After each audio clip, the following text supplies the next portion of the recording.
You are watching the Vodka stream.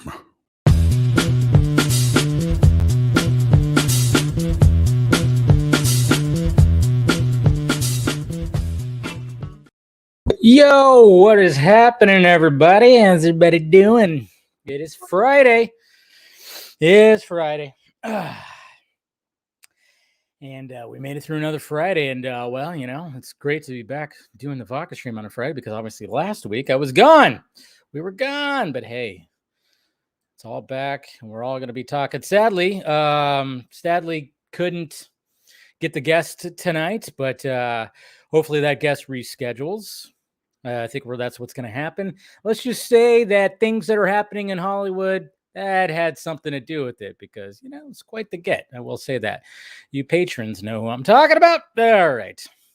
But thank you guys for joining.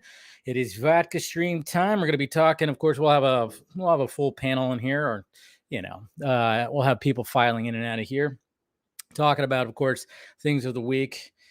Flash stuff, obviously, that came about, and Comic-Con. Hey, let's face it, Comic-Con is still happening. Remember last year when it was like, what is going to happen at Comic-Con? Is Henry Cavill going to show up at Comic-Con? Black Adam and blah, you know, it was all crazy. Hall H, really no Hall H anymore, not there, at least not this year, but there's still things that are happening. Well, what's kind of good about it is Comic-Con is all about the comics, and I've been hearing from people and talking with people who are there. They're saying that, you know, it's alive. It's still alive, very much alive, and seeing videos and pictures and everything. So it's still very much alive over at Comic-Con. It's just not the same because there's no anticipated movies, no Hall H presentations or anything like that. So, but I think it's kind of cool that it's just like, it's back to the roots. It's back to the roots of Comic-Con. It's all about the comics and the artists and the writers.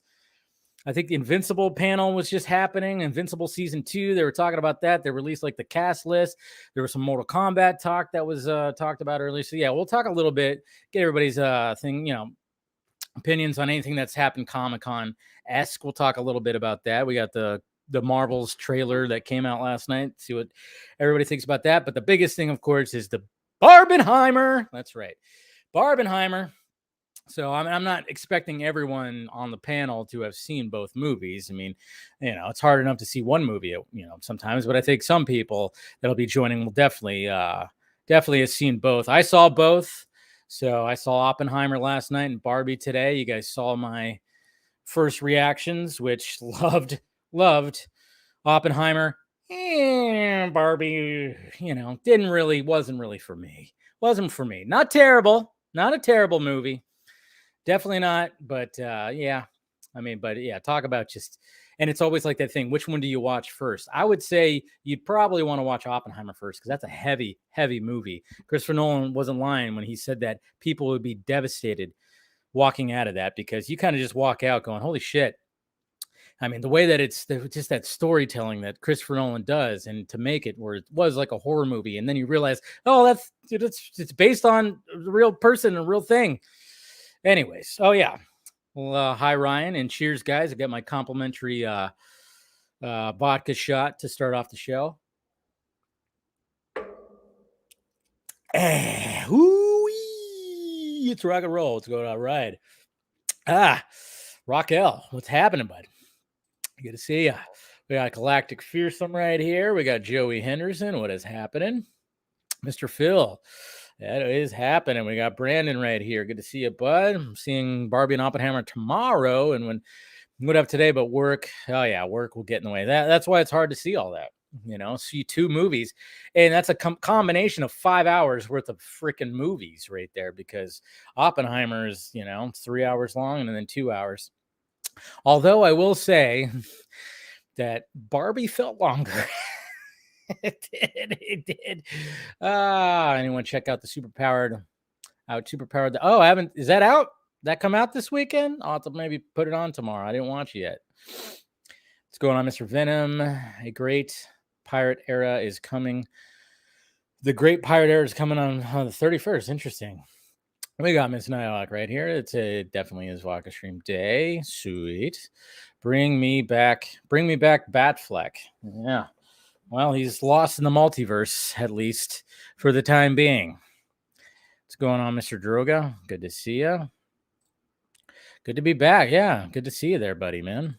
Hey, there you go, Mr. Jason McKenzie with the big super chat. Thank you, bud. Always awesome when you do that. Let me pour one for you and cheers you. I know you're probably drinking your wine, which always love Jason for doing that, helping out that pirate ship as he does. Pour my little spritzer. So yeah, cheers, bud. Thank you, all the way from Mr. New Zealand right there. So cheers, man. You are awesome. You are awesome for doing that. Thank you. Support. I love the support from the Film Junkie family. So much appreciated, Jason. Much appreciated.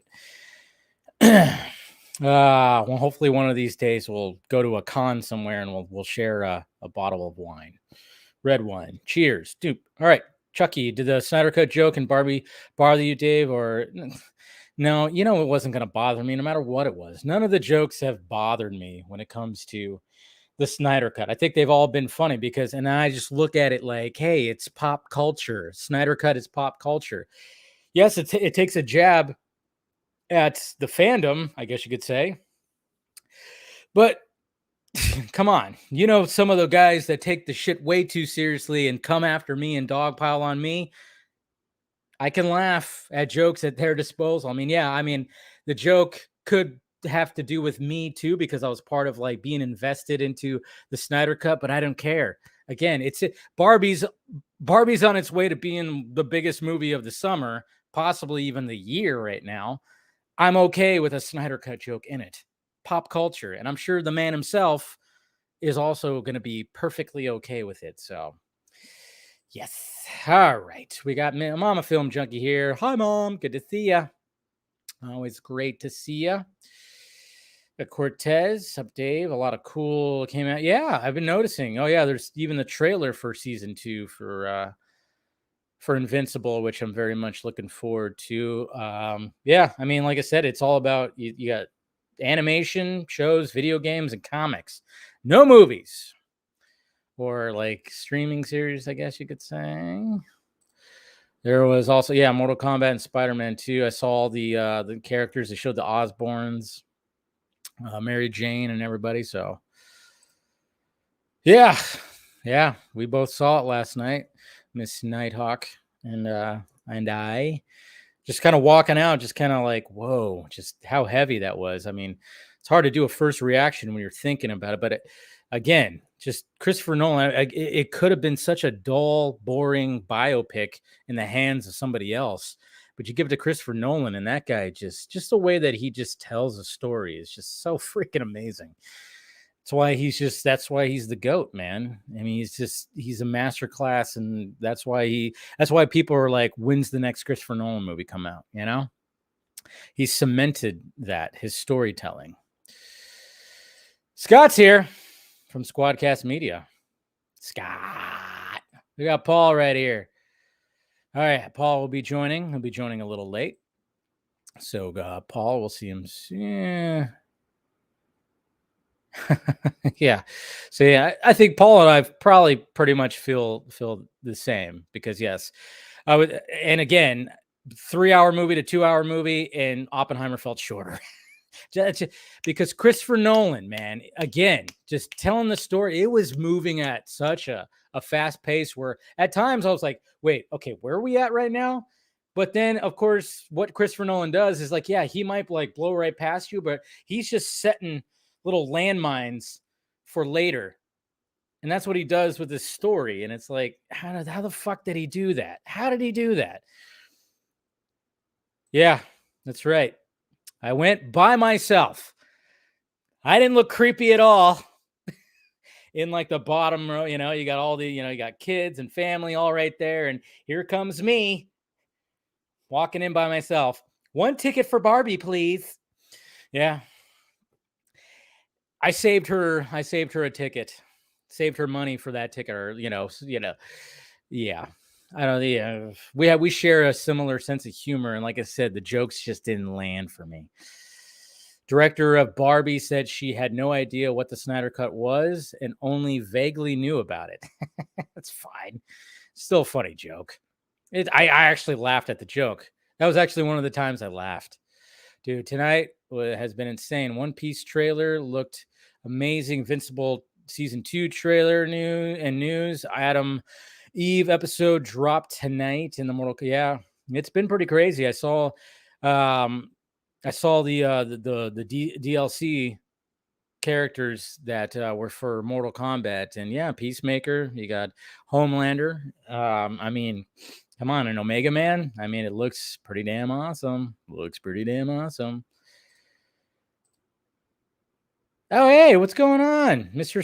Hey, Samaru. Hey, what are you doing, man? Yeah, it's been a bit. Been a while. All is well. All is definitely well. All is definitely well. Good to see you there, man. Yeah, it's been a while since we've chatted up. Animation and video games, especially. Yeah, I know. I mean, that's the thing. It's like, obviously, comics are one thing, but let's face it, comics aren't going to drive news and everything like that. So to have at least something when it comes to, at least some media other than comics, pretty great. How would you rank Nolan new film among the others as of now? Right now, I mean, you guys I've said it time and time again, Memento is just always my favorite. I always said that's my favorite Nolan movie, not his best. I think Interstellar is still his best movie. That's just, you watch that movie and you're like, Jesus Christ, this is, it's such a great movie. Just movie wise, just looking at how that movie is and the structure of it and all. I still think that's like his best, but my favorite is Memento. That's the thing. It's like my favorite is Memento. Would I rank? I'd probably rank this.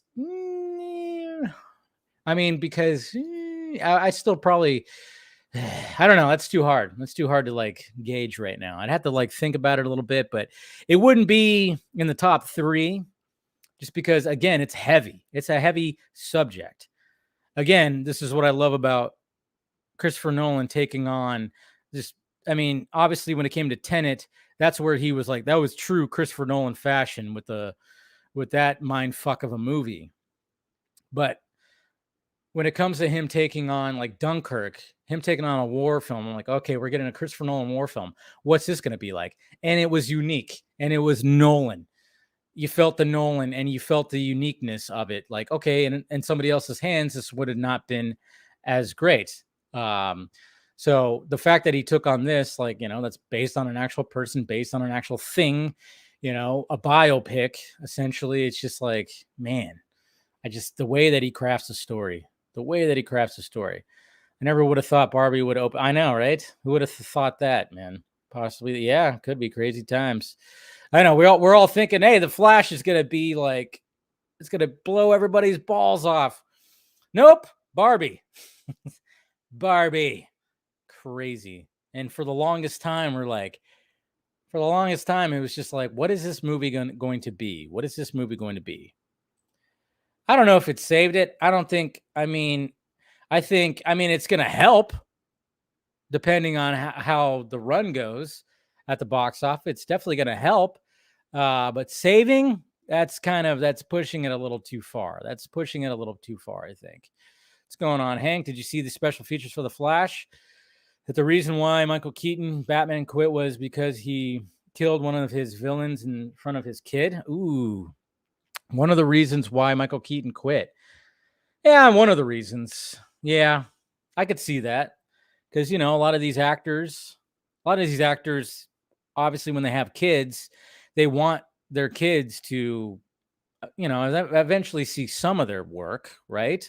Especially when they do a movie that can be for their kids. And if you're going to do a superhero movie, it's 100% for your kids. So understandable. But I think the main reason why was because Warner Brothers did what Warner Brothers always seems to do no matter what regime does. They freaked out on how dark Batman Returns was. And they're like, hey, we're going to go a different direction. And then Tim Burton was out, so Michael Keaton was out. But I don't doubt. I know Michael Keaton said that in one of the bonus features, right? Okay. Oh, I'm sure they are. They're definitely popping some champagne bottles. Yeah. To me, just as a film, It's not my favorite. It's probably like my second or third favorite. Probably my third, because Dark Knight, The Dark Knight. I'm a Batman fan, obviously. So The Dark Knight is right up there, but yeah. But just Memento. Anytime I watch that, I want to write. I want to write. And one time after watching it like 3 times in the matter of a few days, I did write a script. I wrote a script. I inspired me to write a script. This is a long time ago. Which I still have that script, and I was trying to turn it into a novel. Trying to become that writer guy, which eventually I'll get back to doing when I have the time. Yeah, I got that day job thing, WB will fast track a Barbie franchise. Oh yeah, they already been talking about that. There's going to be spin-offs and shit like that. I don't know, like it's going to be interesting to see what they do if they do like a direct sequel, which I could see. No spoilers or anything, but I could see how they could do a sequel, possibly. But I know they were talking about spin-offs with like the Kens and whatever the hell. So that's what's great about a Nolan flick. You got to watch it. You got to watch it a few times, and then you kind of go like, oh yeah, okay. Oh yeah, that's right. There we go. We should watch it again because that's one of my all-time favorite movies. You're not telling me twice, Sweetums.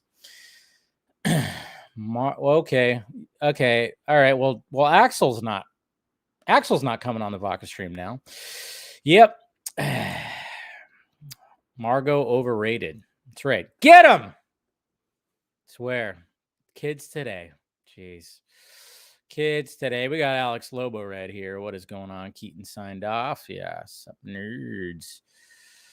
Let's see who else we got here. Let's see. No, Andy mentions it in the making that was their idea of why Bruce. Oh, okay. I get what you're saying. Being Batman in the film, and then young Barry mentions it in one of the. Oh, okay. I see what you're saying. There's this deleted scene where flashes refer. Okay. In front of their child. Oh, okay. I thought you were talking about like, oh yeah, because it killed the penguin or something like that, or like in real life, like his child didn't like that he killed the penguin or something like that. I thought that's what was mentioned there.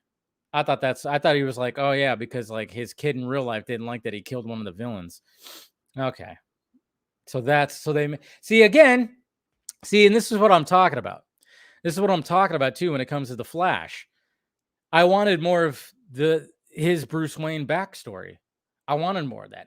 Of course, there's so much happening in the movie, and that's the thing, is like there's so much happening in that movie. It's like you can't really fit it in there. But that's what sucks. Again, I'm hoping that can we get a director's cut? Can we get a Muschietti cut?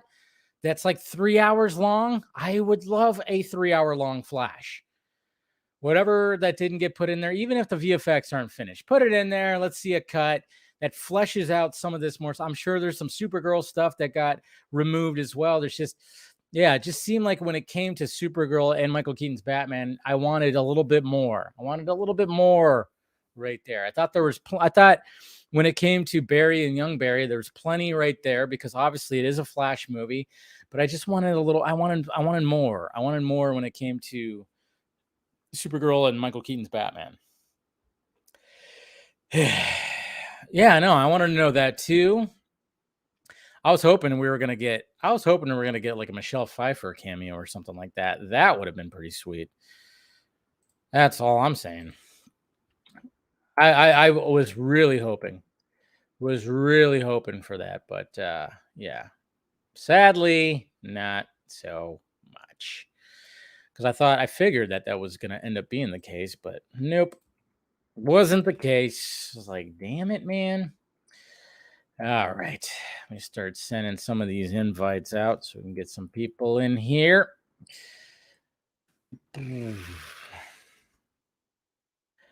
Yeah, I know. I had a brain fart right there. I was like, I thought you were talking about real life. Like one of his kids didn't like he killed the penguin or something like that. I was like, I didn't know. All right, who else we got? Okay. that right there. Sending them out. Who else we got? All right. Should have probably did this before the thing started, but hey, I don't think like that. Okay, I think that's pretty much it for right now. All right. What else we got here? Yeah, release the 3-hour. I mean, I wouldn't mind. The one thing I was hoping was a bat cave full of old suit costumes from the other movies. Well, I mean, they got bat suits. There was a shot of a bunch of bat suits.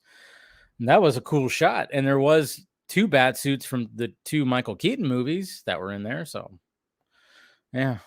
So we did kind of get that, I guess. But it was like, it wasn't in the bat cave. It was in behind the bookshelf, behind the bookcase, which is very Batman. Yeah, Billy D. That would have been interesting as well. There are no other movies. Venom, the Schumacher films aren't canon. Yeah. See, that's the thing. It's like, yeah, and they did show those suits. So I think we were covered when it comes to that. So, anyways, all right, let's start pulling some people in here. First off, Scott. Oh, look at that! He's wearing the Oppenheimer gear with the Barbie shirt. With the Barbie shirt. I embrace the Barbenheimer. You're embracing in Barbenheimer tonight. I love it. Thank you. Yes, good job. Yeah, but I like the hat. The hat works. Is that the same? That's not is that the hat you wore for the Indiana Jones? It's technically an Indiana Jones hat. Yeah, but it works. Yeah, like it even says Indiana Jones on the inside. Yeah, no, but it works. It works. Thank you. Appreciate it. I mean, we all know the shot of Cillian Murphy who killed it. Killed the Oscar nomination. Where is it? Just hand it to the man already. Hand it to him. Robert Downey Jr. as well. Supporting actor. There's a nom coming, if not a win, as far as that's concerned. And I'm so happy for Robert Downey Jr. too. And then I'm thinking supporting actress Emily Blunt. Maybe I don't know. I mean, let's be honest. They've given Oscars for less for supporting actress role, for supporting anything roles. So why? I mean, at least the nom. I don't. Depending on who else gets nominated, maybe not a win, but RDJ and Cillian are like locked in nominations at minimum. Yeah, I mean, yeah, like Emily Blunt's not, obviously she's not in it all that much, but when she's in it, she's in it. She's in it. She makes her presence known. There's one scene in particular I'm thinking of. I know it. I think I know what scene you're talking about. Okay. I think when okay, we won't say, but anyways, but yeah, we'll get into some more Oppenheimer talk as we go along. So we got some other chuckleheads coming in here. We got Mr. Phil. What's up? Right as he's sipping his beer. Gotta love that. Love it. Yeah, and then of course we have Mr. Axel Droga. What is happening? I apologize for my statement earlier about in the chat about how dare you? Sorry, I think you need to kick him out right now. Yeah, I know, right? Children, no respect whatsoever. We got it. I know. Margot overrated this guy. Oh yeah, distract us with Batman toys. Yeah, I see what you're doing. Mine opens beer, so mine's that's instantly true. Better. And Scott sent me one of those. I also have one of those. Yes. So. Very nice. But anyways, thank you for joining, gentlemen. How are we doing this evening? It's hot. You know it how is hot. It is. It is hot. Actually, it's pretty cold, like in Australia. But yeah, I know you're like in a whole other climate, right? Yeah. Don't you guys celebrate Christmas right about now? No, they still celebrate Christmas at the same time, but it's summer. Summer, that's right. Okay, yeah, right. Yeah, it's weird. Yeah, it is. It's a little backwards when it comes to, at least for us. Not for you. It's the normal, but it's But even though Christmas is all about snow and snowmen and it's all about love. It's all about I guess so. It is all about love. It is all about love. True. That is very true. But what are you drinking, Droga? I have a cider. It's called a Mercury. Okay. So, yeah, it's pretty good. Okay. This disclaimer, He's old enough to drink where he's at. Okay. True. This is true. Yes, I just want to put a disclaimer out there because even earlier he goes, I should probably get some alcohol. And I'm like, how old is he again? Oh, yeah, okay. But in Australia, drinking age 18 over there. So just putting that disclaimer out there. That's Yarp. just wanted to do that. But thank you for joining. And then, of course, we got Mr. Anthony also. There he is. What up? My man. How's it Hey, going, what's dude? good? What's good? What's good? How y'all doing? Oh, no, we're just chilling, man. It's Friday. Friday, yeah. You got some drinks going. And yeah. Yeah. Scott's wearing his Oppenheimer hat, which is Yo, great. I seen that. His Yeah, I Indiana just Jones drinks. / Oppenheimer hat. I mean, it's killing so multifaceted. You know, one hat just does so many things for me right now. What can I say? Exactly. I actually don't have a drink right now because I was too busy shooting a YouTube video for the Squadcast Media Patreon, which is why I was on the Squadcast Media YouTube channel because I was trying to upload like a 10-minute video. Okay. Well, if you need to go get a drink, do it and click out because you're pixelating. Hasn't happened in a long time, but of course it happened right now. We'll do it. I'll go get a beer. There you go. I'm frustrated and excited because everywhere else in my area, the 70mm showing of Oppenheimer is sold out. I'm pissed because I didn't get a ticket to it. I have to settle for 35mm. I'm so mad.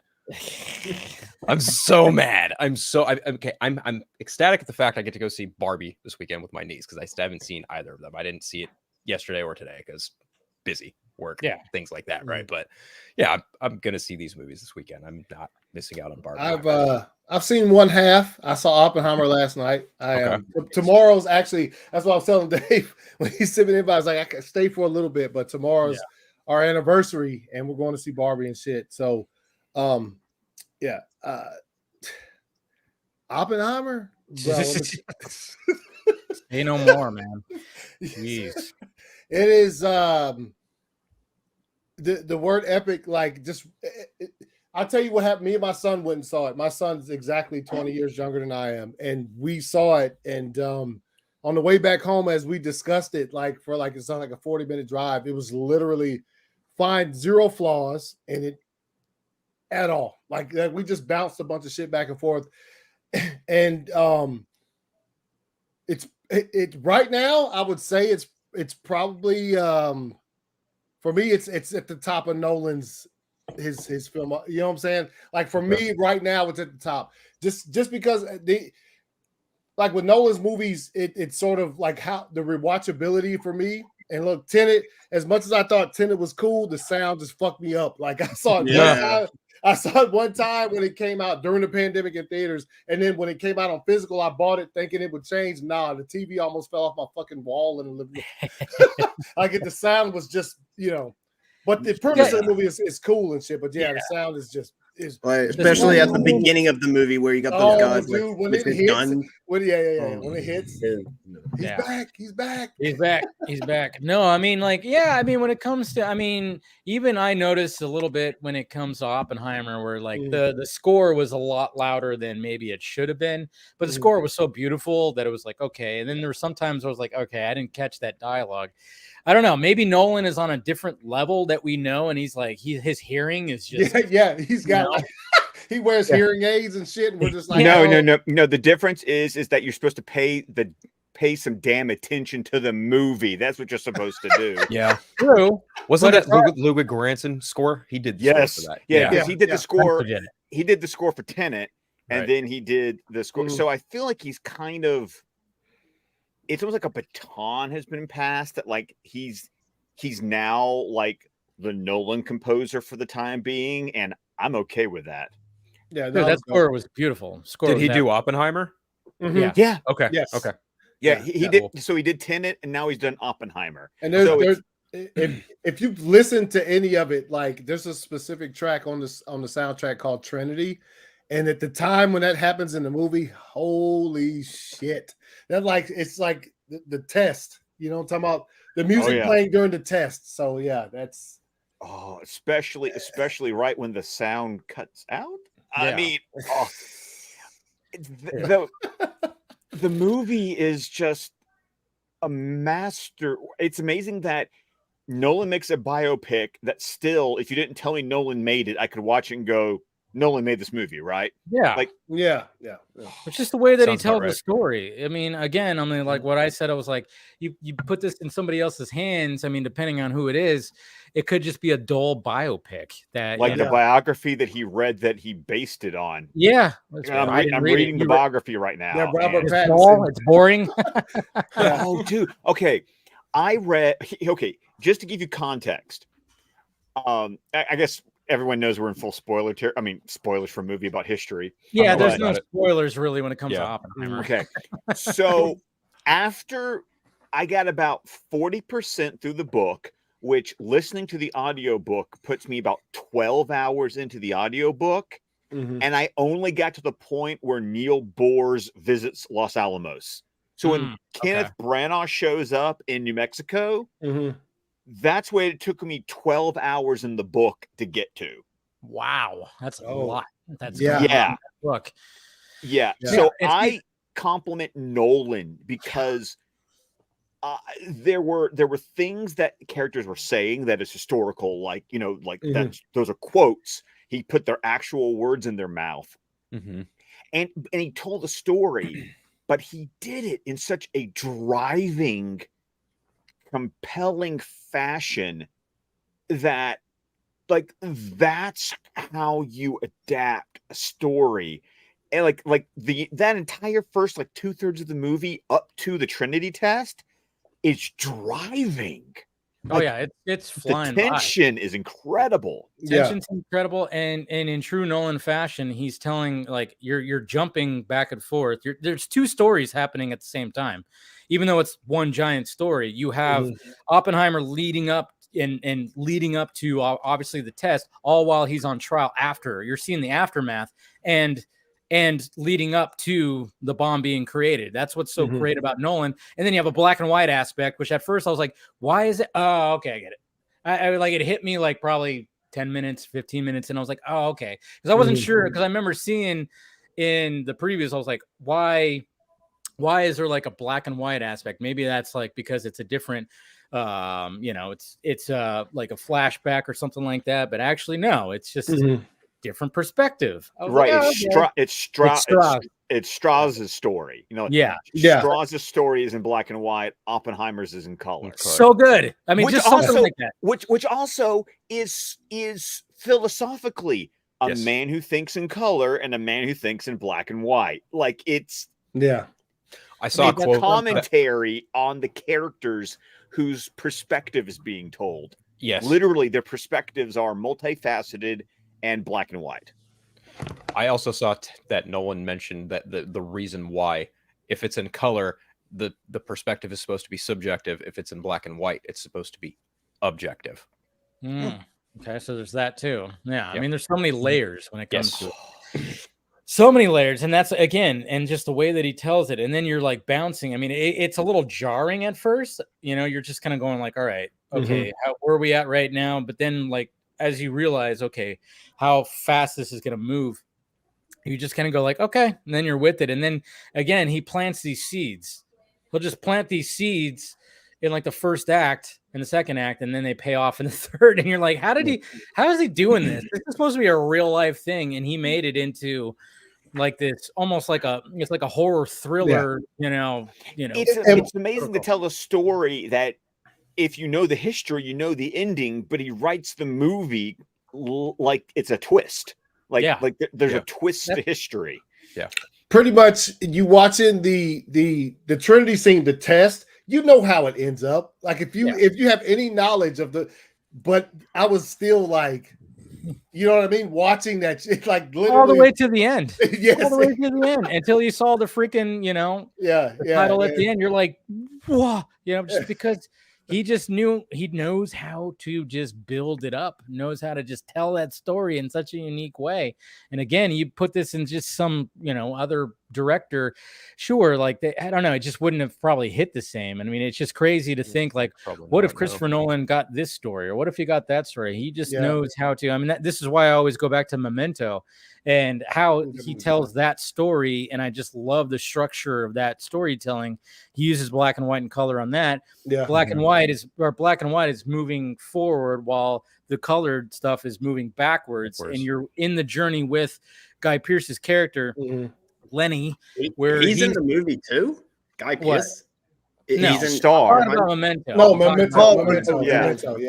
No, but I'm just saying, like the way that the story is told is like, you got one moving forward and one moving backwards, and you're with the journey with them, because obviously you don't know when you watch it fresh. You're like, I don't know what's going to happen next, just like the character doesn't know what happened next, and then eventually meets together, and then you get the twist of it all, and you're like, Jesus Christ. That's why I love that movie so much, because it's just the story structure is so beautiful. So, but almost also to Droga's point, like, who wasn't in Oppenheimer? I mean, seriously. You know, it is literally the first time I've seen a movie where every single performance, nobody took a day off when they did this. Well, every single. He shot the thing in 57 days. 7 days. That's insane. 57 days and apparently $100 million budget, which is beautiful because I mean, that just shows you right there. A filmmaker will utilize what he needs to utilize, and obviously, this is not a movie that has action sequences and a bunch of VFX and everything like that. Sure, but it's so pretty. The cinematography is so pretty. The score with the cinematography is so pretty. I mean, like. Everything's just so polished and pretty and everything. So it's like, he just knew how to. He knew exactly, like, okay, $100 million. He used every little bit of it, and I think the actors. I mean, Robert Downey Jr. What was the end game salary? I'm sure it was. He probably only did like a third of what he made in Endgame. Oh yeah, but of course he didn't care, because he's like, it's Christopher fucking Nolan. I'm sure that's exactly why everyone signed up for this. Autocomplete interview that RDJ and Nolan did. Oh, that interview is. You know what I love about that interview, Droga, is that not only is it just charming to watch the two of them, it's got to be the most human I've ever seen Nolan in an interview. Like, I don't really usually see him smile that often in anything, but. And he was like laughing, like like Robert Downey Jr. was like tickling him like the whole time. It was so great to see. It's like, oh, Nolan, you melted a little bit. This is great. He might have a new best friend. Yeah, I can understand. Like, Christopher Nolan probably. I mean, he seems very intimidating, but at the same time, he probably isn't. It's just because it's Christopher. He's just very passionate about his work, and I wouldn't even say intimidating. I would probably just say intense. He's a very intense man. He's got a very intense aura around him. He also has a very, because he is half English, he also tends to have that very stiff upper lip, like that proper stereotypical British sensibility to him. Yeah. Which is so funny, because I love the explanation about why his brother sounds completely American and he sounds English. I've seen like Jonathan Nolan. Yeah, when you look at them, you're like, wow, they're really brothers. Like, you listen to them talk, because anytime that watching Westworld, they always do those featurettes at the end of every episode. Yeah. So he'd be like part of that. I'm like, man, he just does not seem like him and his brother are like almost they're polar pretty opposites. Different. Yeah, they're very different. Very different, but they're equally as brilliant when it comes to just shit. Yeah, I remember watching an interview with Jonathan Nolan talking about adapting the screenplay for The Dark Knight and how he was looking. I don't remember exactly what issue of Batman it was, but he looked at a specific Golden Age issue of Batman when it came to adapting the heist for the Joker, and how he basically said he looked at that page, he would look at the book, and then he would write from a modern perspective how that opening break-in sequence happened, and it was just, man, oh my God, brilliant. It's the only word I can think of. Brilliant, absolutely brilliant. God damn. And I'm just wondering like what but when it comes, I mean, this movie, I mean, obviously when it comes to this weekend and the Barbenheimer thing, I mean, I don't think anybody, I saw people that were thinking that, oh yeah, Oppenheimer is going to take it all. It's like, no, but it's not tanking. The top. It's still, Barbie had the #1 Thursday night of 2023. Oppenheimer came in at number 5. It brought in $10.5 million very good. last night, which made it the 5th highest Thursday night of the year. It beat out Indiana Jones. It beat Wow. out Mission Impossible. It beat out like these big blockbusters, beat all of them out. The only movies that had bigger Thursday nights than Oppenheimer were Barbie, Ant-Man 3, Guardians 3, and I'm blanking on the other one. Is it John Wick? No, I don't know. No, it wasn't even John Wick. I think it was another Marvel movie. No, there's only been 2 that came Across out. the Spider-Verse. Across the Spider-Verse. Yeah, the Flash. Yeah. Those 5 are the top 5 Thursdays of the year. The year so far. That shocked me because Oppenheimer, 3-hour-long movie, R-rated. I mean, dark as hell subject matter. And I was at a 9:00 showing last night in IMAX, and my theater was as full as I think I've seen an IMAX on Thursday night in a while. I mean, the only one that came as close was Mission Impossible. Nice. And I think this even beat Mission Impossible. But the point that people have been making, and I have to agree with this, the whole gag about Barbenheimer, I think it really worked. Like, there were people last night at my 9:00 Oppenheimer showing who I know had literally just walked out of their Barbie showing and walked into the 9:00. Yeah. I saw people, young people too, like 20s, with custom-made Barbenheimer shirts. Like, it was a thing. Like mine. My wife made one. But it was like, but everyone at the movie theater was either seeing Barbie or Oppenheimer. And so many people were going from one to the other. So these 2 movies, instead of canceling each other out and dividing the box office, actually inspired people to go to both movies when movies that have the entire weekend to themselves have been struggling and tanking. So it's been this really weird effect that these 2 movies have had. Yeah, it is a sensation. It's a pop culture sensation. Yeah. I guarantee you. And Scott, you're pixelating again. I don't know what's going on today, but yeah, click in and out. I don't know. No, I thought that was me saying that. No. I don't know what happens with StreamYard and Scott. For some reason, it just they agree with it. Yeah, apparently they just don't work together. But no, what I was gonna say is like is and he's back, and you should be good now. Yeah, you're good. It's just having one of those nights, man. I don't know. Weird. It's drunk already. Your feet. No, but I think like I would not be surprised if we're gonna see more of this now. We're gonna see like, but it has to be movies that are like completely polar opposites. I mean, like 15 years ago, like The Dark Knight and Mamma Mia did come out. That's right, and they called that Dark Mama, the Dark Mama. Yeah, Dark Mama. Yeah. And I know Christopher Nolan movie keeps on going up against. Yeah, and they both did well too at the box office. That's the thing. It's like they both still, I don't know. So like, I don't know, these double feature events, I think studios, they're probably looking at this and probably going to be looking at those numbers Sunday morning and being like, maybe we have something here where, hey, we don't have to have like week. We can have like a break in between and have 2 movies that are, but they have to be pretty opposite from what they have to do is it has to be that idea of, even if you don't have the audience going to both movies, but what you do have is people can go to the movie theater at the same time, like a family, and then they can split off. Yeah. That too. Like, it's like, I mean, let's be honest. Barbie is like this is what the wife and the daughter go see, and Oppenheimer's what the dad goes. And maybe his son, but yeah, I don't know. It's after seeing both. It is kind of funny because then people were like going like, what do I see first? I'm like, you probably should see Oppenheimer first, because you're going to walk out of that going, Jesus Christ, and just like, whoa. And then you watch Barbie and you're just like, okay.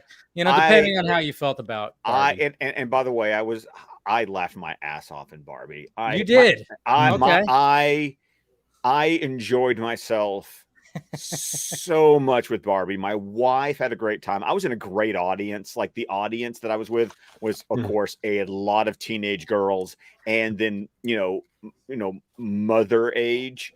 I was a handful of dudes in the theater. The occasional boyfriend or husband who came along.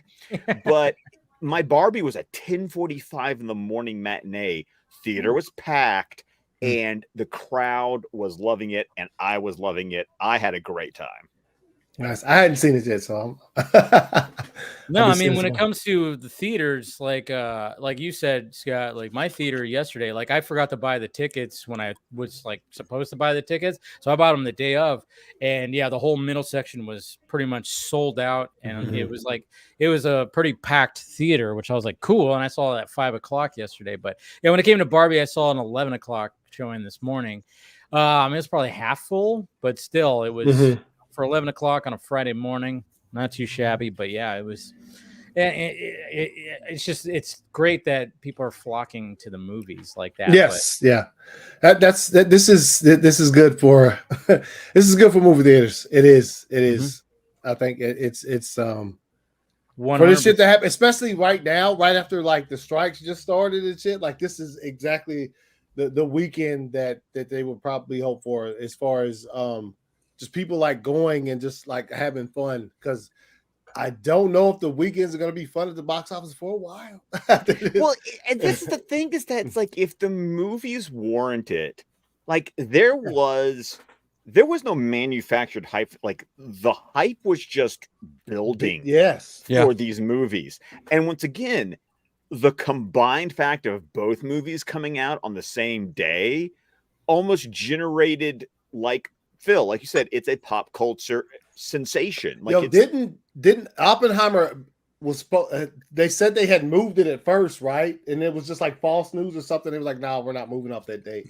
I think there probably was something out there, but I think a lot of people, including me, was like, "Oh, someone's gonna move," and nobody did. And now it's like instead of moving, and now it's working. Like instead of moving, like people just embraced the that it was coming out on the same day. See, and then I remember at one point, remember when the Matrix Resurrections and John Wick 4 was supposed to come out on the same weekend? Yes. Yeah. That's right. If that would have actually happened, I think people, again, it was funny too, because I remember when that was announced a while ago, and people were like, what, I get to watch Keanu Reeves twice in a weekend? I'm down. I'm like, man, if that would have stayed, because that was obviously they were both slated for like May. I think it was the May release date, and I remember people distinctly tweeting, "I'm gonna do a double take. I'm gonna do a double Keanu feature." That would have been a thing. That's gonna be the next thing. There's somehow they're gonna have to like figure that out, where we get one of these, double features with the same actor. That'd be insane to see what happens with that. But again, if you're gonna do this, you better have two distinctly different movies. But I just love the fact that it's still it's already happening. Oh yeah. Oh, with September 29th, Saw Patrol. Saw Patrol. That's right. We got Saw X coming out, and then the Paw Patrol. I don't know if it's going to have as much of an impact. But but I know I'll be seeing Paw Patrol. I know I'll be doing that. Right, I might. My nephew loves Paw Patrol, so I just might. Yeah. I mean, and it's the mighty pups. So it's even like when they get their superpowers. Yeah, there you go. William told me I didn't show up at Comic-Con this week, so my bad, bro. Sorry, man. Yeah, he's at Comic-Con. We were talking about that. He said that people need to start wearing deodorant down there. That's for damn sure. But it's a little hot. But you know what? Jimmy Palmiotti even tweeted, and I thought this would happen. I'm glad to see it. Without all the Hollywood stuff there, like it's actually a Comic-Con. They're actually talking about comics. That's what William was saying that too. He was saying that like all the booths, there's an energy. It's a different kind of energy there this year, and it's back to the roots of just comic books. I know. Obviously there's the animation stuff and some of the TV shows. Okay. Did you guys see the comic announcement of Godzilla vs. Kong versus the Justice League? Yes, I did. Yes, I did. Oh my God. Getting that. That was something that came about earlier this week, and I was like, all right, I like those crossovers. I remember when they had the Power Rangers and Justice League crossover. I wish that was better than it was. Yeah, it was. It didn't really work that well, but I still collected. Who wrote that? Got the issues. I don't know who wrote Kyle that? Higgins. No, Kyle Higgins did not write it, and the art didn't do it for me. Oh, okay. Who was the artist? Was it who was the artist again? I don't know. I just remember being really excited for that, and then being unfortunately disappointed after I after I read it because I was like, that's a really cool idea.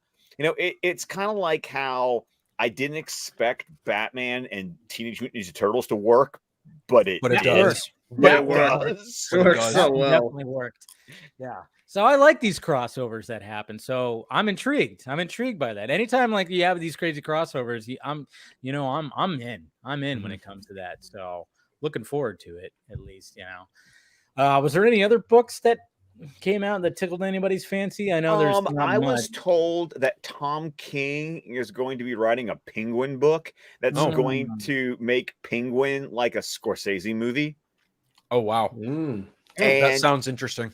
I mean, I like Tom King personally with his writing. Like his writing style appeals to me. So him tackling a Penguin book that goes Scorsese like sounds like something I'll be checking out. There are things Tom King does that I like, and then there are certain things where I'm just kind of met on. Like his Batman run initially, I was kind of met on, but Batman Catwoman I really loved. I like that one. I did like that one. Yeah. So him doing Penguin, with, Phantasm, where they introduced. Yes. Phantasm That's why that one. And that's they, why and I was all about it. And it's also kind of written like a Christmas story too, and it's actually really good. And didn't they make a retcon of like what's that villain's name from the anime series where he lives under the sewer and the Sewer King? Oh, Rat King? No, Sewer King, right? Sewer King. Yeah, where he keeps children and stuff. Yeah. Now he's got crocodiles. Like, well, he had crocodiles in the anime. Oh yeah, series. that's right. In the episode, yeah, that's right. Yeah, I know. We talked about. He was basically Fagin from Oliver Twist that looked like Captain Hook. Yep. Yeah. Like that's right. Yeah. Accurate. Yeah. Cool. Yeah, and then of course there's a Batman book that also got announced. Gargoyle of Gotham. Yeah, what is that? Like, I'm curious about that. I'm not. I just saw some teaser video, and it's from Raphael Grandpa. Gargoyle. Oh, I didn't even see this. Oh yeah, absolutely. There we go. Oh, okay. So there's like a whole like thing right here. There's a whole trailer for it. Yeah. Huh. Well, let's freaking. I think I may have saw something about that on the Instagram page, but probably. Yeah. What's this about here? I like it when they do trailers. I haven't seen this either. Freaking thing froze up. Yeah. Stupid thing. It's not just me. It's your YouTube. You're good. Yep. What the hell? All right. Let me see if I can pull it up. I don't know. You what's Americans. I'll give it a shot. Bad Wi-Fi. I don't know why this. Yeah. Jogo, relax, bro. Silly Americans. Let's see. Hold on. Let's try this again. Joke was like, you Americans in your Wi-Fi. All right. I'm already liking it. All right. Things like freaking freezing up here. Hey, be careful. Well, that's cool. I should kill him. Of course, I left his body down here. Okay, this is creepy. Can't tell. Oh yeah, I'm already liking this. What is this? Oh boy! That's cool. Ooh, careful. You don't want to get taken down.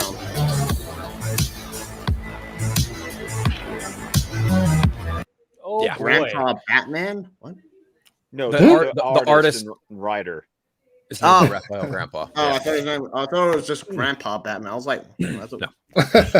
No, Phil. What else? Take another drink. I know See, that Drogo, name. relax, bro. What else did he do? Oh, I don't recall off the top of my head, but I saw this from our mutual friend Chris Evans. Yeah, What? You know Chris Evans? Yes, I know a guy named Chris Evans. Yes. We got some shots right here too from the book. Oh wait a minute! Didn't he did that that Dark Knight book with Frank Miller? I think. The Dark Knight Returns. No. There was the third one. no. He didn't do the Master third Race? one, but he did a one shot. I think Golden Child. Golden Child. Yes. He's also contributed to Batman Black and White, Mesmo Delivery from Dark Horse Comics, and then Strange Tales 2 from Marvel Comics. All right. Okay. I know Golden Child. That was the one. That was what I knew his art from. So. Yeah. Isn't that the one where what's her name? Carrie Kelly. I forgot. Yeah, Kelly Carrie. became a Batman or Batwoman. Yeah, she's Batwoman, and then you've got Superman and Wonder Woman's daughter. Yeah. Yep. The fuck? Yeah. Yeah. Oh yeah, that's right. Oh yeah. While Wonder Woman also has their son on her back the majority of the book. Yep. Wow. Because that's the one where Darkseid wants Superman's kids. Correct. Oh, okay. Wow. What a shock. Well, sounds kind of familiar. No, but and then of course we had all the video game stuff like Spider-Man 2. They released a bunch of stuff. I haven't watched that trailer yet, but yeah, I'm just because I haven't even played the first Spider-Man game because I don't have time. yeah. I feel you. I mean, I almost bought PlayStation 4 for that. No, it's Scott has 3 kids. I have 3 kids. Oh, He has 3 kids. Yeah, you can't sit around plus playing the video Darkseid games. statue. So You can maybe get your oldest to maybe play it, but I don't know if he has the attention span for it yet. No, hey, he's more of a he DC finally beat Breath of the Wild and Oh, working good. through the DLC, and he's going through Tears of the Kingdom right now. Very good. I am so proud of him. I'm just like, dude, this is. I mean, when you finally commit yourself to a Zelda game, like you've reached a new like level of gaming. Yep. Oh yeah, Proud. totally. Jeez. And then there's a Mortal Kombat, the DLCs which had Omega Man and Homelander. And, Peacemaker. Yeah, Peacemaker was in there too. Yep. And then the other ones were just Mortal Kombat characters, right? Yes. Yeah. There And was that group Ermac. shot. There was, Yeah. I think, Quan Chi. Ermac. That's right. That's there was who that Ermac, was. Quan Chi, and then there was one other character. I don't remember who. I'm intrigued by that Mortal Kombat. I think I like the previous DLC more because you had the Terminator, you had RoboCop, you had the Joker, and like for Noob Cybot, you could change the skin to the Batman Who Laughs. And Okay, that was so it's cool. also important to remember that this game is a complete and total reboot. They are revamping literally everything. Like, It's Mortal Kombat 1. Yes. Yeah. Because they're rewriting the timeline. Apparently, whatever happened at the end of I haven't played. I'm trying to remember. I think Mortal Kombat 9 was the last Mortal Kombat game I played. And I played the one before this one, but yeah. Yeah, I played that. That was the only one I played, and yeah, that was a cool game. And now James. That was the Gunn is only one running you Mortal played. Kombat, Okay, and I've played my a lot God. of Mortal Kombat Yeah. games in my life. I'm trying to think. Okay, so I started on the N60. No, I started on the PlayStation 1 with Mortal Kombat 3. That's how far back I go. Oh no, Phil. I go back to the. I knew I go back to the I cabinet at the arcade. I still know the blood code for Sega Genesis. Oh, there you go. Combat 1. ABACABB. I mean, yeah, you said that right there.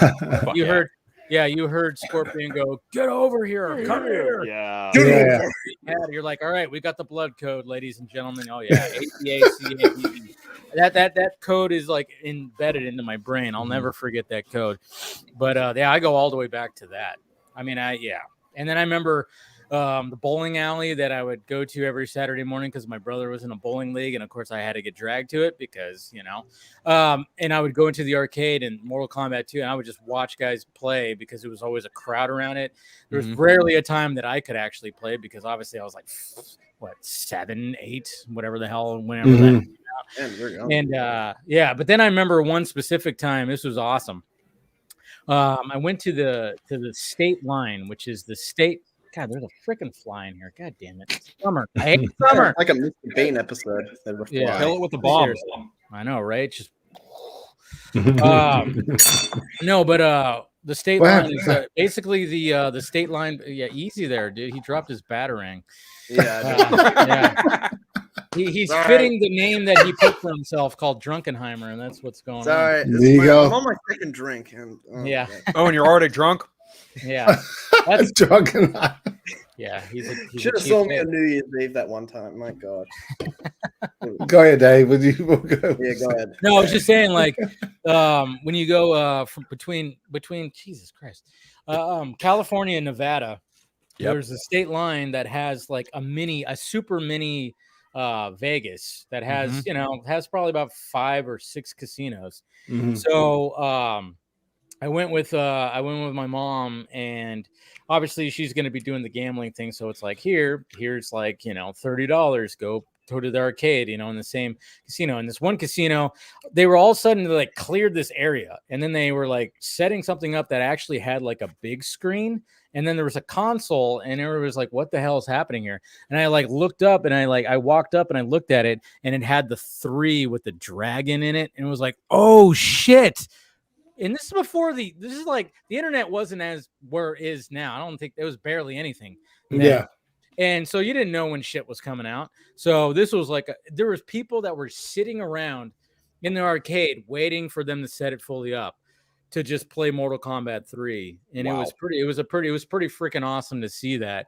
And just watch people play. And then of course I got to play a little bit, but it was like a console that was right here and the screen was big. Mhm. They like had this whole like event that pretty much had it. It was freaking awesome. So yeah, That's incredible. memories of Mortal Kombat. And but when it came to me and Mortal Kombat 4, maybe 5, that was when I fell off. I fell off after 3. I Yeah. remember playing through 3 and then I Not a would little see- weird when it was like very virtual, like Yes, that was Mortal Kombat 4 like made the jump to like the virtual fighter kind of like where everything was like the camera would rotate around because we're so used to the Yeah, the normal, like didn't they do that for Mortal Kombat versus DC? Like I watched some gameplay. No, of Mortal that. Kombat versus DC was traditional. yeah. Oh, Yeah. okay. Yeah. Well, I it was remember the they prototype the Injustice. camera a bit, like while watching some gameplay. I was like, Well, I Yeah. think maybe there were some things where it did do that, but mainly the Yeah. fighting was the standard, the standard 2D, I guess. and I like how like sometimes they actually have callbacks to that in Mortal Kombat 11 with like Joker and stuff. Like, it's pretty fun. Yeah. So I've played Mortal Kombat 3. I've played Deadly Alliance, Armageddon, Shaolin Monks, 9, 10, 11, and I'm probably going to play this one. And I've also played both Injustice games. Nice. So, yeah, it's Sword. Mortal Well- Kombat is in my blood. So, yeah. I was always more of a Mortal Kombat guy than Street Fighter. Remember that was like a whole Yeah. thing. Which fighting game do you like the most? It's like I like both, I like both. but I like real life. Mortal Kombat was like more, it felt more real because it was actual, they actually did mocap for actual people and there was blood and killing and fatalities. I mean, come on. Yeah. But I think I was more of a Street Fighter guy only because man, did I love those Capcom fighting games because I not only did I have Street Fighter, there was also like X-Men Children of the Atom and Marvel versus Capcom. Yeah. And I was just going to say, Marvel vs. Capcom is my shit. That was a fun they're- game. Marvel vs. Capcom 2 has like the best roster ever, period.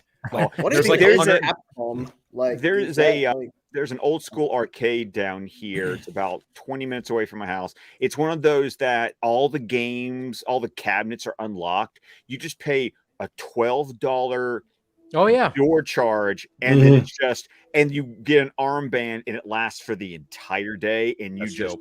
play. And there, I literally went down. It was actually where Liam had his 10-year-old birthday party this year, and literally in like one row, it was like Children of the Atom, Marvel versus Capcom, Marvel versus Capcom 2. It was just, then at the other point, it was like Spider-Man, Captain America, and the Avengers, Teenage Mutant Ninja Turtles, Turtles in Time. And I was just like, Turtles in Time. Oh, this is amazing. And then there was a Goddamn. Lethal Weapon pinball machine. Oh, those That's were always dope. great too. Oh yeah, there's a place like over in the next city over that has, it's completely just a big huge arcade, and they have like a room that has a string of fucking pinball machines from Dark Knight to Terminator to just the off-brand stuff. But then it's got arcade games, it's got everything, and it's Hey. like it's so freaking awesome. Has anybody here watched the pinball movie on Hulu? No, there's a pinball movie. Yes, I heard about this, and it kind of reminds me kind of like the same vibe you get from like the Tetris movie on Apple TV.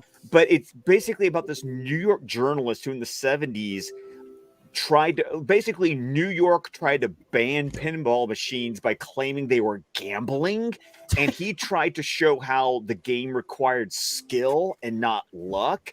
And so it's this movie about this guy who basically saved pinball from becoming illegal. Wow. And what the hell? I know, it's called Pinball: The Man Who Saved the Game, and it's on Hulu. Wow. He's And- a pinball wizard. Wizard. Sorry, I'm thinking of the Who song. Yeah, I just think of the Who song when I think pinball. Sorry, but I remember on my like old computer they had the Epic Pinball. I don't know if anybody played that. Yep. Yeah, No, Epic I'm Pinball. young. Yeah, I know. Yeah, you I were had the probably- Marvel pinball game that came that I could download from my PS3, and they had like all the different pinball Oh machines. yeah. There was like an X-Men one, and a Spider-Man one, and Avengers one. Oh, that game rocked. You stuff was can't. fun. Something about pinball that never gets old. I don't know what it is. Like even like when I went to this arcade thing, like the last time I went, I was like, I'm playing the Dark Knight one. I'm playing like the Terminator one. There's just something. There was a Metallica one too. Of course, I had to play. Yeah. So there's just something about pinball. It's just fun. And then when they add all the craziness to it, they were like when you hit like a certain bumper or go up a certain ramp and it gets all crazy. It's like I fucking love that. I love that. I remember even like when I was a kid, I remember there was one that was like about I think it was in the same casino as that State Line when it I think it was the same night. The Mortal Kombat 3 thing. I placed like second or third on the top score of a pinball machine and it was an off like brand one with like about cars or something like that. But pinball machines, yeah, they never go out. Come on, God, what's that background noise? I blame Droga. Not me. Yeah. Ew. What is it? I don't know. Yeah, it I ain't. don't know. Yeah, blame There's the got people over. Hmm? Nah, it's all good. Classic racism. Australians. Nah. Yeah. Damn Aussies.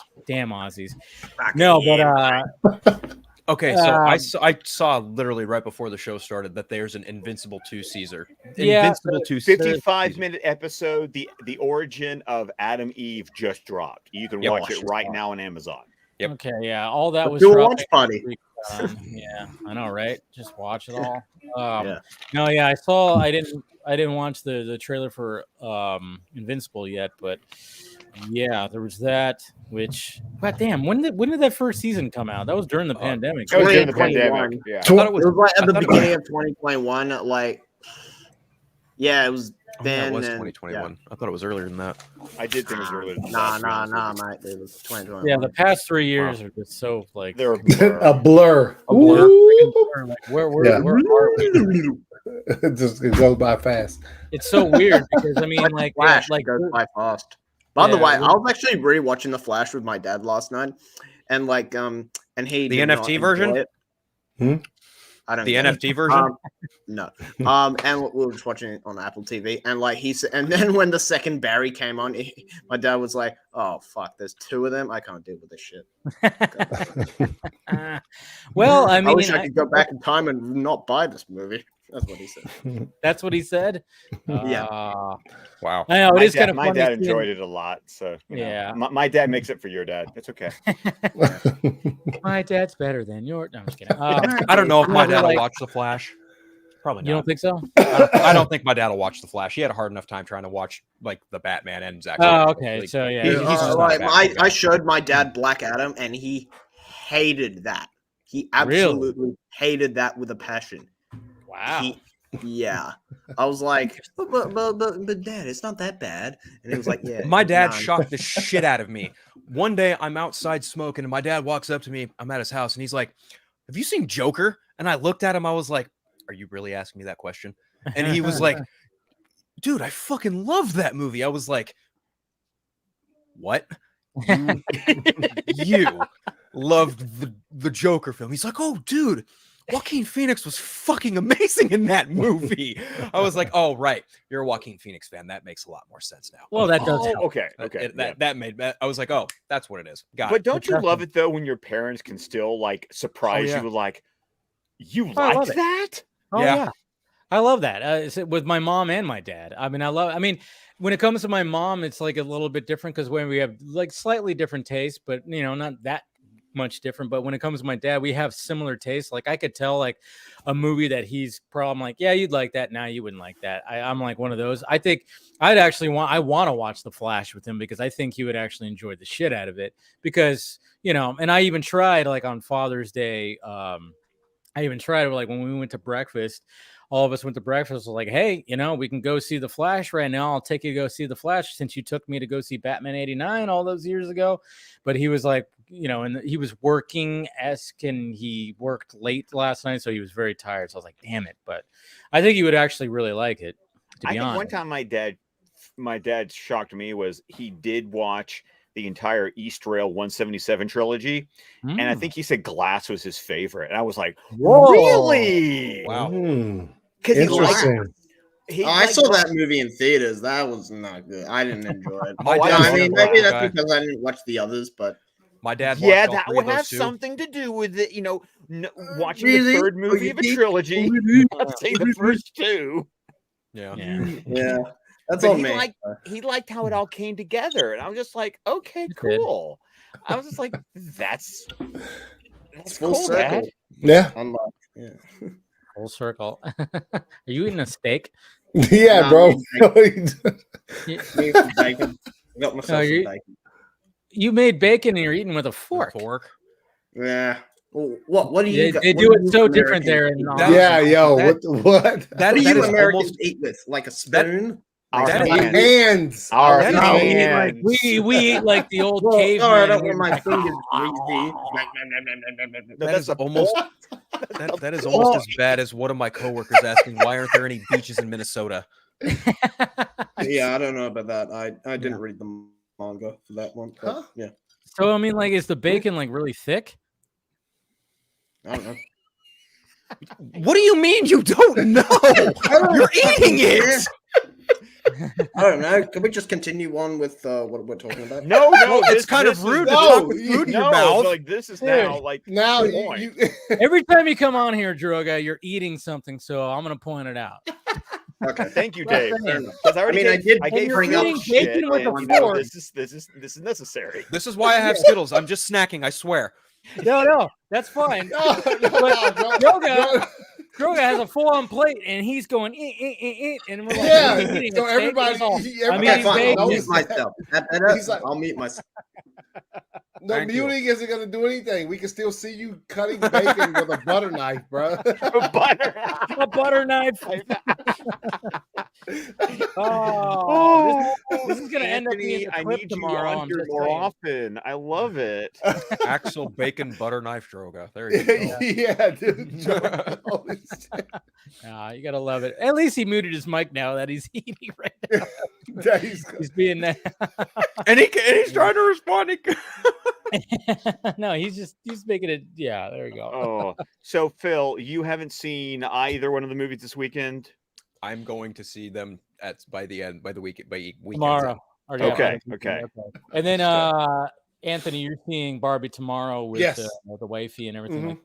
Cool. All right. Well, looking forward to your reaction. I know you gotta step off right now because I gotta get some good sleep before you go watch Barbie. Yeah. Well, we got kind of tomorrow's our anniversary, so we have there you go. We got a full day. How many years? How many years? 6. Nice. Nice. I just had my anniversary last week. Nice. Yeah, happy anniversary to both of you. How many for you, Scott? 14.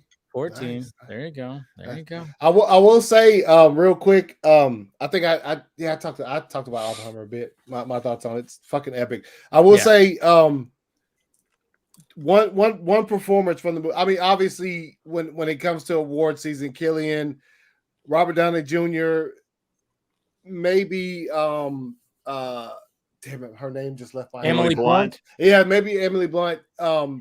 Just because every time she was on the screen, I was like, "Yo, that's what I was saying." She was incredible, like literally incredible. Even, and it was made more epic by the fact that every time she was on the screen, she had either a bottle of liquor or a cigarette. Yo, and by the way, when I was talking about earlier, me and my son conversating about the movie, like after we watched it and traveling home, it's like a 40-minute drive.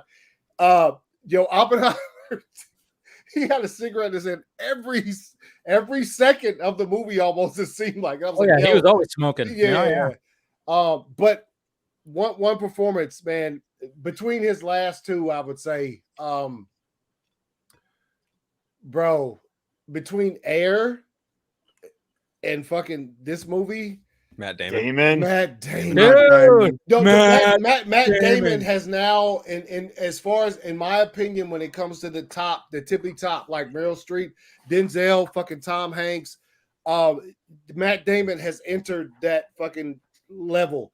Like Air was, I was like, yo, Air was amazing. Yes, but this one. That one scene, and you guys, I know who've seen it, when he comes in there and he's snapping on Oppenheimer and his buddy for like leaving a certain area they weren't supposed to. I was like, this dude is doing. He just does it. Matt Damon, damn it, dude, he's entered that thing where it's like, it's, obviously if you're familiar, I mean, we've been watching him for years, and the first time you saw him was Good Will Hunting and stuff like that. But then The Martian, and then everything he's done leading up to this. The Bourne trilogy, for God's sakes, yeah. He has entered. Matt Damon has entered that stratosphere of acting for me personally. I'm like, yo, this dude is fucking. He's grown. He's grown in his craft. Yes. I mean, I love that story he tells that, like, in marriage counseling, he said, "I'm gonna take a break from acting unless Christopher Nolan calls." That's what I'm talking about right there. When that man, I mean, I'm sure he probably even said that about Scorsese, about, I mean, maybe even Tarantino or something like that. Taika Waititi. Oh, good God. You had to go there.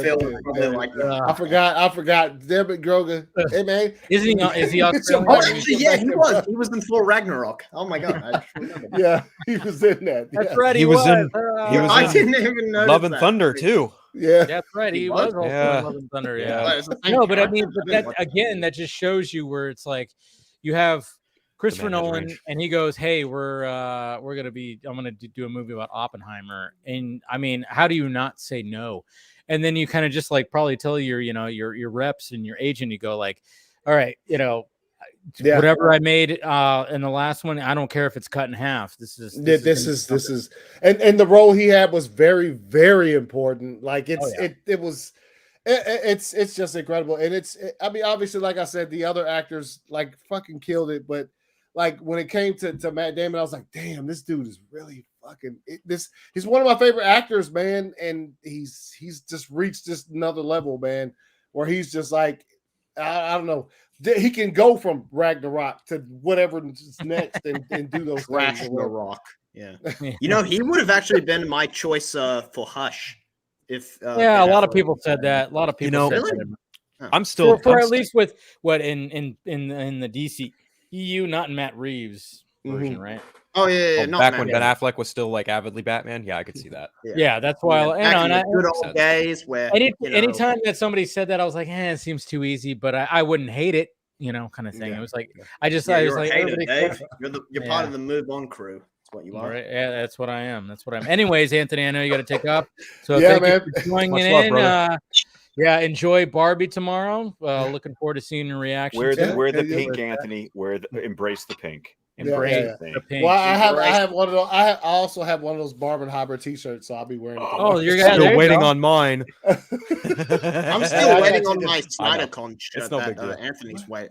I'm gonna wear my Golden Girl shirt to when I see Barbie. Yo, this just shipped on Monday. I just got it today. I ordered it in April. Mine still hasn't arrived.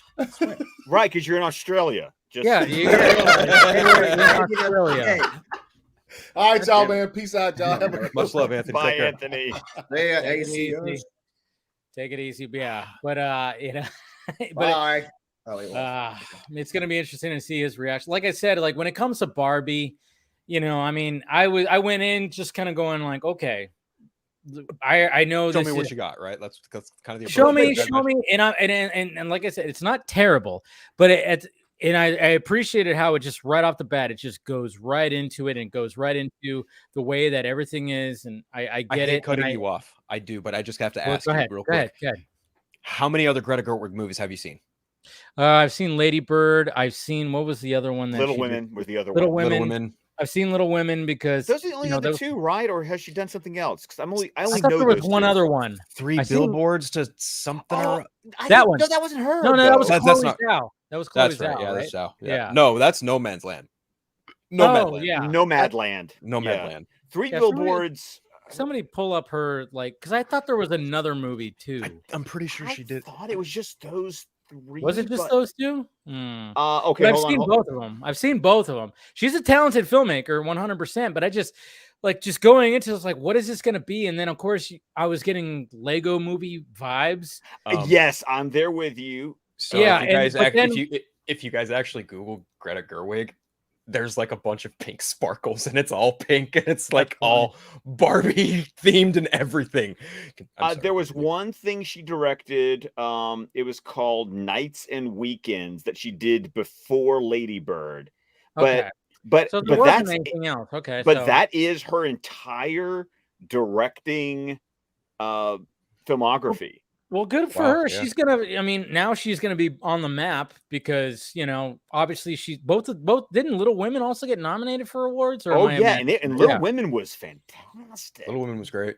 Yeah. I mean, I remember I remember watching the original one from the 90s. Yeah, the '90s one with Winona Ryder, Ryder, Christian yeah. Bale, and Yeah, all that. I remember watching that, and then I watched this one, and I was like, okay, that's I mean, yeah, for that story, sure. I mean, it was a good remake, and Lady Bird, I was kind of like, I liked it, but I didn't, and I get it because obviously I'm not the demographic that was like, but when I watched it, I went, okay, I could see why this is getting the praise, and I like the indie vibe to it, and everything, but I'm glad for her. Like now she's gonna get more praise because I mean this movie's just blowing up.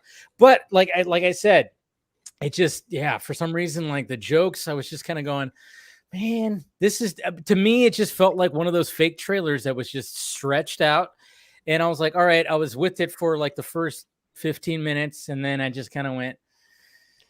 I love the meta commentary, but you said something in your first reaction that I completely agree with, and I liked, because what you said in your first reaction, Dave, was it gets preachy, but then it starts to make fun of its preachiness, and that's the difference. Is that it was very, and I appreciated that. It's very self-aware, and I just had a great time, and I gotta tell you, my wife was all in on it. Oh, I'm sure.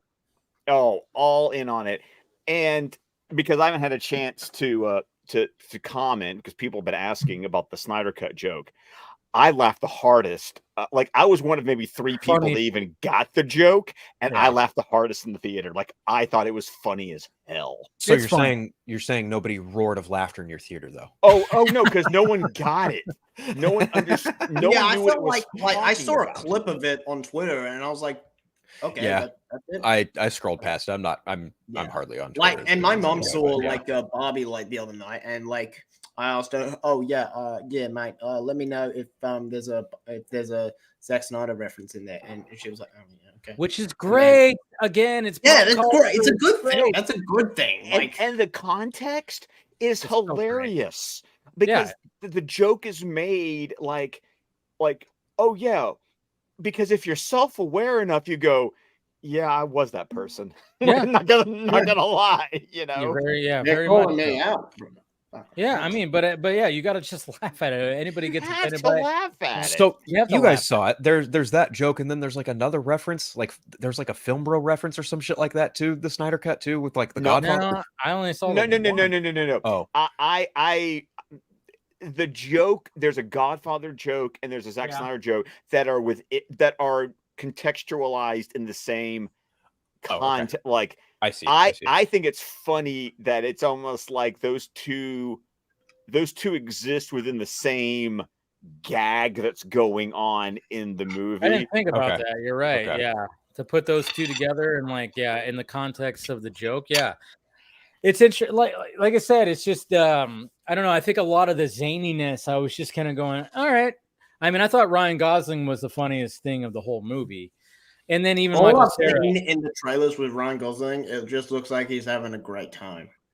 Oh, because okay. like when The Gray Man came out, that was his like first movie like since he took a break. Since like for one all where the it's flaws like, in The Gray yeah. Man, fucking Ryan Gosling is like one of the best things about that movie. The chemistry him and Chris Evans having that. Oh, they're great. They're great. Yeah. You know, So something great. else I really loved about it is Helen Mirren as the narrator. That's right. Like, she is, I mean, it's Helen Mirren. Like, Yeah. just her delivery. And there's one joke in particular that I don't want to ruin. I know exactly what joke And you're talking about. I laughed so hard at that joke because it was just so spot on. It was almost like it was added at the very last minute too, where it was just like, because like what's happening in the scene and what's going on, even like you're thinking about it before the joke before she actually the says joke it. happens. Yes, yeah, we're total. I know exactly which one you're talking about, and I laughed too. Like I chuckled. I was like, yep. That's yeah. You just kind of go, really? Like, yeah. So I think I almost think that post when they were recording it, they're like, wait, we should put something right here because this is that ridiculous. Yes, exactly. But I think that's the thing is that, you know, I thought the jokes landed for me. There were enough references that I was like there were references that I was laughing at that even my wife didn't really get. Like she was looking at me going, "Why are you laughing so hard at this?" Because it's funny. And but once again, when it comes to comedy, it's all about the sense of humor. And that was another thing, Dave, I really appreciated about your first reaction was that you didn't tear the movie down. You just said it's not for me. And I think that's the thing. When it comes to comedy, you just got to acknowledge it's not bad. It just wasn't my it's just not my flavor. Well, in my case, I thought it was hilarious and the ridiculous tone. I just love the way that it set a tone. And dude, it was like, nope, this is the movie. Yeah. And it embraced it. It totally does. And maybe that I went in going, oh, okay, I want to know why this or that. And maybe I just went in too much thinking like that. And I don't know. I'll probably watch it again one of these days. And then I'll just be like, hey, you know what? This is actually better the second time. Again, like I said, there is Tenet. You gotta watch it a few times. Yeah. I mean, it's not quite as technical. I mean, but hey, here's a hot take. I'll watch Tenet over Dunkirk and Inception any day of the week. Yeah, Dunkirk wasn't really for me. Like we watched that in like history class. The look on Scott's face is hilarious. No, okay. I really enjoyed Dunkirk. I get to see Dunkirk in IMAX 70 millimeter. That was it. That was a great experience. I think I did too, actually. I'm not gonna say it's not top tier Nolan, but it's also not trash. The way some people talk about it, they treat it like it's hot garbage, and it's like I hate that. I hate that because like it was a Christopher Nolan war movie, and it's about a story about survival, and the unique twist that he put on it is like you don't get to know. And a lot of people were complaining, why don't we know these characters? I'm not rooting for these characters. I'm like, yeah, that's what he wanted to do. It was like it was a story about survival, and if you were in the situation, you didn't get to know the guy next to you. You just were trying to fucking survive, and that's what the movie is about. And then, of course, in the Christopher Nolan way, he tells that unlinear style story, which I love, that he'll like, all right, setting this up, and then we're gonna go back to it right here. And that's what I loved about it too when it came to Tom Hardy's character in that movie. And as American audiences, the historical event of Dunkirk doesn't have the significance to us. Right. Like I didn't even know about the first time I was even made aware of Dunkirk and didn't even know what it was when it showed up in that movie Atonement. And I wasn't even aware of the event because it's a very British centric event in World War II. And as an American audience, that just, you lack the context to make it mean something. Makes sense. All right, we got a couple other chuckleheads coming in here. We got Andy with his Flash chair right there. And the video comes out August 18th. Go see it again. Oh my God. I knew he was going to do it. I saw him turn his What'd chair. you I'm like, that's expect? the perfect time to bring you guys in right there. What's happening, Jen? Wow, he was waiting for me to self-sabotage myself. Imagine. He knew. Well, you know, we were in this Barbie, talk right there, and I was like, okay, I'm gonna bring you guys in, and then as soon as I saw your chair turn, I'm like, perfect, perfect. Yeah. Then you could turn around like a villain, just be like, Oh yeah. Oh, exactly. that is definitely him, because we're trying to wrap up our show a few minutes ago, and we're literally about to wrap up, and all of a sudden someone comments something, and it's like, oh god, don't, you shouldn't have said that, because now he starts going, well, no, I'm not saying that. I'm like, oh god, okay, we're gonna end it. We're gonna be going. See, there you go. Yes. Just like that. Hey Lex, what's up, Lex? What's up, Yeah. man? Will beat or I will call you racist. Hey Lex. Oh, watch out. That's Watch what out. Australians are being ridiculed, and now whatever else is being ridiculed. Anyways, how's it going, guys? Good. We did a discussion on fan casts on DC Studios characters, and for once, me and Jonah, we're not really syncing up as much as because we did things we don't tell each other. Okay, like we're gonna take this topic, but then don't tell each other until we're the gonna night we do choose. it. Yeah. We only had a few similar names on our list, but It was good. because I have a right. question. I have a question. Yes. Was Jeremy Allen White on either of your lists?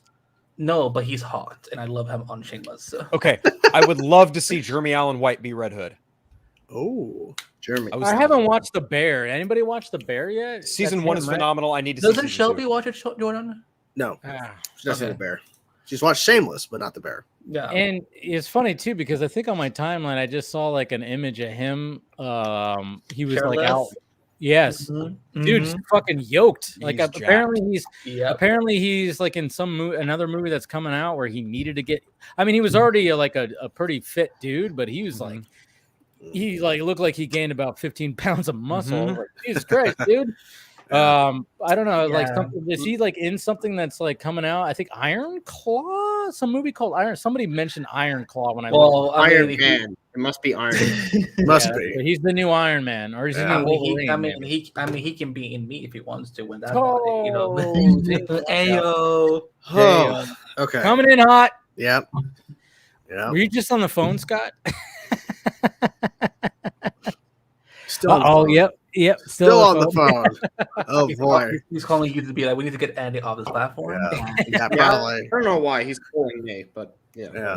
Yeah. He's calling you like, hey, what the heck? But I've been wanting to watch The Bear like when it comes in. But yeah, I was like, I saw like that picture. I was like, Jesus Christ, okay, yeah, dude's fucking yoked. Well, there you go, nice. Yeah, I've heard it's really good, and it's funny because I guess like award shows are putting it in the category of comedy, which apparently it's not really a comedy. I did see that. Yeah.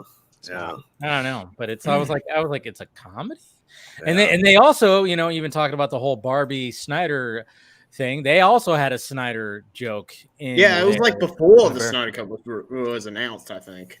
No. Was it? No, I think it was already announced. It was after. It was way after. It was after. Oh, really? Yeah, the Bear season 1 came out in like 2021, 2022. Well, sorry, I don't fucking know this shit. Wait, the Bear. Because you're maybe you don't need to say things if you Wait, don't. I'm not Take a drunk. pause. I know Barbie had a Snyder Cut joke. Wait, the Bear has a Snyder Cut joke? Yeah. At one point Yeah. in season 1, one of the main characters gets a megaphone, comes out to the crowd and says, "Oh, you Snyder Cut fucks," or something like that. Oh, Yeah, I remember seeing that, and I remember somebody that was like, that I know was like, I hope this season I hope it gets canceled after one season. It's like, Don't you dare sorry, buddy. wish on Jeremy Allen. See, White. they just saw the fucking clip out of context because I'm shocked, Phil. Something was taken out of context. that's right. Wow. Right? That never happens. even though I haven't seen that scene, you just explaining it sounds funnier than me actually seeing the scene on Twitter from Barbie of the Snyder Cut joke, which I'm like, this feels weird. Look, the But Bear that sounds season funny. 1 is phenomenal. but I I'm just didn't gonna see leave it. it at that because Yeah. number 1, Jeremy Allen White is great. Number 2, you see a legitimate bear in the first episode. Sorry, spoilers. No, Oh, but I didn't- I would have been disappointed if I didn't, Phil. I mean, let's yeah, be I know honest. it is called. The If Bear. you needed a draw, there's your draw. Thank you. I already had the draw because it's about cooking and food and stuff like that. Those Another fair that point. shit. Yeah. You can't go wrong with some of those. Well, there's just something about Jeremy Allen White and him being the leading man and him just having, again, like a kind of intensity to him. Not in the same way that Christopher Nolan He looks has, like Timothy Chalamet. No. Like on the Disney Plus, when I browse through Disney Plus, You are outvoted. Just take it. No. Yeah. No. Timothy Chalamet weighs as much as his half. Take him off. Take him off. Don't take me off, Thank Andy. you, Come on. Andy. Thank you. What the hell? Jeremy White looks like a man, first of all. Chalamet still in puberty. Yeah, Timothy Chalamet may have a small ass, but still, he's a man. How would you know about his I will small say ass, that Timothy Because Chalamet if you looks a lot watched more like Call Paul Me by Atreides. whatever that one movie, Yeah, I saw him by my name. I don't remember. yeah, he was. That's You it. do see an ass shot. You do He's see in an Lady ass Bird. shot. And So that you didn't movie. And he's in Little Women. Oh yeah. I mean, he definitely. Okay, when it comes to Timothy Chalamet, like Yeah, the guy, Timothy you know what? Chalamet. I like him, but when people start suggesting him for this and that, I'm like, stop it. And then I make fun of the whole thing where it's like, I mean, the dude needs to eat a sandwich. Yeah, I he mean, does need to he's- eat. I will say that. Question. Yeah. Okay. Question about Timothy.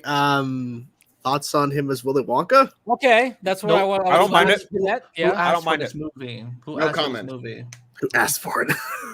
Yeah, who Studio asked? apparently. That's true. Nobody asked for it. Nobody. That's Look, true. There was probably that We already- one guy. Do we need another Wonka origin? Not after Johnny Depp and Tim Burton's. No, not necessarily. Is Hugh Grant as an Oompa Loompa charming? No. Yes, the hell it is. Yes, it Well, Yes, it is. It I looks. think it is. Hugh It Laurie. looks charming. I think the movie looks charming, and I think Chalamet, he can maybe do a younger Gene Wilder, and I'm glad they're Gene kind of going Wilder. in that. What the fuck ever? I love that answer. I love the fuck ever. What the fuck ever? You guys know exactly who I'm talking about. Axel Anyway, straight up like, no, you said it wrong. I mean, drunk Said it Axel. wrong. Actually, yeah. Drunkenheimer, Drunk Kurt, Drunkenheimer. whatever the fuck your name is. Drunkenheimer. Oh god, it's funny. All right, so somehow throughout the rest of the night, Droga, you got to like somehow change your name into like a drunk version of a Christopher Nolan movie. Oh, come on. Oh, Why hasn't yeah. the drunk night already Drunkenheimer. happened The yet? drunk night. Or the He already Drunk did. Night Rises. He did. Drunk Yes, Begins. Drunkception. Yeah, that's the next one is going to be the Drunk Night or the The Drunk drunk- Night Rises. Drunken Stellar. Drunkento. You know, Stella is my dog's name, so I could get her in. She'll probably bite Just me. don't get your dog drunk. That's not a good idea. Yeah, that's not fun. No, but We should have said that ages ago because yeah, when Yeah. it comes to Timothy Chalamet, I'm like, all right, he's a good actor. I like Dune, obviously. But he just And has a Dune was- baby face. He is such a baby face. I'm like, there's gonna be eventually like there's been people who are like, oh yeah, he should play like Nightwing or he should play a Dick Grayson. Nightwing? Are you serious? And I'm like, all right, I can maybe see it, but Mm-hmm. the dude's gonna have to freaking If shoot up you steroids. played Gotham Knights, one of the skins for Robin is like a Jim Lee skin, like where he's got he's got the hair of Timothy Chalamet. He'd make looks a better exactly Tim like- Drake than he would Dick Grayson, in my That is opinion. very true. No. He'd Yes. be a better Tim Drake than me. I'm just saying. Probably. No. No, Yeah, that's- there's a Based lot on of what he said, he's never going to do a comic book movie. So don't blame Good him. for him. Yeah, Stay don't away blame from him. it. Leonardo DiCaprio. No, It was he would be Leonardo my DiCaprio. Yeah, Leo told him. He's like, don't do it. No. You know, he would be my choice You for never need Loki if they ever rebooted. What? I think the only way he would do a comic movie, I think, is if he did something, say, like an Elseworlds thing, like a one-off, or like a Matt Reeves situation, which is really serious. Because I feel like No, we didn't talk DCU, about it. yeah, because I feel like DCU is going to be too Commercial. gonna be a that, bunch of that, or that dick or jokes. it's going to be kind of like the MCU in terms of like there's some seriousness, some humor, and I feel like he wouldn't take on a reoccurring in like say a connectivity where he has I will multiple projects. If he I'll was in say the it. Reeves words, I could see him like as like the Question or something, where like it's not really a costume. I don't think he's ever gonna do a costume. I think he will do something No. more subtle, and the Question would be, I don't even know if they can do Question because of the. But they're probably not. Well, I don't know if they No. can. I don't know where the character rights are right now. But no, he's not Nightwing material. It's like when No. people are saying like Dylan O'Brien should be Nightwing. I'm like, I love Dylan O'Brien, but why? Because Yeah, he's that's famous and too he's obvious. he could do it. No. Obvious choice. Like, Yeah. I don't know. like people even suggested Zac Efron should be Nightwing. I'm like, no. I could see that. To be honest, If Yeah, he was About if 10 he was years ago, way maybe. younger, yeah. yeah, he's Yeah. well, Aged a little bit. yeah, Yeah, but yeah. I mean, He's he now doesn't look Ted like Bundy, he's so yeah, I can't. Picture that now. He was, He played yeah. Ted Bundy, really? Yes. Yeah. Yeah. What Yes. is with It Hollywood's happened. obsession of doing all these like films? Well, and hold documentaries on. Well, hold on. James Hetfield from Metallica was in that movie, so let's calm down there. He That was was? amazing. Yes. I didn't watch it. So. Yes, he was. He was the cop that arrested him. Oh, that's right. Yeah. It was amazing. It was 10 out of 10. It's the best thing ever. That's I right. really am. God damn. I forgot about that. You're Have right. we given Scott some love tonight for this hat? Because this Oh yeah, this, the this hat is gotten love. Okay. this hat is on point on him. I'm just saying. Yes. Yeah, Oh, he's by the what, way, you know? by the way, because of the hat and just my style, I had to take a moment. Tony Bennett, Mm. May R.I.P. rest in peace. May he rest in peace. I mean, dude. I mean, Sinatra's my guy, but that doesn't mean I can't respect the hell out of Tony Bennett.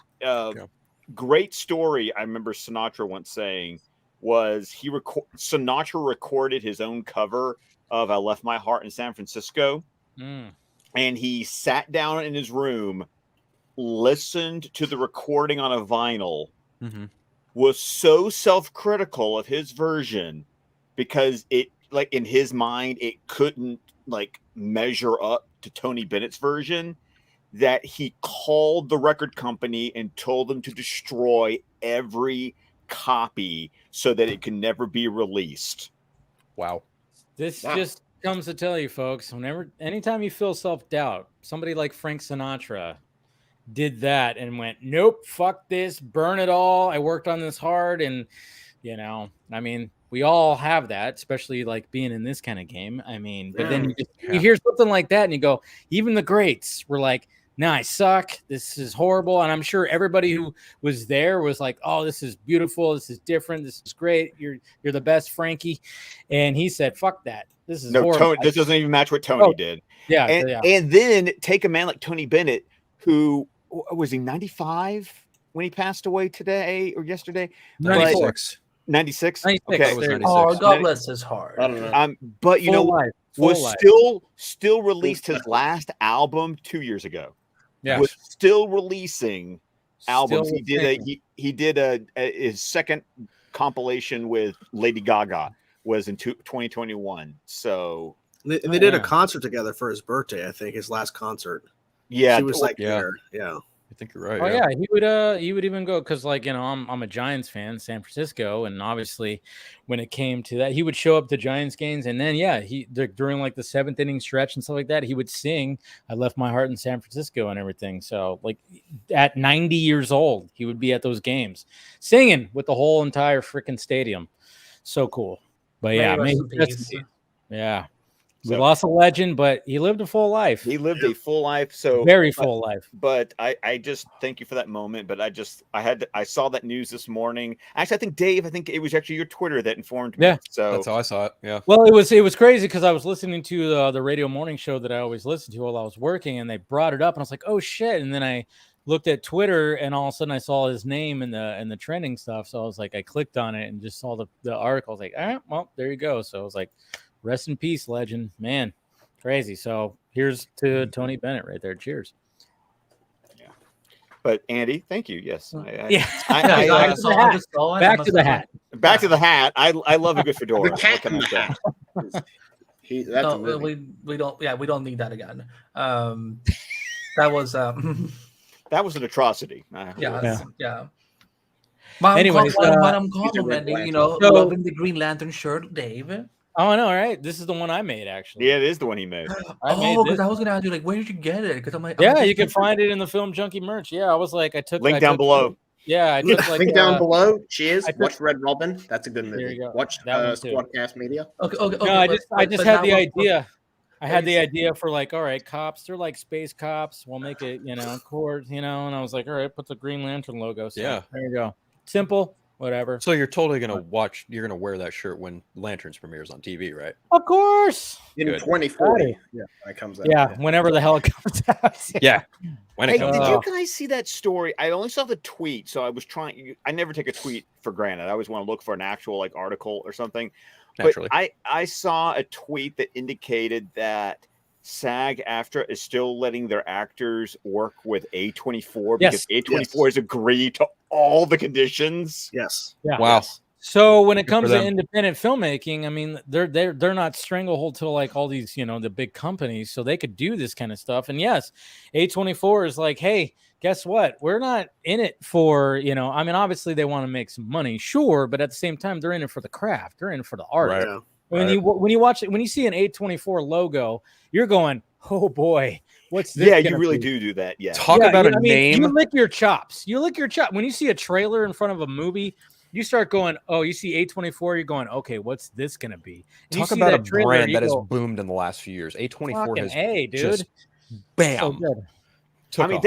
mean, they've been around for so long that movies that were A24 movies, I didn't know were I didn't know were A24 movies, and then there were movies that were A24 movies that you just saw because of the movie, and then they became movies that you saw because they were A24 movies. Yes.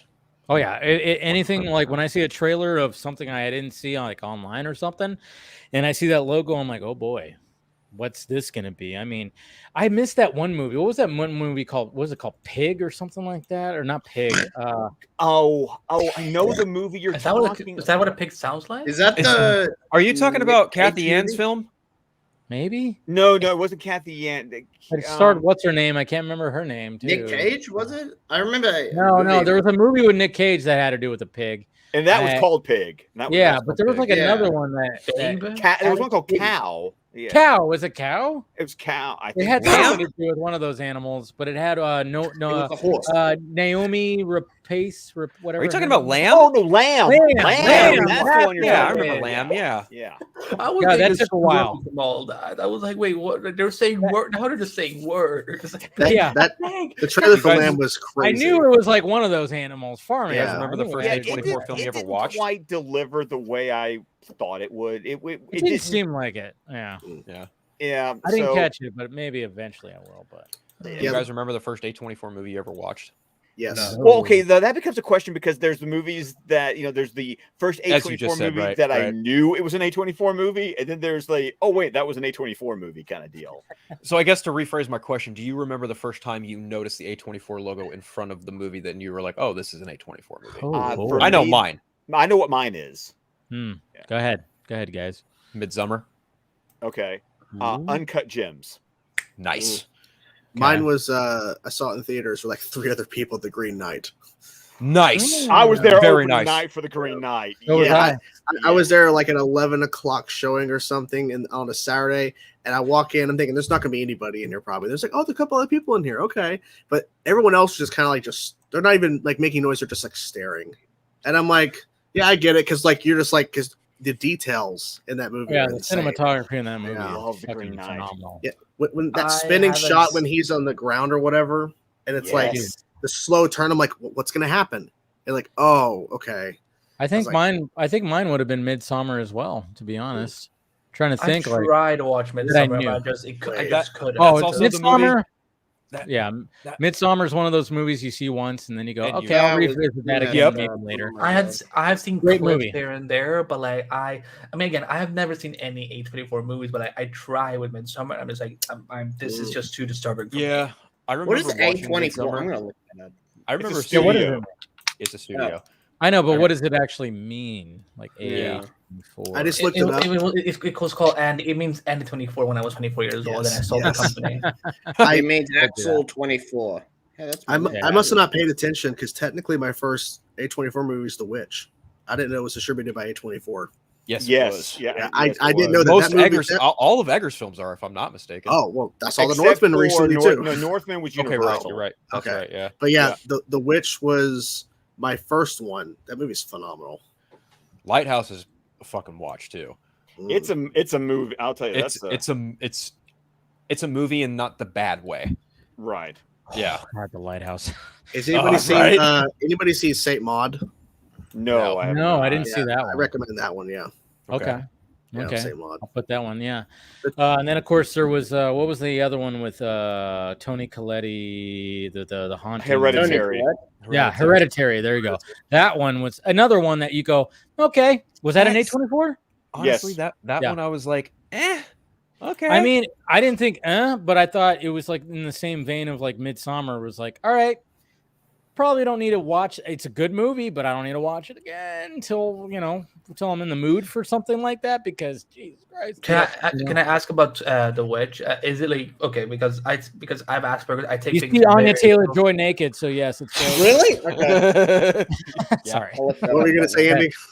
Well, I'm the wrong demographic because like women, I'm just like, okay. But Didn't like, watch is it The like- Northman. Yeah. I think Spring But- Breakers was one of the earliest movies they made. but is it actually about like? Is it about like a witch or like? Is it like I about? don't know. I don't want to give it away. Don't want to give it Well, away. it's basically like it's the it builds up. It builds up. Yeah, I mean, and it's a slow burn, which is a Mhm. lot of these artsy movies are like that. It's a slow burn to lead you to that ending where you go, holy shit. And the reveal is awesome. Yeah, It's so good. It's a good payoff. Okay, Now, actually, yeah. and Phil, I'll correct myself. I saw The Lighthouse before I saw Uncut Gems because Okay. Lighthouse was October, and then Uncut Gems was December. So Right. Okay. So actually, Lighthouse was my first A24 movie. I think Uncut Oh, Gems is is that- probably my favorite A24 film. if I had Uncut to think of Gems that. gave me anxiety. Oh, no God, shit. yes. Straight up anxiety. Like watching that, I was like moving in my chair. I was like, good. I was like, I had 2 drinks in me, and still I was like I was drinking cutting too. my teeth by the end. As a Dude. guy who grew up on a lot of Sandler films, to see him do that was just Dude. like a fucking right. I love that. I love that Sandler can do that. The I love Lighthouse. how Sandler, like, he'll make these stupid movies that, hey, we're gonna go to an exotic location, stupid movie, and all, and I can He's enjoy always those. Getting with a hot Jennifer chick and- Aniston. Yeah, and getting with the hottest actresses in the world, sure, good for him. And then all of a sudden he'll do he'll throw a curveball and do a movie like Uncut Gems, and I'm like, Mhm. see, you are not just you have it figured out, man, and you show up to your premieres wearing sweatpants. I fucking love it. And just were like you about to that. ask? You're about to ask a question a couple yeah. minutes ago. The Lighthouse, is that the one with Robert Pattinson and the Willem Yeah. Dafoe? Yes, that's the Oh, Lighthouse. I've been meaning to watch it for ever, but I never get the time. But it sounds like a really good movie. And also, that's It the one is. that's like just black and white, right? Yes, black and white 4:3. Mhm. It's it's one of those movies that I need to watch again, especially when somebody revealed kind of the I did not grasp the philosophical theme that what it was a play on, and once someone said the one word, I went, oh, hot damn, okay, I need to see that Yeah. movie again now. I think I know what you're talking about. Yeah, it definitely, there's a lot of layers to it. Mhm. And it's a movie about isolation for sure. Yeah. And it's very well acted. I mean, there's a scene with Willem Dafoe that doesn't cut away where he's getting dirt just dropped in his face, and he just continues on in this monologue. And I'm like, how did he? That's your fucking Oscar clip right there. What the hell? It's pretty damn amazing. But I think Andy, also, when people talk about movies that Robert Pattinson did after Twilight, that when he got picked for Batman, and people were like, no, he's been doing the work. Yeah. They're all A24 movies. Yep. Robert Pattinson. I know he's been working his And ass people But still A24 bring is up where that, he oh, went he's just and the is where he Twilight went and guy. did the Like, I'm like, work. bro, Yeah. And so, Yeah, Good Time is amazing. Good you times. still need to Great. see Good Time. Good Time is amazing. I've seen Highlight. It's the same guys who did Uncut Gems, right? That did Safdie Good Brothers, Time? yes. Yeah, same guys. Did anybody see Ex Machina? Yeah. Actually, haven't seen that. that was actually technically, I know it's A24. I saw that in the theaters on a failed date. And I went by myself because she's like, oh, I'm leaving. I'm like, well, leave then. I'm going to watch the movie. That was the first A24. Yeah. Yeah. Okay. We were supposed to meet up, and then she said something, and I was like, not to get too much detail into it, but she said something I don't agree with. And I'm like, well, it's the first time ever meeting you in person. You kind of lied about, what you look like as well. But you said that. I don't agree with that. And then she's like, oh, I'm going to go. And she drove 30 minutes. I'm like, okay, we could have still seen the movie, whatever. But I'm going to go because I paid for my ticket. I'm going to see this movie. And it was awesome. Ex Machina Machina is one of my amazing. absolutely good. amazing. So good. That heard that was Alex Garland, right? Alex Garland, yeah. Yeah. 'cause I actually saw Annihilation before I saw Ex Machina. Annihilation's good too. Annihilation. Yeah. Well, he's got a movie coming out now. I think the Conqueror. Ooh, I don't know about. Ooh, Kang the There's a new movie coming out. I No. didn't know this. Ooh, Yeah, I still need to see that TV show Devs because I know Oh, good. Garza loved it, and I need to. That I need to movie, catch that show will make you fucking think. Like when I got into that show too, and I'm like, all right, yeah, like when you watch that show, it's very Alex Garland because but it's just like obviously it's a series, so it's stretched out for like 7-8 hours essentially. But yeah, I mean, if you're a Garland fan, you're gonna like Devs. Devs. There's a movie called. Oh, I'm sorry. I got Garland mixed up with Gareth Edwards. I was thinking of the creator. My bad. The creator looks great. Yeah, but Andy, what were you gonna say? Yeah, there's a movie that some of my friends tried to recommend me years ago that I'm just like, I don't know about it, but since you guys have seen way more A24 movies than I have, what is the take on the Adderall Diaries? The what? I haven't seen it. The Adderall Diaries. I didn't see that one. I don't even. I haven't seen it.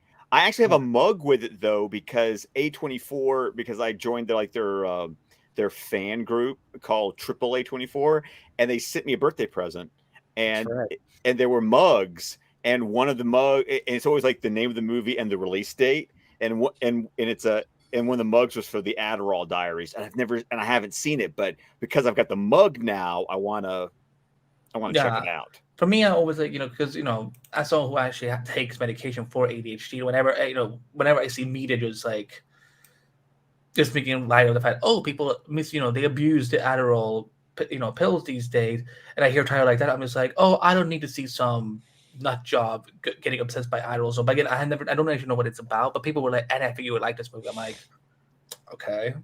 I don't have context to give you an answer, but I will let you know when I do. And now, Andy, did you see Everything Everywhere All at Once? That's an A24 movie. That's an A24 movie. Yes, it is. That won Best Picture, right? Yeah. It's on my watch list. It's on my watch list that I'm going to watch it. Well, the fun story I'd like to share with I've always shared with Dave was that one of the writers and directors went to my high school. Yeah. Nice. So it's small world. It was a small world. So like when they won Best Writing, he named 3 of my teachers. Like in his Oscar acceptance speech, like when he started listing off teachers, 3 of those names, I was like, that was my theater teacher. That was the French teacher, and that was it was kind of fun. And that was my history teacher. I remember those people. It's crazy. I love that movie so much. Yeah. Is that the big multiverse film that people were getting? Yes, with Michelle Yeoh and Ki-Wan Kwan. Yeah. Yep. Oh, God bless them. I was looking up Robert Eggers, course director of The Witch and all that, and Northman. I was wanting to see like his Nosferatu remake, but it's apparently not being distributed or anything by A24. No, so that's a shame. Yeah, but I want to see that. No, but I still want to. Oh yeah, Bill Skarsgård is the lead. Yeah. Hopefully our future Lex Luthor. Okay. I am so sold on Bill Skarsgård as Lex. As Lex, yes. Yeah. It's going to be interesting because even like this past week, James Gunn debunked that Daniel Craig was going to be Lex Luthor. And we're like, who the fuck? When the fuck did that rumor come out? Was that a rumor? Like the debunking I don't even know. Was the news for me because I know what it is. Yeah. Somebody posted a GIF of Daniel Craig. It was a scooper posted a GIF of Daniel Craig, and also and I bet people just ran with it. Was it My Time? People ran with it? Yeah, My Time. My Time did it. Yeah. Yeah, they posted one recently, and people were thinking it was Jimmy Olsen. Scooper posted that GIF with no other context, no other information, and then I don't know how it got to Lex. I thought it was like implying like the next James Bond or something, which she still can't do because the strike is going on. But whatever. There's not going to be any casting announcements. Yeah, they can't make no casting. I really wish he would have come out and said something about Grace Randolph spilling all that nonsense about Superman Legacy's plot. Oh, you know he will. I have not heard. Don't because dude, don't even worry about it. It's ridiculous. Exactly because it's bullshit. Of course it is. Of course it is. But that's what I love about the fact that I don't see any of this crap. Good. I just love the fact that you guys talk about it. I'm like, I'm so ignorant. The thing is, I have her blocked, and yet some mutuals of mine still regurgitate her bullshit. I'm just like, fucking seriously. Same here. Sorry, Phil. Yeah, It wasn't you. Not to go into specifics, Scott, but basically what she did was after the announcements of the other casting of heroes in Superman Legacy, she basically did a watered down version of the Black Adam plot and said that and like yes, I've missed that drop so much. Oh my God. I didn't actually see the drop. Andy hasn't seen it apparently. Oh my God. That scared him. Oh my God, Dave, you do the same thing that Jordan will do every once in a while. Like, he will pull a clip from nowhere and scare the loving shit out of me. Like, there was one, he was like some singer that was just like, la, la, la, la, and I'm like, oh, don't worry. I had fun with Jordan this week only because he oh yeah, Jordan got to experience my my sassy side. And I told you to I told you to post what you sent me. Like, no, I don't want it. Like, come on, just do it. That guy was being an asshole. He was being an asshole. That's why he had barely 100 followers.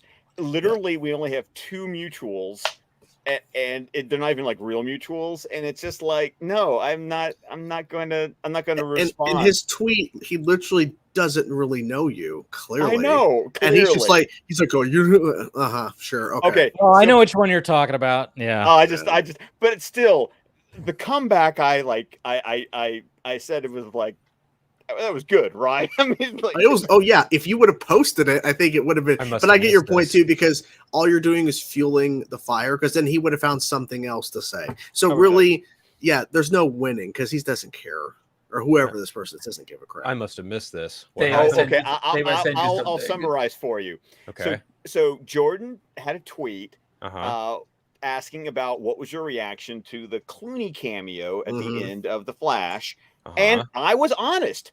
I said I hooted, laughed, and clapped because I got it tickled me. I really enjoyed seeing Clooney at the end. Like it was like, oh my God, they did it, and some asshole with barely 100 followers replied underneath me that said, "You have never respected this universe." Oh, for fuck's sake! Oh my God!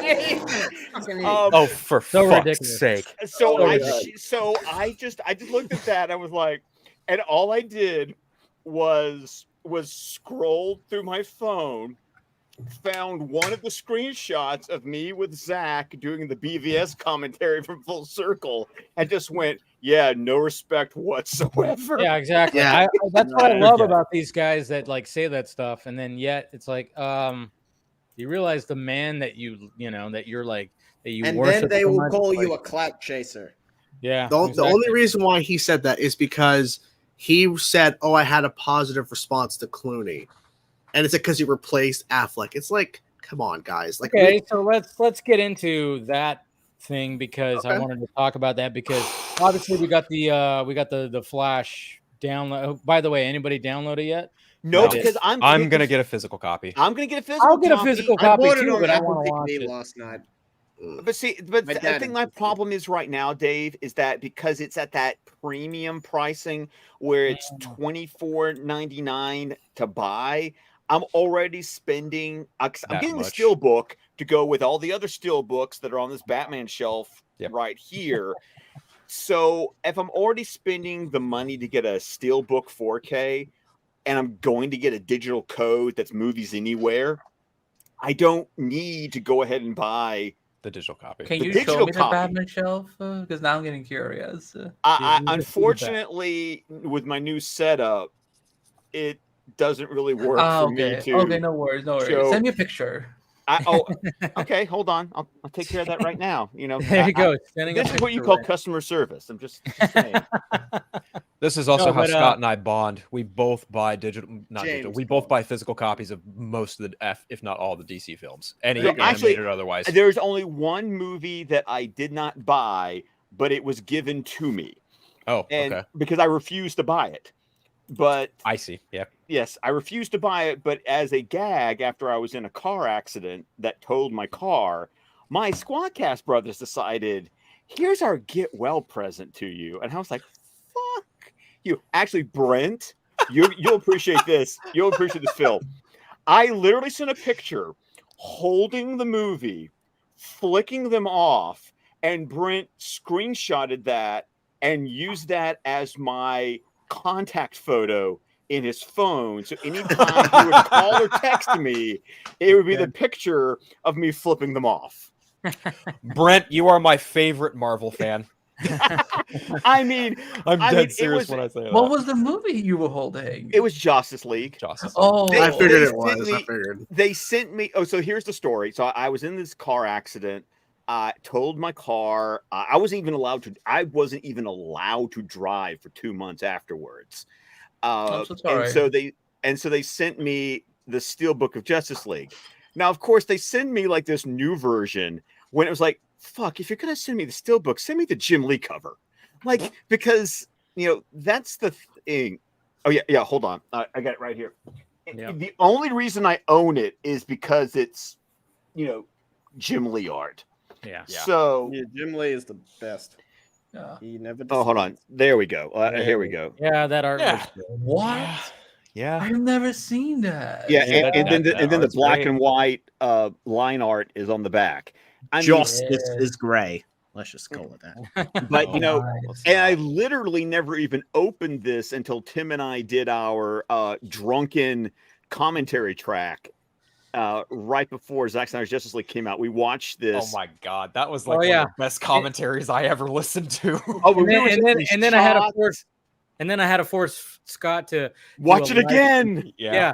Like a Why would you couple do of that, days Dave? later, we did a vodka. I think we did a vodka. You did a stream. vodka vodka stream, stream, yeah. that's right. Yep. We're with a bunch of us, and we were getting plastered, just watching and ripping the fucking movie apart. Like You should have invited Zach onto the stream. Oh No, my I'm just god. Tim No. was a fucking No. riot. No, on no, that because commentary. in the words of the man that has a movie out this weekend, who told his wife, Yeah, Zach I know. never Never see this this movie. movie. Yeah, yeah. Andy just sent it to you. Okay, let's see. He did.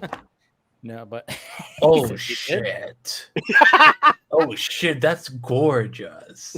I have never a seen similar his- one too. I have a similar one too. That my Okay. girlfriend got me for Christmas. I got That's one. that's a good girlfriend. Yes, and I put Yeah, all you I have a put girlfriend, I I don't. put all my Batman pop. I put most of my Batman pops on. Yeah, Andy, just make sure that you look at that steel book all the way on the left side.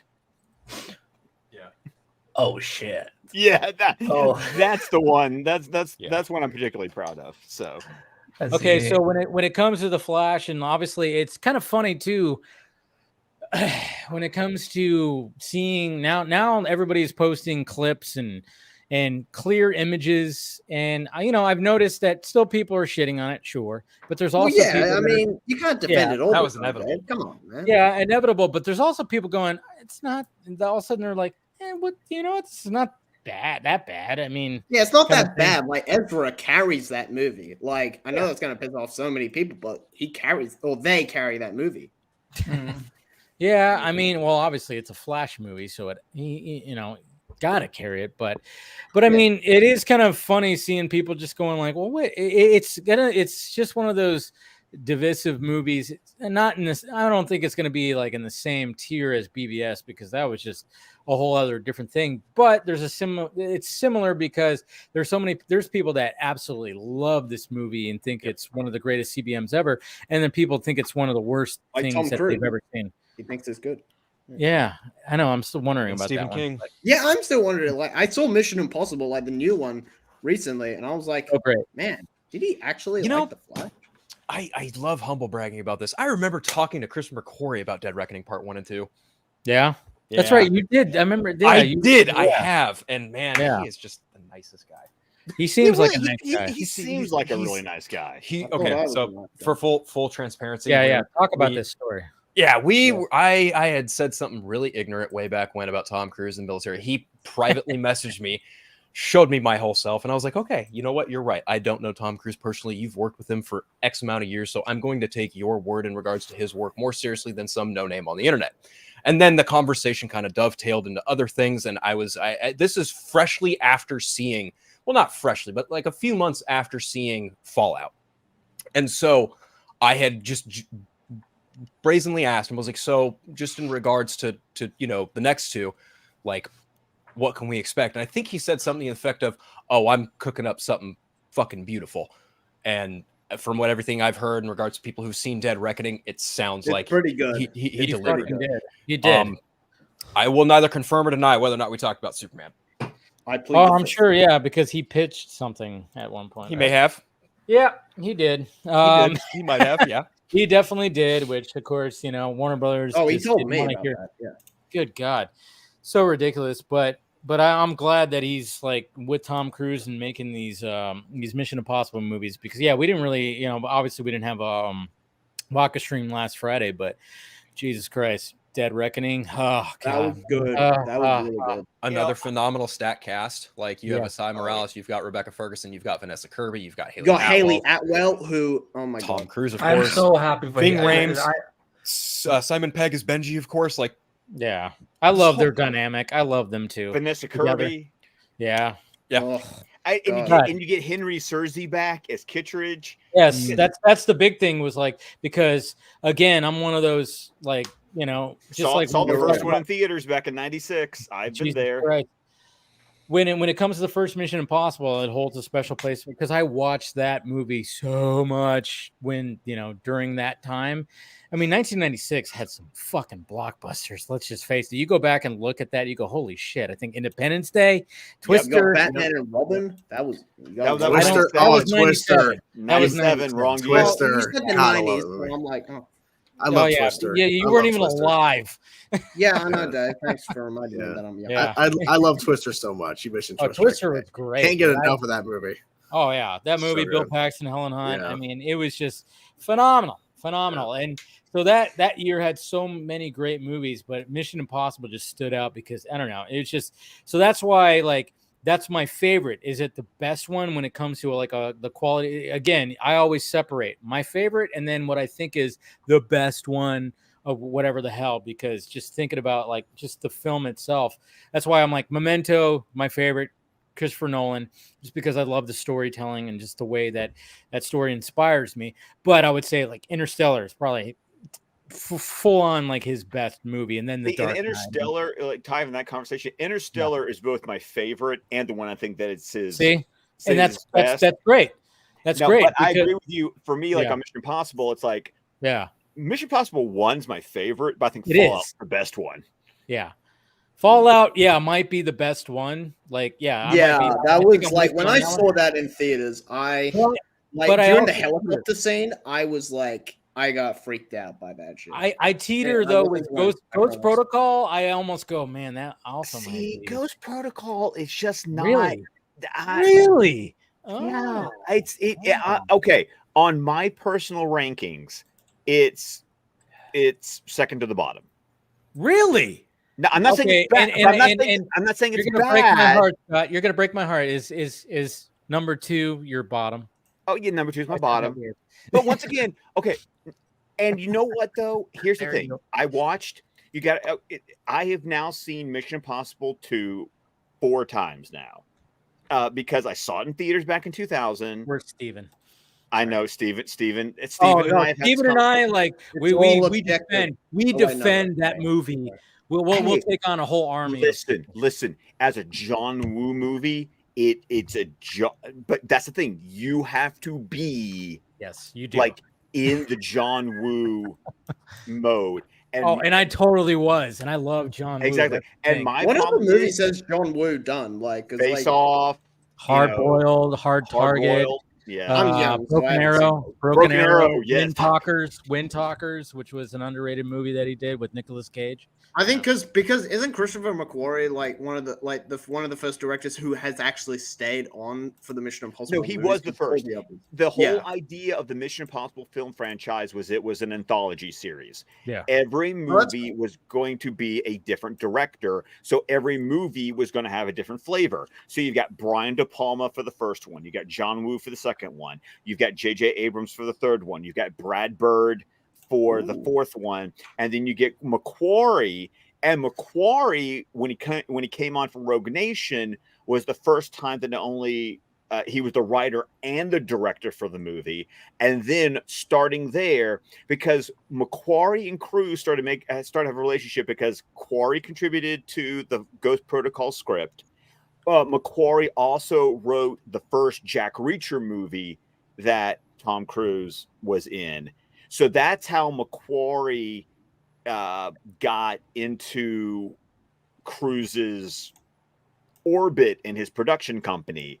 So then he gets brought on with Rogue Nation to write and direct it. And obviously they loved what was happening so much that then instead of it being this anthology, now it's McQuarrie is writing and directing. And suddenly from Rogue Nation on, there's this continuity, because not only does McQuarrie have continuity with his own films, he has made very intentional decisions to reach back to previous movies and all the way back to the first. He directed Top Gun Maverick, right? Like John. No, that was Krasinski. Kosinski. McQuarrie contributed to the screenplay of Maverick, correct? But he was not the director of Maverick. Yeah. Okay, yeah, because that's what I keep hearing. He directed Maverick. I'm like, no. Chris McQuarrie actually does a lot of script doctoring. Yes, he does. Yeah. Great. He's a great storyteller, and I think the reason why he has a bunch of gray hair is because of Tom Cruise. That's very I just go by that. Like when you see the behind the scenes of him making that jump, like McQuarrie is just watching the monitors, like what the fuck is he doing? You know, I mean, and I can't even imagine what Dead Reckoning Part 2. What the hell is Tom Cruise gonna do in that one? I was gonna jumping on that biplane we've seen. That's gotta play into it. They haven't filmed it yet. I remember reading that like I thought they've shot some of it. Yeah, I thought they shot it back to back. That's what I heard. From what I recall, there's some of it that's supposed to take place in the Arctic, and I only read that. Passing. Well, if you watch the movie, it definitely does.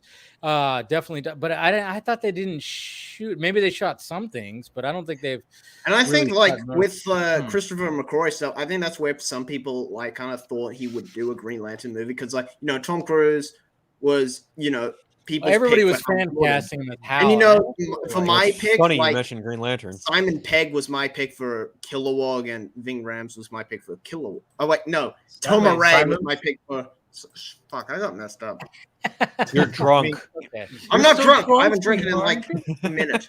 The only reason I don't want Ving Rhames, it would be because Michael Clark Duncan already did him in. Yeah, he was good.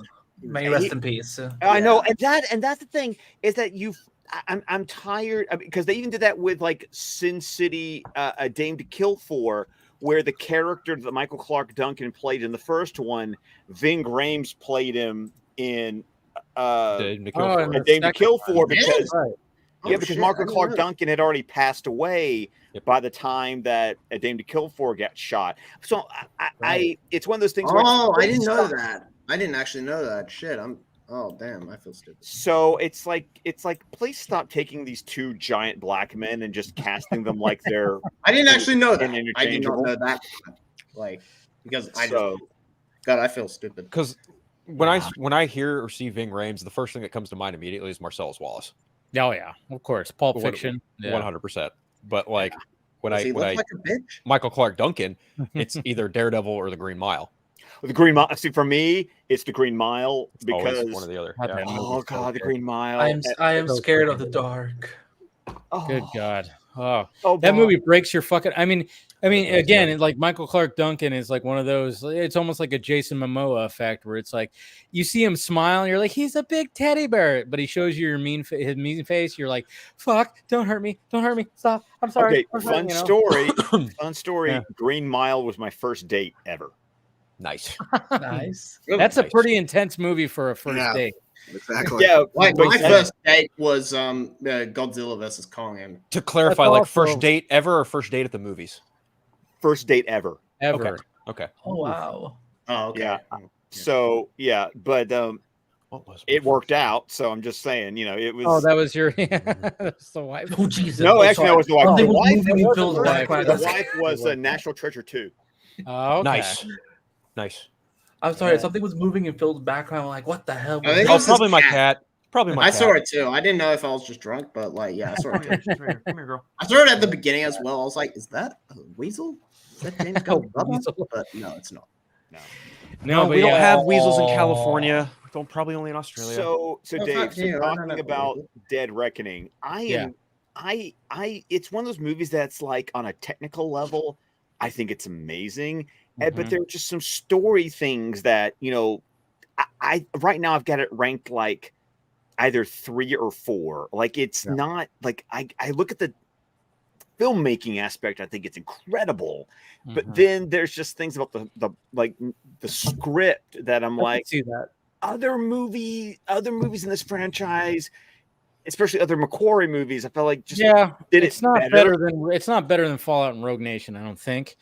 But I think, I don't know. To me, it's what you go to the movies for. That's why, you know, I mean, now Oppenheimer might be like, you know, in my eyes, one of, you know, the best movies. I don't know.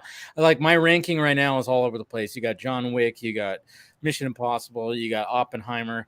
Sorry, Barbie, not quite. But hey, you know, but no, but yeah, I mean, I could see what you're saying, Scott. Like when it comes to certain story aspects, sure, but what I really loved about it was just like you know, it just had everything that I wanted. It had all the spy stuff and, like, you know, that airport train sequence. Yeah, but even the airport scene and when that whole thing, and then of course just kind of not really You tell me. Yeah. That's something you tell me. Yes. I mean, when Benji had to like basically figure out riddles to, and that was so great about it. I mean, yeah, I know. Spoilers, not really, but there's just a scene in an airport where other people, as well as Ethan, while he's trying to handle a certain thing, other things are happening too. And I just love that because the tension was just like, you know. And then of course you have this new character that's played by Haley Atwell, which Scott and I both agree when it comes to an aspect of her character, because it's like, are you the new Hunt girl? You know, the Hunt girl. I know they call it Bond girl, and when you say Hunt girl, that, you know, you got to be careful when you say that. Anyway, especially if you're, you know, yeah. However, but I mean, like, credit to Dead Reckoning. One of the you know, like when you talk about crazy credits, if you sat through the whole credits, there's a really fun credit. Oh shit. Okay. If you go all the way to the end of the movie, like right before you get to like the whole, like, you know, all the film companies and stuff, you know, like the Dolby Sound and all that, there's literally a credit that says, the producers would like to make it clear that at no way physical form was there any driving of automobile or anything otherwise done on the Spanish Steps. This was recreated on the back lot at the studio. I was like, wow. They have to do that. They have to do that because it's funny because Fast X did the same thing almost. There was like, for what? On the Spanish Steps. It wasn't Spanish Steps, but it was like, I don't know if it was the same ones, but it was similar. Like when I think it was because like they're driving to almost to the Vatican, and so I was like, is there something there? Like, well, we didn't actually do that. Yeah, I don't know. It was just kind of funny because, you know, Fast X had a similar thing. I don't know if it was the same step. I don't think it was trying to be the same steps. No, because both sequences happened in Rome. They were in Rome. Okay, so yeah, like in Venice. So it was all the same thing. Of course, Mission Impossible did it better, you know. Yeah, because like I visited Venice back in December, like for Christmas, and like me and my mom were just like, "Oh my god, that's where we were," and like, so yeah, that was like a pretty cool part that we watched. And like a lot of my friends in like Australian friends, sorry to bring this up, but like there a lot of my friends are in Europe, so like they're visiting like Venice right now, and I'm like, that's pretty cool. So like, visit that spot where they killed what was her name? Ilsa Faust. Yeah, we don't. Whatever. Yeah. But you know, true story though. Thanks to Mickey's Roadster Racers, I know why they're called the Spanish Steps.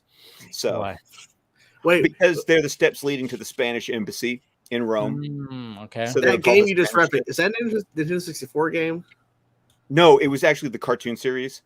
But there's a Nintendo 64 game that was a Disney ripoff of Mario Kart. No, there's a TV show. It was after Mickey Mouse Clubhouse. They went to Mickey's Roadster Racers, and then there's a little segment that's got Daisy and Minnie called Happy Helpers, and so there's an episode where they're being tour guides in Rome.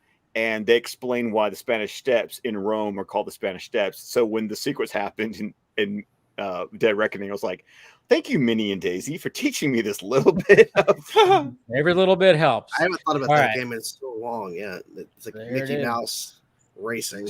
I remember that game. Yeah, I played right. that.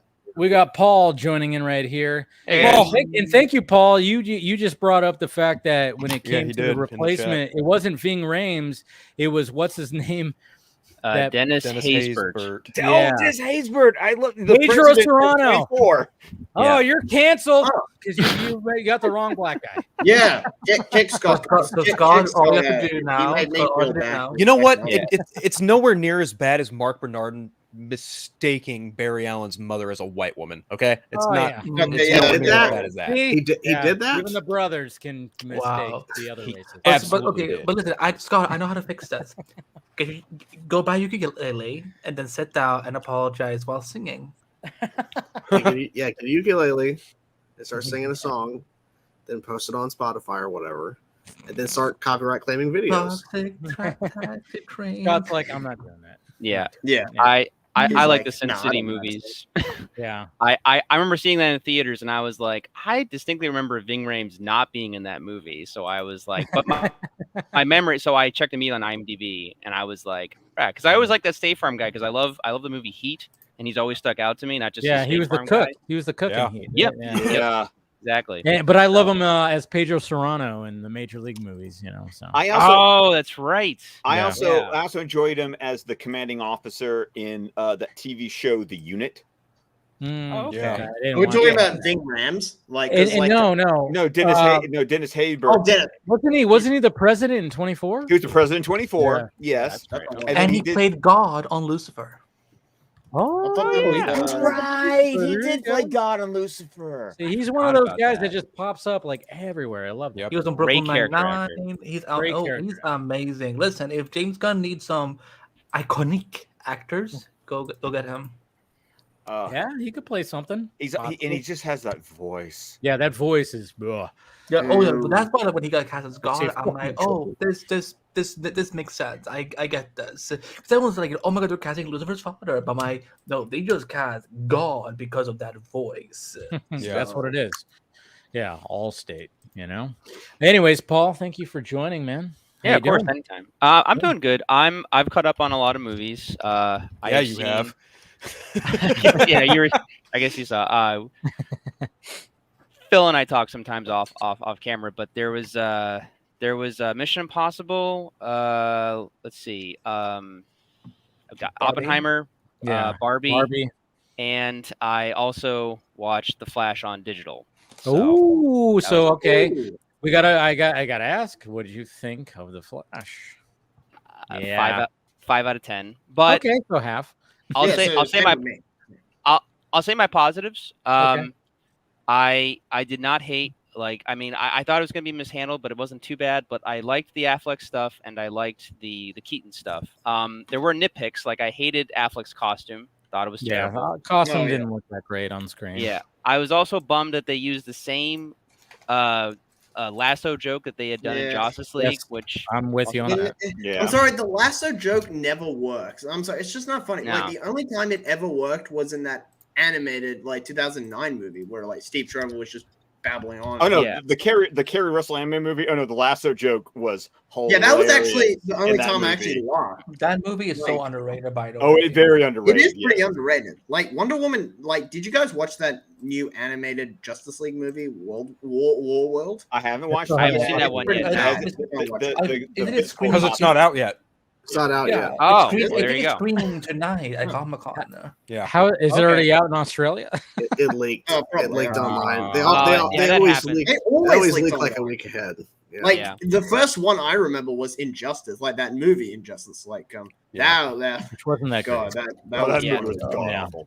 that I've was read not- the Injustice comics, and I've heard that if you're a fan of those comics, don't watch them. Don't watch the video. them. Paul. And just, They- not even if watch you're it. a fan of Fumble it. DC, like No, they fuck Okay. it up. If you are a Yeah. fan of both the games and the comics, this is not even a spoiler at this point because no one really cares. By the time you see the Flash die, you're like, okay. who oh gives my a shit? god, I hated that so much. Yeah. And people say that Yeah. Jonathan Kent in Man of Steel's death was the worst thing ever. You haven't seen shit. I'm just saying. You haven't seen it. So No, the tough. worst death in But- DC. The worst death in DC. Sorry, Dave, but the worst No, death no. in DC is the fridging of Black Canary, played by Katie Cassidy on Arrow. Somehow, a Black Canary on Oh, the Green God. Arrow show got killed off because Jordan. What did Mark Guggenheim say? Their story was done. He ran out of stories for her. Yeah, he ran And out then of they story. made her like, and then they made her Earth 2 version. Yeah, the the Flash main- had to the Flash TV show had to basically save Arrow because the ratings were going down and people were super angry. And I was like, of course Barry Allen has to fix everything. Yep. Imagine getting to write Green Lantern in live action twice and not having it seen. That's Mark Guggenheim. Which? Oh right, because then they make they make John Diggle like he's as Green Lantern. And they never did anything. That one got Andy right there. Because Andy knows exactly what I'm talking about. I know exactly what hey Phil, you know. Well, I I know. mean, we I know. all Oh, I know. know, Yeah. Because man, Yes, we see your the doll is very pretty. Well, it's so funny that he mentioned that because literally the first time I was ever on the Vodka stream was when the news came out about the first, well, one of the iterations of the Green Lantern show, Yeah. and Mark Guggenheim was a co-writer of the 10 episodes. Yep. And we were discussing that, like, well, he has a co-writer. Let's hold on because he's had some really bad decisions. He also made some good decisions. He also Yeah. wrote a script of Green Lantern once before. Yeah. Oh god. He's also- I like the draft that actually leaked that never got produced because I'm like, okay, that one is better. I think I don't. The one him Berlanti Green And- did. Yeah. Yeah, and then that script wasn't. but then that when bad. Warren Campbell came in, I think he's the one kind of messed things up. Oh, 100%. But yeah, throughout Arrow's run, Mark Guggenheim did a lot of horrible choices, and I agree. I mean, and also Jordan would talk about when he was crying boohoo for himself about not getting a call. Oh yeah, Things so that it was all over. I'm pretty sure heard about it. But essentially, when James Gunn and Peter Safran took over DC, and we started hearing all this stuff with rumblings and stuff, Mark got upset because he didn't get a call or a meeting to discuss potentially him joining that writer's room. Yeah, but he was upset he didn't get considered. I'm like, well, just because you worked on the Arrowverse doesn't mean you're going to get a call because no one else from the Arrowverse got a call, essentially. Well, or say the whatever. thing that triggered you the most. Like all this basically didn't matter. Basically, he wasted his time working on all these projects. Like, oh, you got paid a lot of money to show run this crap, but now it's a waste of time. And like, didn't I he remember like that. self I remember like? that. Didn't he actually pay like the whole Crisis on Infinite Earths like crossover thing? Like Some of it came out of his pocket He because didn't pay for the whole thing. he didn't pay for the whole thing, You know but how much that would have cost. he them. did pay some stuff out of pocket because, unfortunately, for some reason, they weren't giving him the budget yet. They kept like saying, "Hey, can you get Ezra Miller in there?"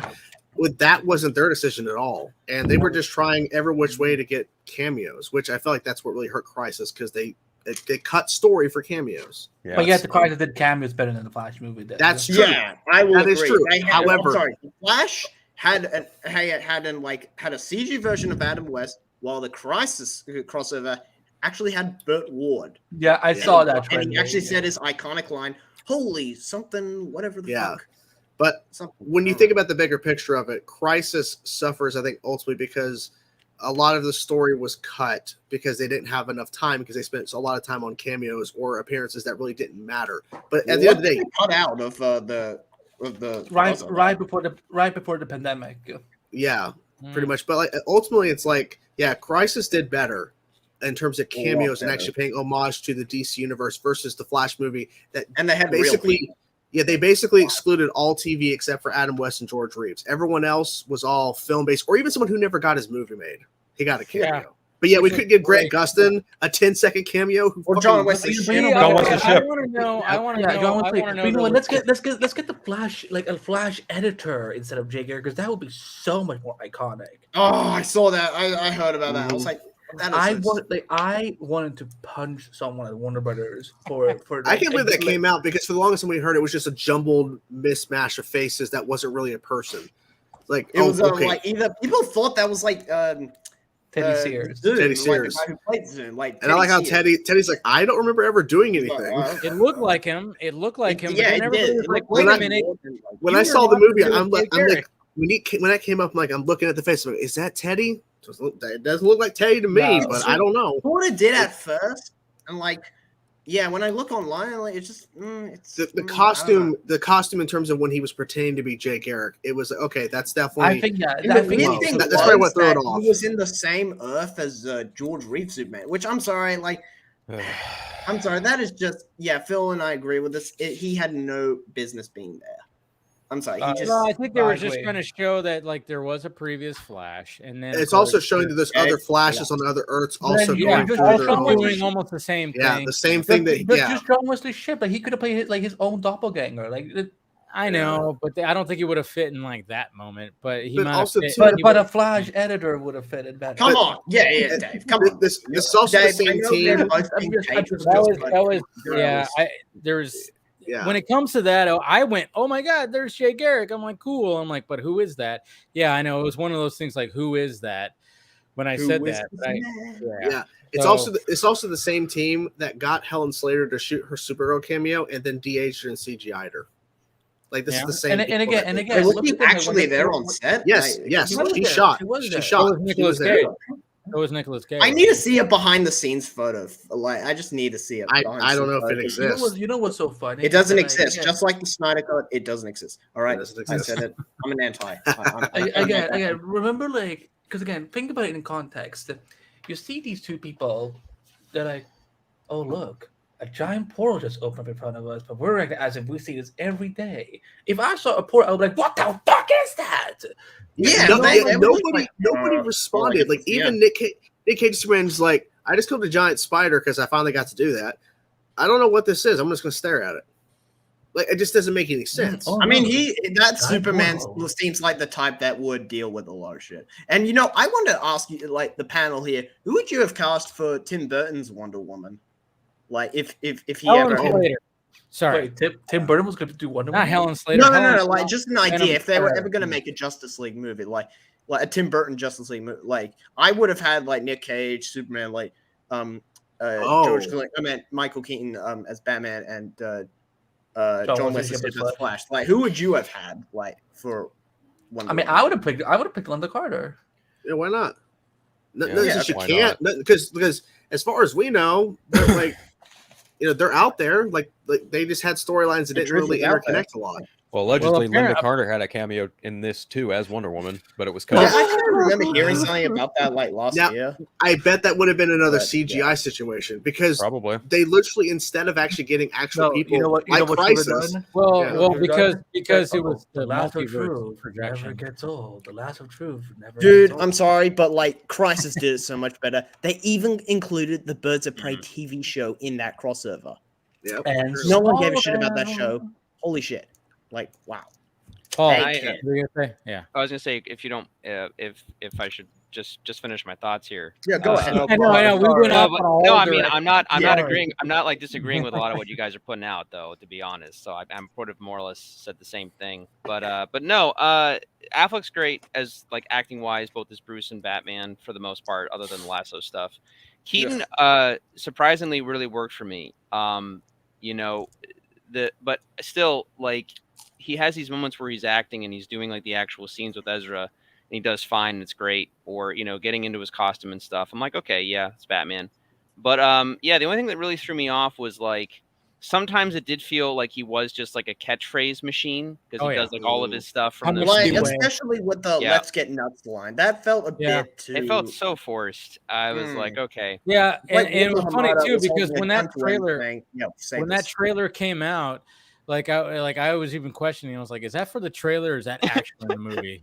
Yeah. Because they might as well just wink, and then it was in the movie, and I was like, all right, okay, I get it.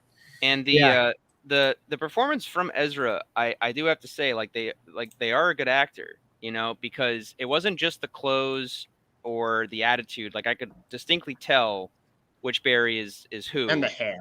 Yeah, the hair. Well, the hair, but their stance and how they act against one another. Like I was like, all right, even though I found younger Barry extremely annoying and I found like a lot of forced jokes and stuff, regardless, I could distinctly tell from even their body language which one is which. And I was like, that's really cool. Like, cause you can tell Ezra did the work on that. Yeah. But that's about where my good praise for the movie pretty much ends. Everything, like the Chronobo stuff is awful. Like whether at the end of the movie or even the beginning of the movie, the baby sequence was ridiculous. My roommates were laughing when I was watching it, and I didn't blame them. Like it's just weird. I had to make my dad watch that part. Like I'm like, okay, I'm gonna be back for a sec, and I just skipped that part. The funniest part about the baby stuff though was that like it's already done, and you're like, oh good, okay, the sequence over. I don't have to watch any more of this. And then in the bowl sequence, the babies are there, and they're all like CGI weird babies, like all like a layer of babies, and I'm just like, and like it's funny when like at the end of the scene, like where the Flash Dade's like all the babies and stuff, and he says, the Justice League isn't really good for traumatic stuff, and I'm like, yeah, you're right. This stuff is very traumatic. Yeah, there's. I don't know. I appreciated the baby sequence because I thought it was so ridiculous and like, hey, you know what? Why not? And everybody was you were freaking out. like, it smells. You were like, it smells. Well, no. It's because I have a fucking fly in here. I'm like, God damn it. So, summertime comes, like, man, if I open the door just one little bit, he's a fly. I'm gonna be the bridgeway here because let's be honest, we've talked a lot about the Flash on this live stream. But yeah, I've seen Mission Impossible, I've seen Oppenheimer, and I've seen Barbie. Do you guys want me to give all my thoughts on them? Yeah, we'll do that. We're gonna do that because I want to get your thoughts, but Scott's gonna dip out because he's getting sleepy. Yeah. Oh, sleepy Scott. He's like the president. He's sleepy with his Oppenheimer hat. Yep. It's a nice hat. It's a really good hat. Yeah. Very nice. You need that hat. You need to have the hat on more often. There you go. Okay, I'll get mine. Bring a whip next time. Yeah, everyone drop a $200 super chat and he will put on the hat every live stream. That's right. I'll share it with you. All right, Scott. Take care, Scott. Well, you can find me on Twitter at ScottDC27. You can find my podcast, the DC Squadcast, where podcast can be found. We're on Vero, Facebook, YouTube, with the entire network of shows at squadcastmedia.com.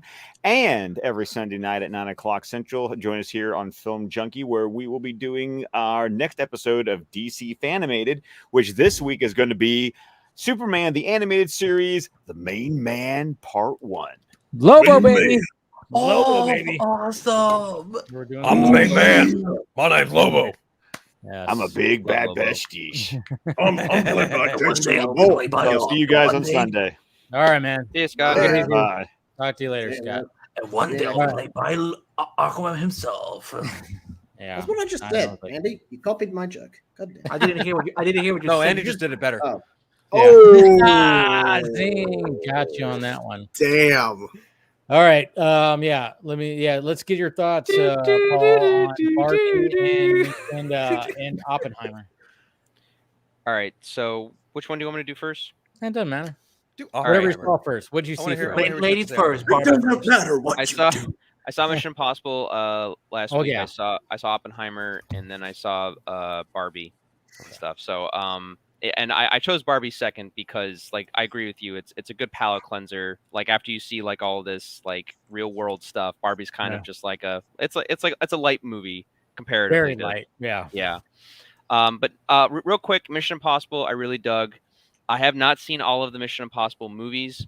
The ones I have seen, I think, were this one, Fallout, and like the first one, like way back with like the Brian De Palma and stuff. I think I preferred Fallout. I thought it was a better movie, but this one was still, this one was still just a good ride. The fact that it's almost 3 hours long and I wasn't bored. There's so many good action sequences. The train sequence brought me back to Uncharted 2. Like, a lot of good stuff. I liked Haley Atwell. Coming into the franchise, she was great. So I don't know. I thought that worked. It did. Oppenheimer. It did. Yeah. What can't you say about Oppenheimer at this point? Like, I mean, I consider it a masterpiece. I loved it. I'd say it's at least my top 5 of Nolan. I don't know where to rank it. I was gonna say, like, do you think for you it's number 1? I think it's up there in top 5, for me too. Yeah. I mean number I don't 1 know where it fits yet. Yeah. I mean, like top 3 for me are probably like The Dark Knight, Prestige, and Inception. I think off the top of my head, like those are the ones that really hit me. But I still appreciate, Interstellar and stuff. Dunkirk for me was an interesting movie because I saw in 70mm IMAX the Dunkirk, and it was an experience, but like it didn't hit me character wise. It didn't really hit me. Whereas like Oppenheimer was the exact opposite. Well, I think that's Oppenheimer what was characters. I was talking about that earlier because Right. when it comes to Christopher Nolan and the way he wants to approach a certain genre, and I think you just like when it came to that, I'm like, I mean, I get it. People are like, I don't even care about these characters, but I was like, I think that was the point. It was just the fact that it was like it's all about survival, and you didn't like if you were just trying to survive these horrific couple of days that he's showing you here, you don't care like who the person next to you is. You're just trying to survive, and I think he was trying to hit that hard. But I mean, maybe it doesn't translate. But I think like that's kind of what he was trying to do with all that. But yeah, I get it though. From what I've heard, just like a lot of other Nolan stuff, like Dunkirk's fine on first viewing, but it's one of those movies that you appreciate more the more you see it. And I've only seen it, I think, once or twice. And I feel if I saw it more, I would appreciate it more. But for me, with Dunkirk, my favorite stuff was, Tom Hardy and being that pilot. I thought that was one of the best stories, honestly. But really cool. But no, as far as Oppenheimer goes, very well edited, very well paced. God damn. The characters are solid. The aftermath, and just how he paces everything. The ending scene with Albert Einstein and how that then correlates to all the other stuff with Strauss and stuff that happens later. It's just, it's very, very well made. It's just a great movie.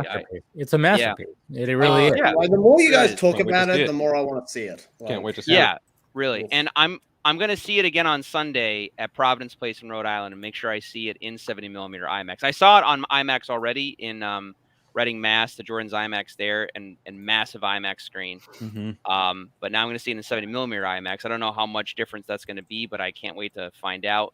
But it's more because I can't wait to see the film again. So yeah. The performances in that movie. I mean, I'm just so glad because I remember even reading about Robert Downey Jr. was worried that being in the MCU for over a decade, being Iron Man, that it was going to hurt his acting. I think after the after Endgame, his first movie was the one with the animals. I forgot. Dr. Dolittle. Dr. Dolittle. Yeah. And it bombed. I didn't hear much about that. Yeah, I didn't even see it. I was like, it bombed bad. I didn't even see it. I didn't care to see it. Oppenheimer. Oh, that's a reference. Oh, zing. It's come but like when it came to this was like, this is a movie that you have to take seriously. I mean, he's in full on makeup. He's looking like the character. He has to change his voice slightly. It's not like a full on change, but there's like a slight change. And I was just going, good for fucking Robert Downey Jr. Like just to try to get out of that Tony Stark light and just go like, hey, guys, I'm not just that where, I'm a sarcastic, obviously Tony Stark's similar to who he actually is when you see him. He is Tony Stark essentially. With and the if you watch that, I'm bringing up that interview or that autocomplete interview that he did with Christopher. I saw it. You can still see a bit of Tony Stark in him, and it's not like it made him like that. Nah, he. I can't. I need to see Oppenheimer. I need to see Oppenheimer, but I'm hoping to see Downey in more Nolan movies because I feel like that's a good fit. He is. I think that's probably going to be a thing going forward. It wouldn't be shot. It would not. He shock does me that part of the Nolanverse. He does such a great job, and Cillian Murphy kills it too. And Cillian Murphy had to drop like a bunch of fucking weight too. Yeah, not a bunch. He's already a pretty thin dude, but he had to drop like I'm not sure how many pounds he had to drop, but I was noticing. I'm like, God damn, he is very fucking skinny. And this is his first Nolan movie where he's the main lead, and right. About damn time. Well, he was all through The Dark Knight, and then also in Inception, and was he in Dunkirk? He was in Dunkirk. All three Batman movies, because Scarecrow. And all I always forget about the third one, but but I mean, definitely. There's going to be awards for those two at least, and then it was funny too because I even talked about on Film Junkie Live, cheers, that he talked about the extended nudity and sex scene, and then like some people were uncomfortable with it. So when it actually it's not all one chunk. There's it separates, but when they showed it, I was like, that's what people were like getting their fucking freaking out about. Right, what Because they I saw shot. reviews that people were like, they were uncomfortable and blah blah blah. And I'm like, Question. did That was not the point. find. Yeah, I did not find. Yeah, first off, yeah, the way that they're shot, I'm like, it worked for the story. I'm like, I was like, when I was reading some of these like reviews and they were referring to the sex scene and the nudity, they were like uncomfortable. I'm like, you must be very prude because my God, these scenes like it wasn't like it was just like, hey, they're just walking around naked and it's very uncomfortable or something. It wasn't anything like that. Wait, are you? I have a question. You're telling me that there's a sex scene with Cillian Murphy in this movie? Yeah, Florence Pugh too, right? and Florence Florence Pugh. Pugh. Oh, wow. Yeah. Yeah. Sorry, go on. Yeah, it's shot well. It works. Again, the way that Christopher Nolan tells his stories. I mean, again, like when you watch this movie, it moves at a great speed, and they're telling two stories at the same time: the before and I the mean, after. especially if it's shot with like with one hand, like with the camera, like that's gotta be impressive. Is that what they were shooting with the IMAX cameras? Because this was filmed with an IMAX, right? With one hand. Where was the other hand? Are you? No, yeah. I'm asking a sincere question. What? Sorry. Yeah, Was it filmed in IMAX? Yeah. Yeah. Oh, the sex scene? I don't know. Maybe. A good majority of the film was filmed in IMAX. The screen that I saw it on Thursday, you can tell when it isn't and isn't, or when it isn't and isn't, because the ratio changes quite often. Like when I was watching The Dark Knight Rises, the aspect ratio was changing all the time. Like that's what I remember. Yeah. Like it was. That happens with the Dark Knight. That was film when Nolan actually had an IMAX camera broken. But that's what happens with the Dark Knight. Also, it has that, and so is BVS. Like when we watched it at Full Circle, not everything was shot in IMAX, but when it comes to Zack Snyder's Justice League, everything was in the same ratio.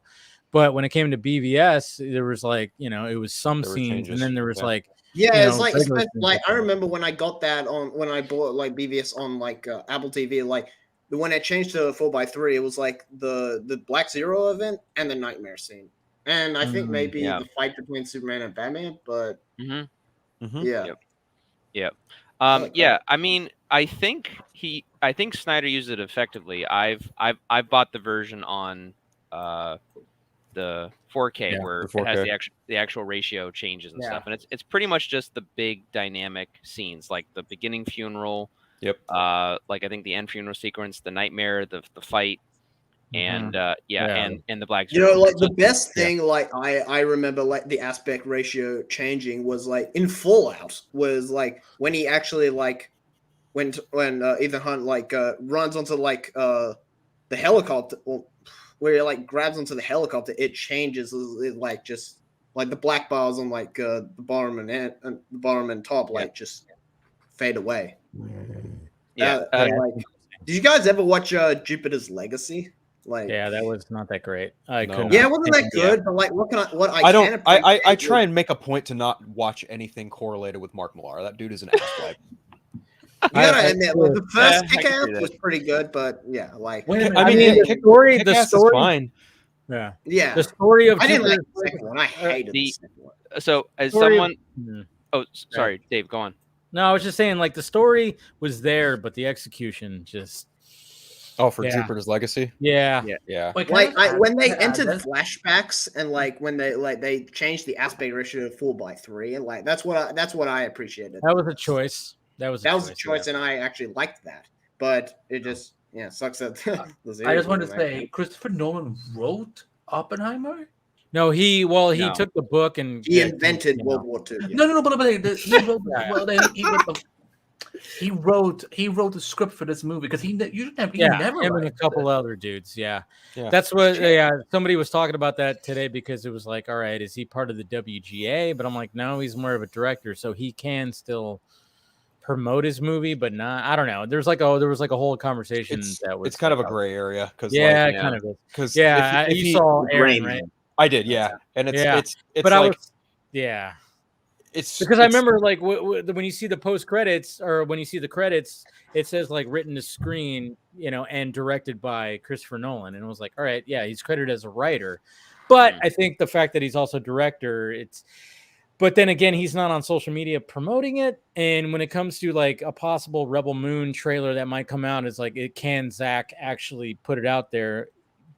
But the fact that he's a writer on Rebel Moon, maybe he can't. But I'm like, I don't know the logistics. But I think someone actually someone actually thought of an idea. Would Christopher Nolan make a spin-off of Rebel Moon? And I'm like, I don't know. No, I mean, Zach could promote the movie Rebel Moon. He just can't. I think he just can't. As a director, he can't answer questions about the writing. He can only answer questions about the directing. Yeah. I'm guessing he could talk about the story because it's like your marketing, like in terms of the synopsis and everything. But he can't like dive into like, oh, well, I had this idea for a story in terms of a Star Wars thing, and then I had to change. Like you can ask him what his favorite Spider-Man is, but you can't ask him about Rebel Moon, like, right? You can ask about Rebel Moon. There's just certain questions he can't technically answer, like in terms of the writing process. He can't talk about that. Like, would you work with this actor? Like, do you like this actor? I think it's kind of important to remember that all of Nolan's press for this came out before the strike with the actors was enacted. Well, he was on The View today. Wait, I thought no, he's been doing some press. It's just I think it's more about he can talk about the movie. He just can't sit there. Well, again, he's the director, and I think it depending on where your credits lie. Yeah. Ultimately, like that determines whether or not you can probably talk about it. And I think the other gray area too is that it's not an original story. He's adapting it from a book. I think that's also. I don't think that. I don't really think that matters much because like the Screen Actors Guild. Bottom line is if you are part of that guild and you have contributions, if you have written anything that is going to be filmed, or you're in the process of writing something that is going to be filmed, then you cannot promote it. Well, it's just confusing because see, like. I'm in a Discord call, and not to get into specifics, I'm in a Discord channel with a bunch of other YouTube reactors, and an email was sent back because they were wondering about, are we allowed to still post videos because are we promoting projects and stuff by making videos?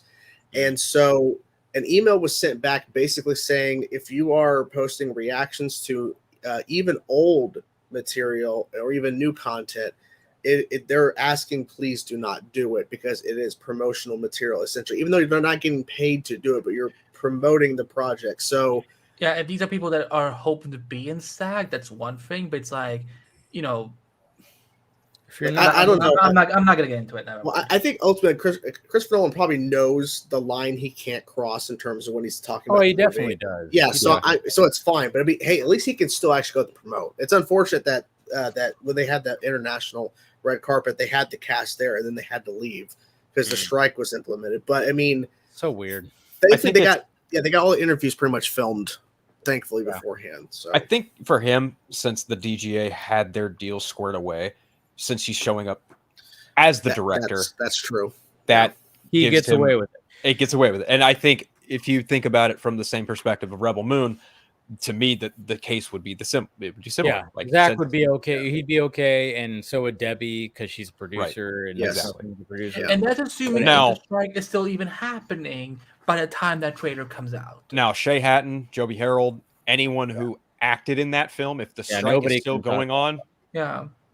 And the other writers on Rebel, they can't do anything either. But then even earlier this week, like even, since, going back to Tom Cruise, like he was like trying to propose like, hey, can these actors still at least promote their stuff? Like he was trying to fight for that. How are we feeling about that? Because to me, I thought that was fine. I mean, I get it. Like they're still in support of. I think they should still promote their projects that came out before all this stuff, and then But see, here's the thing. This is a battle for the future of Hollywood, and the thing is, like, if some people can do it, then the strikes are taken less seriously. So in order for the AMT, blah blah blah blah, and for Hollywood to understand that you can't keep treating the writers and actors like this.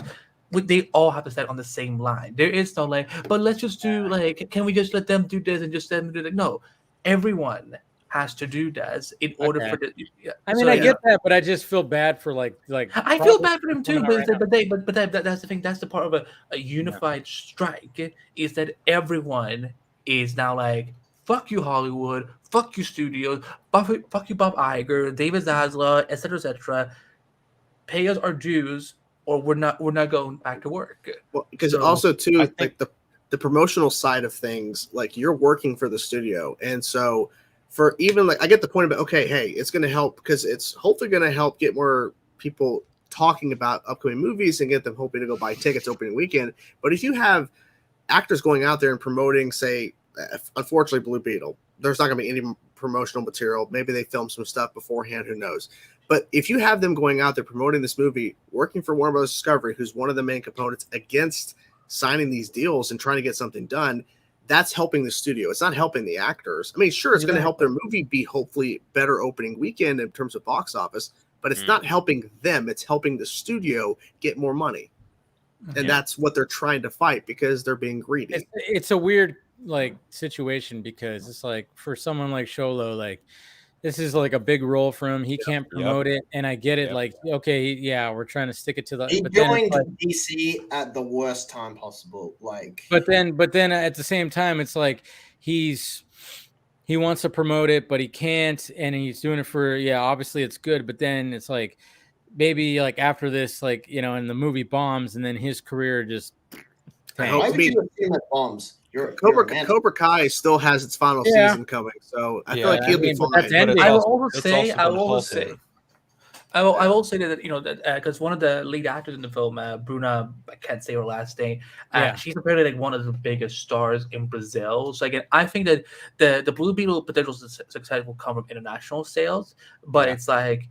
I also think this is a good way for the general audience to start educating themselves a little more that hey, don't let actors have to tell you that there's a movie coming out. Pay attention to your local theaters, your local your theaters websites and social media and stuff like that. It's like if you don't know a movie is coming out, you're not actively looking out to seek it. So because I mean like, in my town I will see posters all over the place. I have seen Blue Beetle posters and so on. So it's like I don't need an actor to tell me that hey, a movie's coming out. I need to just be like, hey, am I interested in movies? And the truth is too, besides like them going on, say, talk shows and doing crazy little games or whatever and going viral in clips, a lot of interviews that are done with casts don't get a lot of attention. People don't watch it. People don't care for the most People part. like us do, for the most part. But like the general audience, doesn't care that Cillian Murphy did an interview with some person you never heard of. Like a lot of people normally don't care. But it's like it's really down to the actual marketing in terms of the trailers and the TV spots. If the trailer's not playing a lot in front of movies when people go see a movie, or they're not seeing a bunch of TV spots, no one knows. I mean, there's plenty of movies and that's on the studios. Yeah, that's on the studio side. I'm sorry if I'm hostile, but it's like I don't feel sorry for these studios whatsoever. Like, they need to put in the work. Like that's just the bottom line of it. Well, they just need to cut down these budgets and salaries and fucking Well, the CEOs need to stop getting paid bonuses when all they do is they're just making decisions, but they're not the ones day to day making the products that are making the money. The thing is like the thing that like when you think of like Bob Iger when he talks about certain things, and then he just signed like an extension, and now he's making 27 point whatever million a year, and it's like, can you just cut that in half at least? Because I think you can live off of 20 or 14 15 million. 15. I think you'll be okay. When I think about Bob Iger and like his fucking tone deaf comment in regard to that, I'm just like, dude, what happened to the guy who wrote the memoir and felt bad about what he did to George Lucas? What the fuck happened to you? I'm wondering the same thing because money, and it's just like at one point in time, again, it should be blatantly clear that these billionaires are not friends by any means or necessary. They are billionaires. They are not our friends. They make products that we may or may not buy. 100%. But I will say, of all of them who've done practices in the past, from what I've witnessed, Bob Iger was the one who was probably the least dirtiest about it up until this. And it's just like, dude, literally your entire workforce is like, yo, fucking pay us because you're kind of stifling us with streaming. And all of them are like, no. The fuck do you mean no? It's asinine. It's bullshit. And honestly, like Tom Cruise coming out being like, yeah, we should try and promote it.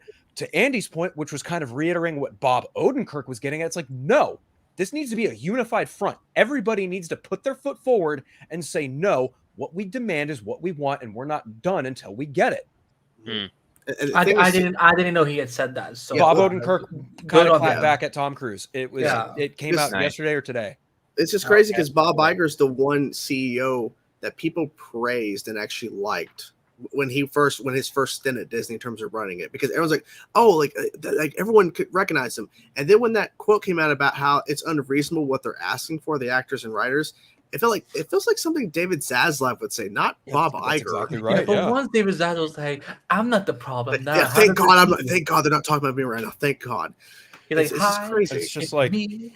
I'm not problem for once. Here's another thing to take in consideration. They brought Bob Iger back in because Bob Chapek was fucking shit up left and right. Bob Paycheck, yep. Paycheck. Yeah, he would say Bob Chapstick. That's what I thought his name was. Because he was the one who was forcing Disney Plus to just keep cramming out stuff that people were not watching. And now I also, it's funny because like Bob Iger also said something effective. Marvel lost focus when they went into TV, and I'm like, I can understand where you're coming from there, but you can't deny that it didn't help Star Wars, because it absolutely did. It did, but also too, Bob Iger is the one that was behind Disney Plus and was getting Marvel into the Disney Plus side. True. Now you blame Bob Paycheck, Chapstick, whatever the hell. You blame him for, okay, after the pandemic, we're going to rush these stuff out versus actually taking time. We're going to rush it all out. WandaVision was a hit. They're like, okay, keep rushing stuff out. It's like, you're actually hurting the brand. Bob Iger, here's the thing: Marvel TV was actually really successful before Kevin Feige got before the integration.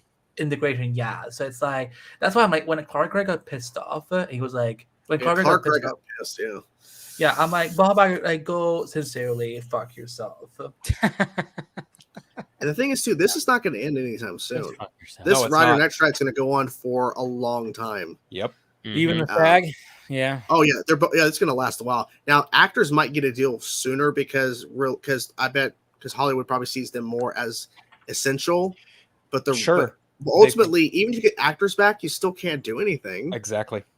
Because without the writers, they have nothing to work with.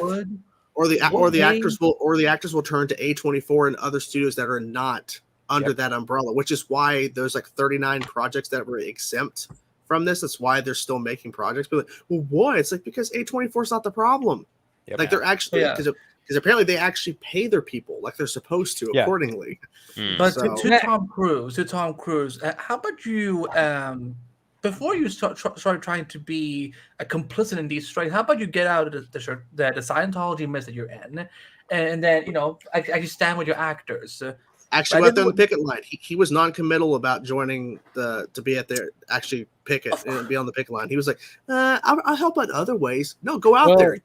That would be a major The reason why is because he's also a producer. I think that's part of it. There's that. And it's also, to even piggyback on that, that's also probably why James Gunn is not out there picketing, because of his new role as DC Head Studios boss. Oh yeah, that's definitely. And then of course people go to out there. And people are like saying, well, why doesn't Sean Gunn go to James? Like, well, because James just got the job and he's not the problem. It's his boss that's the problem, David Zaslav. James is not making these. Who made $500 million in the last 5 years, and it's just like, how much do you? I mean, I'll take that money. I'll take it. I'll retire. I'll take I'll take 1/32 of that fucking money. That's right.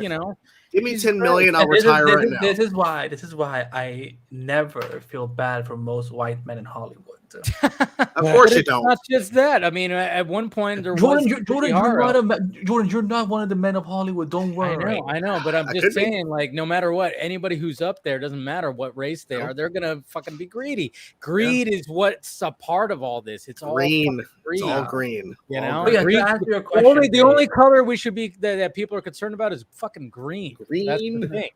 Yeah, that's. But then, just to answer your question before, I feel like you were asking, like, do we agree with what Tom Cruise is saying? Like, I mean, I feel like it's just either we. I just felt bad for like the actors who worked very hard on something and now they can't promote it. And I just wish there could be like a little bit of promotion, at least for that. It's like, hey, go see that, but then at the same time, it's a catch-22 kind of thing. That's the thing. It's like but the studios and that's what sucks about this whole thing is like it's such a catch-22 that I feel bad for like someone like Sholo who's like obviously very excited about this role that he got, about this hero, and I'm like wanting it to be a hit because it doesn't need to blow up the box office because it had a smaller budget, way smaller budget than Flash and Black Adam and whatever the fuck else, So I'm just thinking like, damn, and I just want it to at least be like profitable, but I think his video he put out before, like right when the strike started, like his little video saying, yeah, can't talk about it, but guys.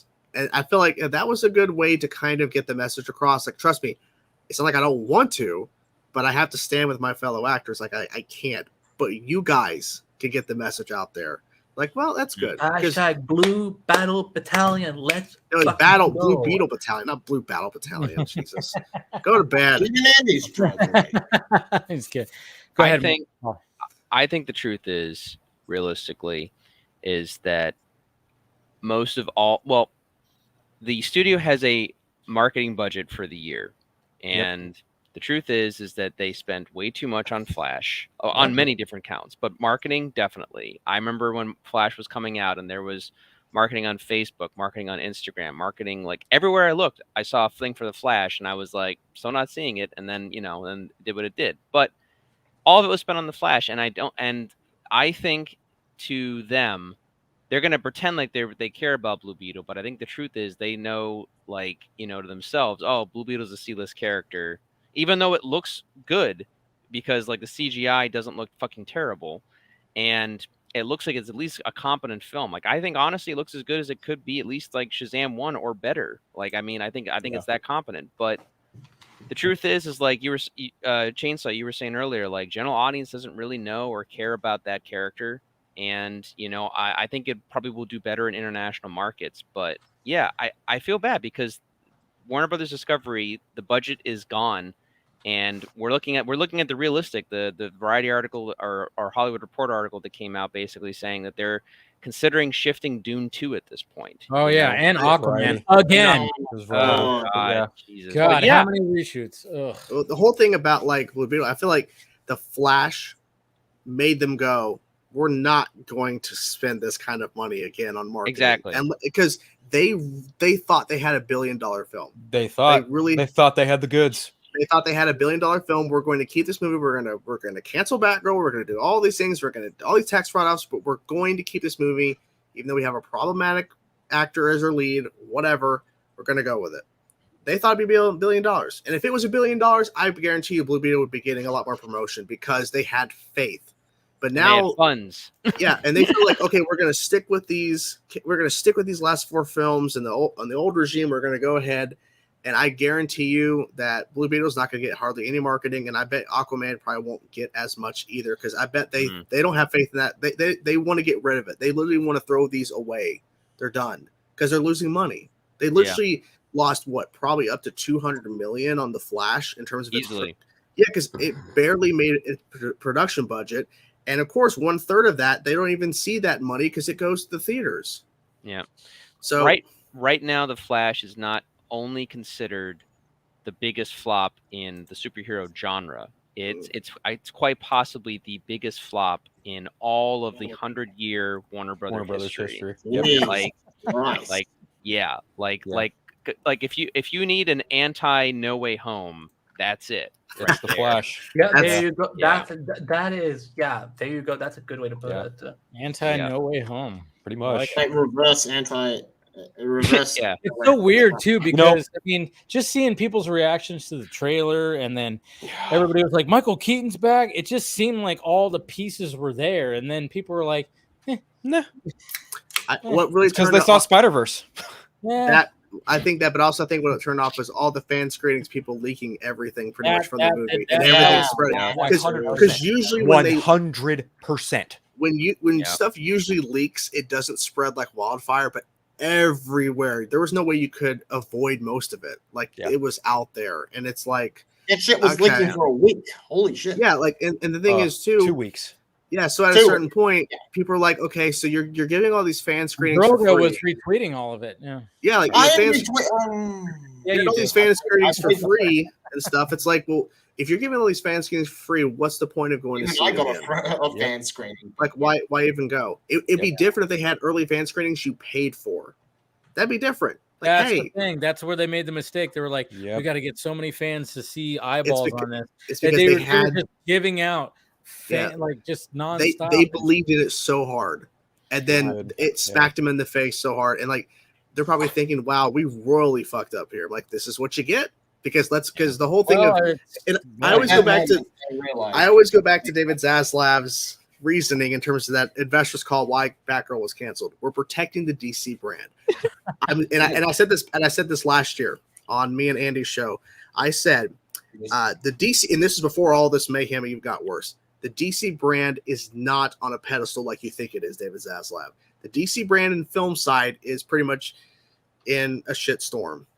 And now it's even worse because right now, I'm not going to lie to you, I am scared for the DCU because I don't know if audiences are going to actually embrace the new continuity that James Gunn and Peter Safran are going to build because there's no guarantee Superman Legacy is going to be a hit. There's no guarantee. And they're just relying on the name Superman. That's all. Well, there's a That 50-50 James chance. Gunn's name is attached to it, but still. There's a 50-50 chance. I mean, I think it will happen, but Justice League Mortal got canceled because of the writer's strike. I mean, there's a 50-50 chance Legacy might also go that route. I mean, it's on the table. It's also very important to remember that Justice League Mortal did not move forward because Christopher Nolan did not want another version of Batman on screen at the same time as his. And the reason, tax reasons, because of they were going to film in Australia. Reasons. Yeah, Correct. so it's I also think the difference with Superman Legacy, I can almost guarantee you this film will have all the more reason to happen if Blue Beetle and Aquaman fail, because at that point, more than likely people at WB Zaslav are going to be like, okay, well, if this didn't work, let's see what James Gunn can do with a brand new continuity, brand new characters. And you know, I think not brand new, but guys, wait. I thought that Blue Beetle was the first DCU character. Is he? Here we go again. There's this conversation coming up. But at the same time, it doesn't need to make $1 billion. Here's the thing: if let's say if Aquaman fails, whatever, I wouldn't be shocked if something like Waller and Peacemaker season 2 gets scrapped because it's like now it's a clean reboot. No actor coming back playing the same character is happening. Because I love Viola Davis as Waller, but like it should be a complete reboot. I'm sorry, because as of right now, they say some people may stick around. There's no guarantee. Like they can still make changes. And I think the main difference in terms of Justice League Mortal versus this is that like they have a contract with James Gunn and Peter Safran. Like they signed them on for this plan. If they were to backtrack now from the reboot and say, no, we can't, then at this point, like, why did you spend all this money to get James Gunn and Peter? Because that was not that had to be a lot of money they invested. And plus they made DC Studios as their own separate thing. Right. Like that's so much you've already invested into it. At that point, if you back out and say, we're not even going to attempt it, then you're going to be looked at as you can't be taken seriously as a studio now because you are not willing to try. Because if Superman Legacy, even if it makes $500 million, is it the best thing? No, but at least it's doing better because right now it's a shit show with DCU. The Batman was successful because it wasn't connected. The Joker was successful because it wasn't connected. The DCU brand, as we know it, it's been in the dumpster for the last couple of years. Since after Aquaman. Pretty much. Yep. Personally, I do think that Legacy has a very good chance of happening. But I've said it before on here, and I've said it to Dave and Phil, like, realistically, if Legacy underperforms, the rest of Gods and Monsters, like, probably is going to get dismantled and or retooled, like or thrown out entirely. Like that's, and I mean, let's say Andy said it earlier, I agree pretty much, but like if Waller and Peacemaker season 2, even if those things happen, you're still kind of confused as a fan base because the Flash didn't answer fucking anything. I don't know where Barry Allen is. Is he in a new does the original universe even still exist? Is that where Waller and Peacemaker season 2 are existing, or are they in the DCU? Because we've seen with even the MCU, like there are variants, there are similar looking people. So are we even looking at the same Waller from the previous movies? Like, or are we not seeing the previous one? Like, it's really, you know. Yeah, because we thought that the Flash was going to give us an inkling of what's happening, because the way James Gunn promoted it when they made the announcement, this is rebooting, this is resetting. Because I think that Aquaman should have come before the Flash. Well, yeah, Well, it was supposed to. It was supposed to. It was. At best, the Flash just establishes the fact that there is a DC multiverse, and that in and of itself, you'd have to think for it's not only is it confusing, but it's also probably their easy button answer of being like, oh yeah, well, it's a multiverse. That's why this continuity is here, and our continuity is starting here. Yeah, but they should have just ended the movie with just, okay, like there's Ben Affleck's Bruce Wayne at the end of the movie. This is wrapping up. We're done. Like that's what they should have done. But throwing in George Clooney, it's like, what are you trying to say exactly? Like, are you saying that Ezra is now stuck? I'm guessing is what they're trying to imply. Yeah, okay, we lost. Let me take it back to this is why Crisis on Infinite Earth will always remain the superior DC multiverse story. It's because you had something as simple as just showing like for example, when Oliver tells us about the new multiverse, we start going through all these new Earths that we see Stargirl, we see Green Lantern, we see Swamp Thing, and the thing is like we get numbers. They're like, this is this Earth, this is this Earth, this is this. You even got the Green Lantern movie there. That was cool. Yeah, but you know what that was supposed to set up? I don't know how many people noticed. That was supposed to set up the new TV show. Yeah, it was. So again, it's like, but the Flash movie decided to not again. I feel Andy Muschietti and this creative team had something against all the other storytelling devices that the other DC Multiverse project has done, and decided to just overcomplicate itself. Because it's right. It's like, Phil, if this movie does anything, it's just to show you, hey, there are multiple Earths. But the fact is, say, how do we know? How do we know? No, it's because a director now has to go on social media and say, it's a full reboot. Da, da, da, da, da. So there's at this point, realistically, I mean, whether you're a Snyder fan or not, that's besides the point. Yeah. As a general fan, as a general audience member, you have to be realistic about this, which is like, if you've been following this since, say, like, I don't know, since Batman Begins, how many false promises have been made? How many false starts have been made? How many things have led to fucking nowhere? Yeah. What kind of relationship does the studio honestly think that they're going to have? They're the god of false promises. Yeah, god of false. Yeah, it's all false promises. What guarantee are we given that we're going to give? The only thing that ever came to be was the Suicide Squad post credit scene. That's the only thing. That's literally it. Yeah, because there's going to be no third Wonder Woman movie with Asteria, Linda Carter. You could imagine that's out the window. We obviously know that Henry Cavill's not coming back to fight Black Adam. Mm-hmm. That's not happening. I doubt he would ever come back now. And then finally, we got a retooled, almost reshot post-credits ending of Mr. Mind and Dr. Sivana again in Shazam: Fury of the Gods, and it's just like, why couldn't we just get them as the villains in this movie? Why didn't you guys just do that? Why did they make original characters? I don't understand. Why? Don't get me wrong. I like Lucy Liu. I really liked Lucy Liu. Yeah, they're good actresses, but like, why did they do that? Fuck me. Why did the Daughters of Atlas need to be created? What was the point? They're not Shazam villains at all. Like, this makes no fucking sense. I think this boils down to the DCU's probably biggest issue. There was no direction over the last number of years. Yeah, so yes, so absolutely. And I know Walter Mott had no fucking plan. Yeah, yes. and I know the comparison is old and tired, but this is what it is. People like to follow a roadmap. They like to follow the path, and this is the direction we're going. Marvel was doing that. We've been setting up all these characters leading to a point where the Avengers. I'm not saying they lead to Justice League 2. I'm saying they had no roadmap. They had no plan. It's like the sequel trilogy of Star Wars. No fucking plan. Same thing. I'm glad you brought that up, because it's the same thing. Yeah. Because after getting out of Batman versus Superman, I can't tell you how many people were like, I didn't really dig that one, but I'm looking forward to Justice League. Yeah. And it's like, so when you watch Aquaman, we got some stuff building up, but then literally we take forever to get to Aquaman 2, which I'm guaranteeing there's nothing after that. So what's the point? Yeah. And it's if Aquaman 2 has a post credit scene, it won't. But Wonder Woman 2, it's like that, Can you imagine if there's a post-credit scene in Aquaman 2? I'm actually gonna lose my mind. If there's a post-credit scene in Aquaman 2, it's probably gonna be a joke. Yeah, it's probably gonna be him turning into Lobo or something. I don't know. It'll be. You know what it is? You know what it is? It's gonna be like, I'm gonna call. Oh, I have to go help Peacemaker for some reason. no, it's gonna be him. It's gonna be his dog version in the Flash movie. You know what they should have done is make the author a fish. That would have made more sense. But that's the post-credit scene. Turns to a fish. No, the post-credit sequence is going to be Nonaway King Shark diving into Atlantis. Nah, it's going to be hot. Ooh.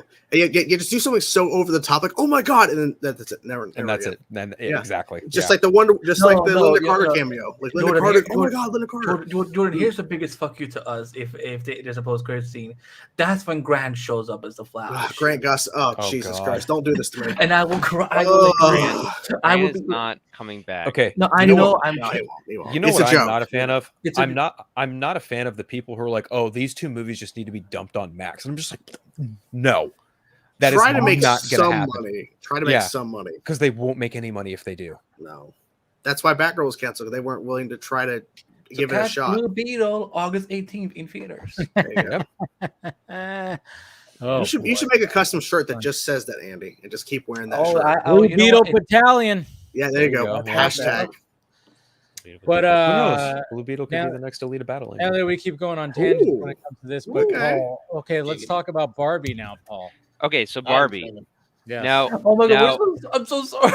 No, it's fine. It's fine. Comparative to Oppenheimer, Barbie is not obviously at that level. No, but you know what? To be fair, I went in with certain expectations on Barbie, and most of them are kind of met. I honestly didn't love the movie, but I did like the movie. I had fun. Like first off, I'm going to say right off the bat, I know it doesn't talk about anything about the script or the acting, but if the set designers or the costume designers don't get nominated for something from this film, I'll be shocked. A lot of good costumes, a lot of good, The amount of detail in this was incredible. Like you can tell that Mattel really just gave them like whatever Bible that the Mattel people had, like they let them go like nuts, and the clothing, the set design, everything was just incredible. Like you believe you're in Barbie land. So I want to say hats off to that. Also, I really love Margot Robbie, and I loved Ryan Gosling as Barbie. Well, Axel thinks she's overrated, but you know, I don't know. I mean, for stereotypical Barbie, I thought she was perfect. Okay, but as all the other Barbies, I liked it. I liked the dichotomy. I liked the variety. I liked how they were showing all the evolution of Barbie, and like. Did you have a favorite out of the alternative Barbies?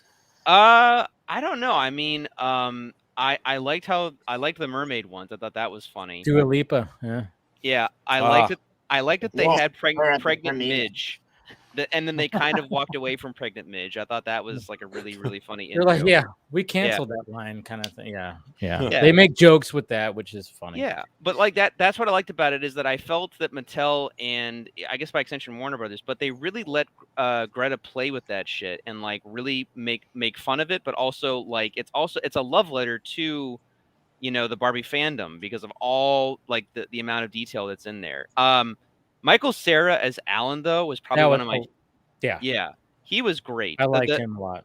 The throwaway joke of where once they've gone back and forth between Barbie World and Real World, and Alan is like, listen, no one cares about Alan's. 5 of them left years ago. They became in sync. No one noticed. No one cared. And I was, I was dying. I thought that was great. The stuff with Ken going back home and taking over the dream house, and then it affects the real world, and Will Ferrell is getting calls from the toy factory. Oh yeah, they're making these. We're selling like hotcakes. Like these are amazing. I was dying in the theater. I thought that was great. Like I laughed out loud at that and everything. That's some interesting. Yeah, I mean, like it was. I mean, obviously, if you're gonna go, when you go watch it, obviously, you're not gonna go in there thinking that, oh yeah, this is gonna be like super serious. Even though, like, I thought, like the way that it ends with her character, I thought it was strong in what they do with that, and they kind of just, and again, it does. It can get a little preachy when it comes to, men and women and stuff like that. But then it goes over the top where you go, oh, now it's just making fun of being preachy kind of thing. And I respected that. Yeah. Where I was like, I was like, okay. And then the way that it ends up with the character of her, and I was like, okay, cool. There's a message there. I dig that.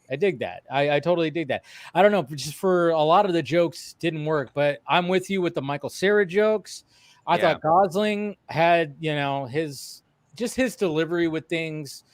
I think Ryan Gosling is like secretly just a funny dude when he needs to be. He's very a lot of roles that he takes. It's and if you look at roles that he takes, it's like he could be a very just I'm trying to think of the word, but he's just very he doesn't generic. But he doesn't he's not very expressionable and stuff like that. But you put him in a comedic role, he shines. Nice Guys is one of my fucking favorite movies of the 2020. I love The Nice Guys.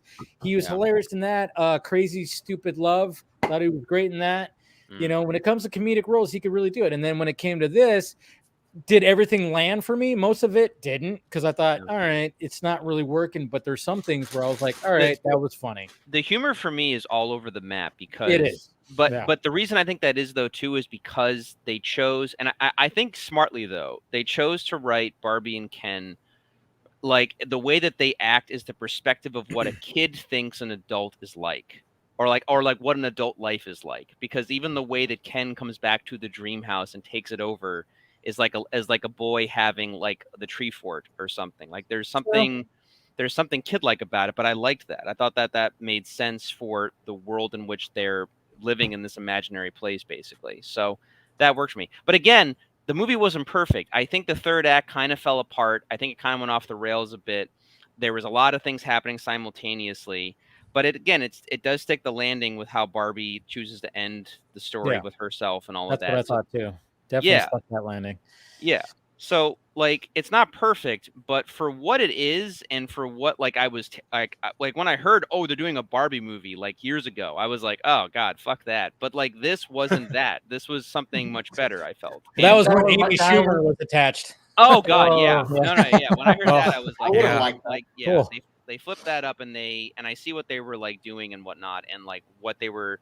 Like, the fact that they were able to go as deep as they did, I think, is still kind of a testimony to Mattel and letting them do that and just having fun with it and like self-satire but like making a point about how kind of like Barbie in a way has kind of been a double-edged sword for girls, like from the time it was invented till now, and like, but it's still about imagination and about how you can change those ideas and like how it persists, and like yes, it borrows heavily from Lego Movie or Pleasantville, but it's still doing its own thing. Yeah. I just searched for I've seen some people talking on Twitter. I just went to search Barbie movie on Google, and like it's just sparkling pink. Stuff. It's so much fun. Because the girls on the Flash because they were like, because they're like super low at the end. I was like, this sounds super bad. But then I'm like, all right, I will watch and we can review on the Flash podcast. Okay, fine.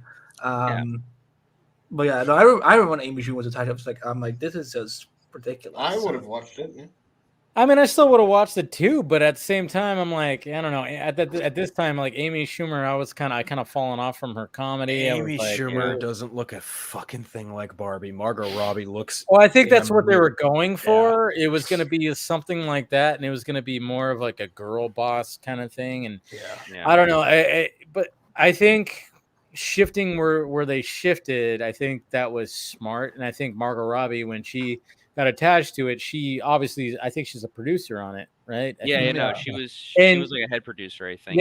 So she pitched like what a different version, and it's working. I mean, I think like one of her quotes was like, oh, this could potentially make $1 billion, and it could potentially. Will it? Maybe not, but it's gonna not be a flop, which is good for Warner Brothers.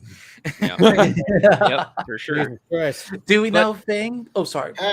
I get it. No, I was gonna say the movie's creative. I mean, you can feel that. Like when I heard Kate McKinnon was in this, I was like, really? Kate McKinnon's a Barbie? And then I saw Weird Barbie, and I was like, that's fucking perfect. How many fucking Barbies have I seen in daycare where it's just like, you know, they're like destroyed Barbies essentially. And I was like, Mhm. that's really kind of Ooh. smart. I like that. And I liked that they worked around those things and they made like, you know, like the Ken's revolting and stuff like that. And then they try to like figure out more equal rights in Barbie land and shit. So I don't know, like I felt It was a good parallel. It was a good parallel because with the real world and then in this world, it was like all right, you know, you got the it's like this is a male dominated world, this is a female dominated world. So that's where I was like, they, you know, when it does get preachy, then it goes way more, and then it goes like, hey, what the hell? What's happening? Everybody out. Did Chainsaw die or what happened? Yeah. Jordan's little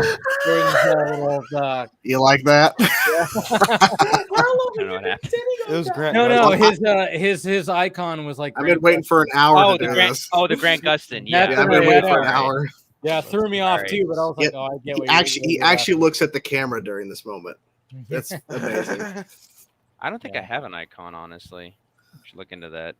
I do, but it's Well, not. when Andy turned off his camera for a second earlier, I don't even know who that was in your photo. So this is why, because for people who saw me and Jordan, like I was laughing. I was like, we were communicating. Like while Paul was going on, me and Jordan were kind of like, but like because this account for streamer is used by the entire DC Podcast network. So the picture that you saw was of John, who does the Green Lantern podcast, and I guess that anytime anyone goes into my account, they change your studio avatar. So I didn't realize because I had to go AFK for a second. I'm like, that's not me. And then I see Jordan started laughing. I'm like, oh, good lord. Like, who is that? So I had to like while Paul was talking, I had to come back and be like, hey, where's my picture? And I just couldn't find it. So, oh my god, Axel.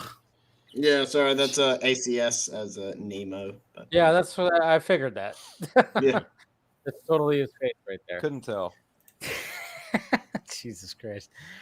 No, but like going back to I mean, but it was one of those things where I was hoping for maybe some belly laughs where I would just kind of like get that you know, kind of thing, and I didn't really get that so much. You know, I got chuckles every you know throughout. I got chuckles, but I had two laughs. One being the Ken thing. I can't remember what the other laugh. Snyder cut thing. No, the Snyder thing.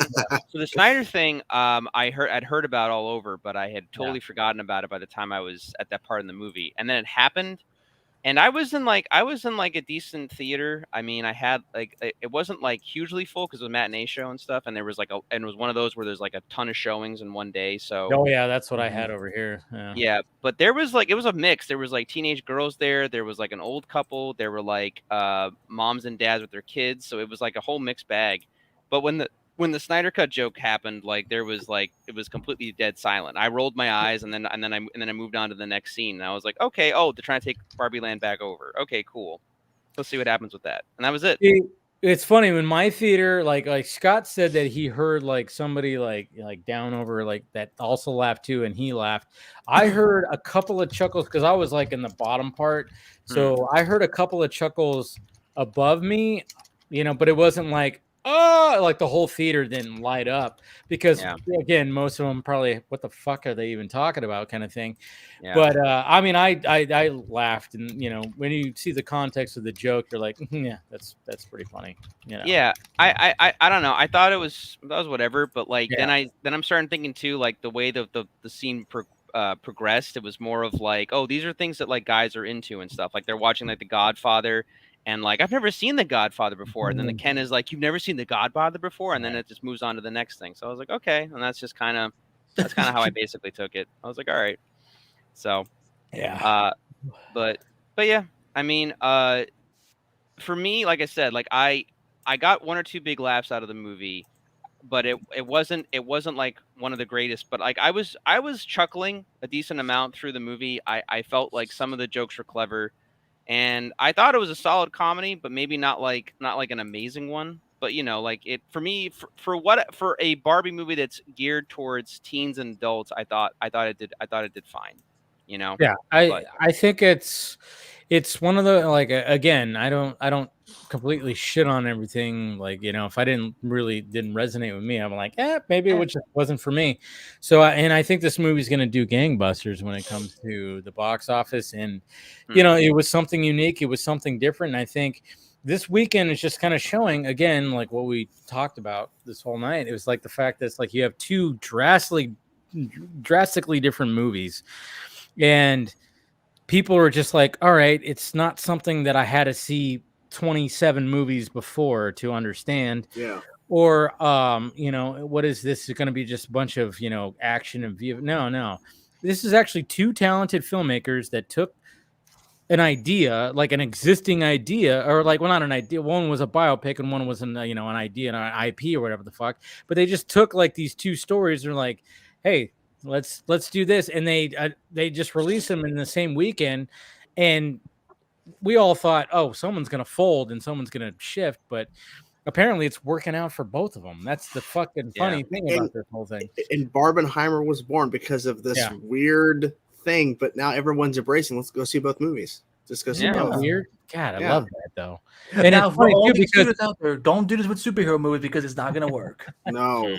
Well, I think that this might be a wake-up call when it comes to all this. Is like, hey, the superhero genre, as much as that was like your big payout in the 2010s, not so much now. I mean, like, we still want them, sure. We still want some great superhero stories, and we're hoping to get those. But let's face it. I mean, look what happened with Mario Brothers. That's a $1 billion movie. And now we got Barbie that has potentially to be $1 billion movie. Who knows? To the Barbie-verse and the Mattelverse. Exactly. Barbie. That'll replace the DCU. I would, if it was 5 years ago, I would have laughed. But now I'm like, there's honestly like a legit chance at that. Because like the projections for the domestic of Barbie keeps rising. The more and more, it's like crazy. It went from like what, under 100, now it's over 100. So people are saying now they're saying it might get up to even 150. I know domestically. Yeah, I know for a fact. Wow. I know for a fact. A friend of mine, Ashley, who's a girl, and she's she's very much probably like she definitely grew up like a Barbie girl for sure. But she's in a Barbie world. Yeah, but she's pretty smart. Like she's she enjoys a lot of different types of movies. But she's already said, "Oh, don't spoil the movie for me. I'm gonna go with my whole staff on the 30th." And I was like, "Wow, okay." And I could see a bunch of like teenage girls to like early women like going together and having fun at Barbie, like logistically and it being like some sort of event movie for them. Like, I mean, I enjoyed it for what it was. Like, I enjoyed what they were doing. But that's the thing too. Like, I could see someone bringing their boyfriend and him not wanting to kill himself by the end of the movie. Like on the live, we're on YouTube. This is not that situation where a boyfriend or husband got dragged to 50 Shades of Grey. Exactly, exactly. So somehow that franchise, this is something where you go, okay, this is it's obviously it's a parody of things. You could appreciate the zaniness of it, right? For sure. And you got Will Ferrell, who's like the boss dude, and funny, but it's the beginning of the BCU, Barbie Cinematic Universe. So probably. Well, but I wouldn't be surprised if like a girl grew up on Barbie, liked Barbie, and had fond memories of Barbie, and she gave Barbies to her daughter, and she took like maybe not the daughter if she's too young, but she takes the husband and they go together to see the Barbie movie, and the husband has been playing with Barbies now with his daughter, and he's watching the Barbie movie, and he's getting a big chuckle out of like, oh yeah. She now, a question for the panel. Who here has been guilty of breaking a Barbie's doll as a kid? About what? I didn't really play with them. I like when I was like 4 and 5 at daycare. Like I used to take them out of like the toy bin and like rip the clothes off to see like what was going on in there, and then which they do make that joke in the movie. Yeah, exactly. I thought it was hysterical when they were in the real world for the first time, and she's like, I don't have a vagina. He doesn't have a penis. And I'm like, oh man, this could go so many ways right now. Like, and then they just roll it. Yeah, I will confess that I broke a few Barbie dolls' heads when I was a kid. Well, yeah, we all did that. I mean, yeah. But I did that. That's why I wanted to see that. I wanted to see who here would actually aggressive admit to much. it. Oh, Jordan, so you're saying that you perfectly respected Barbies as a kid? I did. I never played with Barbies. I'm not. I Boy, remember. I did not say we were playing with Barbie. I never was around them as far as I can remember. I had plenty of friends with sisters, so yeah, Barbie dolls were kind of in my. I'm only child in circle. the middle of that. I had action figures and stuff, but I remember when I was like 5 or 6, I remember seeing Barbies being played with a lot more. But the girls would probably say something like, "Oh, well, you can't play with us," and I'd be like, "Oh, okay." But then I remember being at the toy store and seeing Kens. And as a kid, I thought that the Kens, it was like, Kens were for boys and that the Barbies were for girls. And so I'd be like, oh, can we get a Ken doll? Mom was like, no. And I was like, oh, okay. Because I thought, but I'm probably as a kid, though, I'm thinking like, if I get the Ken doll, I can probably play with the girls playing with Barbies and I can play in their circle or something. That's the process I had, not knowing the Ken was an accessory. Just like one of the themes of the movie. It's like 6-year-old Paul walks up to a girl, hey, you want to play with my Ken doll? Okay, everyone, we're all gonna chip in for his birthday and get him a Ken doll. No. Don't do that. No, don't do that. No, but it's funny because like the action figures that that we played with, they had like movable parts. I mean, when it came to Barbie, it's like you could just do this, with an arm, and then the leg didn't bend. The leg went one way. But man, you get a fucking G.I. Joe. There is like joints and that shit. I mean, you could bend the elbow. I was playing with Batman action figures when I was a kid. Oh, that too. Yeah. They also had like the joints. All my Power Rangers action figures could move like this. It was so. Oh, they even moved the wrist. They even moved the wrist. The interchangeable head that went. Yes. Oh, interchangeable head. Yes. Love that. I had a Wolverine action figure that had the claws retracted back. Okay, that's badass. I didn't know they even made that. That's fucking badass. Yeah, it's for the '90s animated series. They had I have it still. Like the claws retract in and out. Oh, you need to like I don't know, like frame it or something. Like I probably should. Yeah. I still have quite a few Batman the Animated Series action figures of the various different Batman and Batman suits. I still have the Bruce Wayne or the Batman mansion where you can pull it out. Nice. Yeah. And you can twirl and you can make a Bruce Wayne turning into Batman. Yeah. I had that too. That's dope. I had that too. Yeah. Yep. I love that. Because it would like fold out, and you had like partially Wayne Manor, like the front of it, and then you had the Batcave in the back. And then you stick him in the thing, and then you just do close the door, and then switch it, and then he's Batman. It's like, it was great. Did anyone here ever have? Remember that episode of Batman animated series when they did the robot Batman thing? Yeah, Hard Act. Yeah, I had that too. I had a Robin action figure that's even a Funko Pop too. The robot Batman. Yeah. Ooh. I was freaked out by that episode the first time I watched it, but then like when I got it as a toy, I was like completely obsessed with it.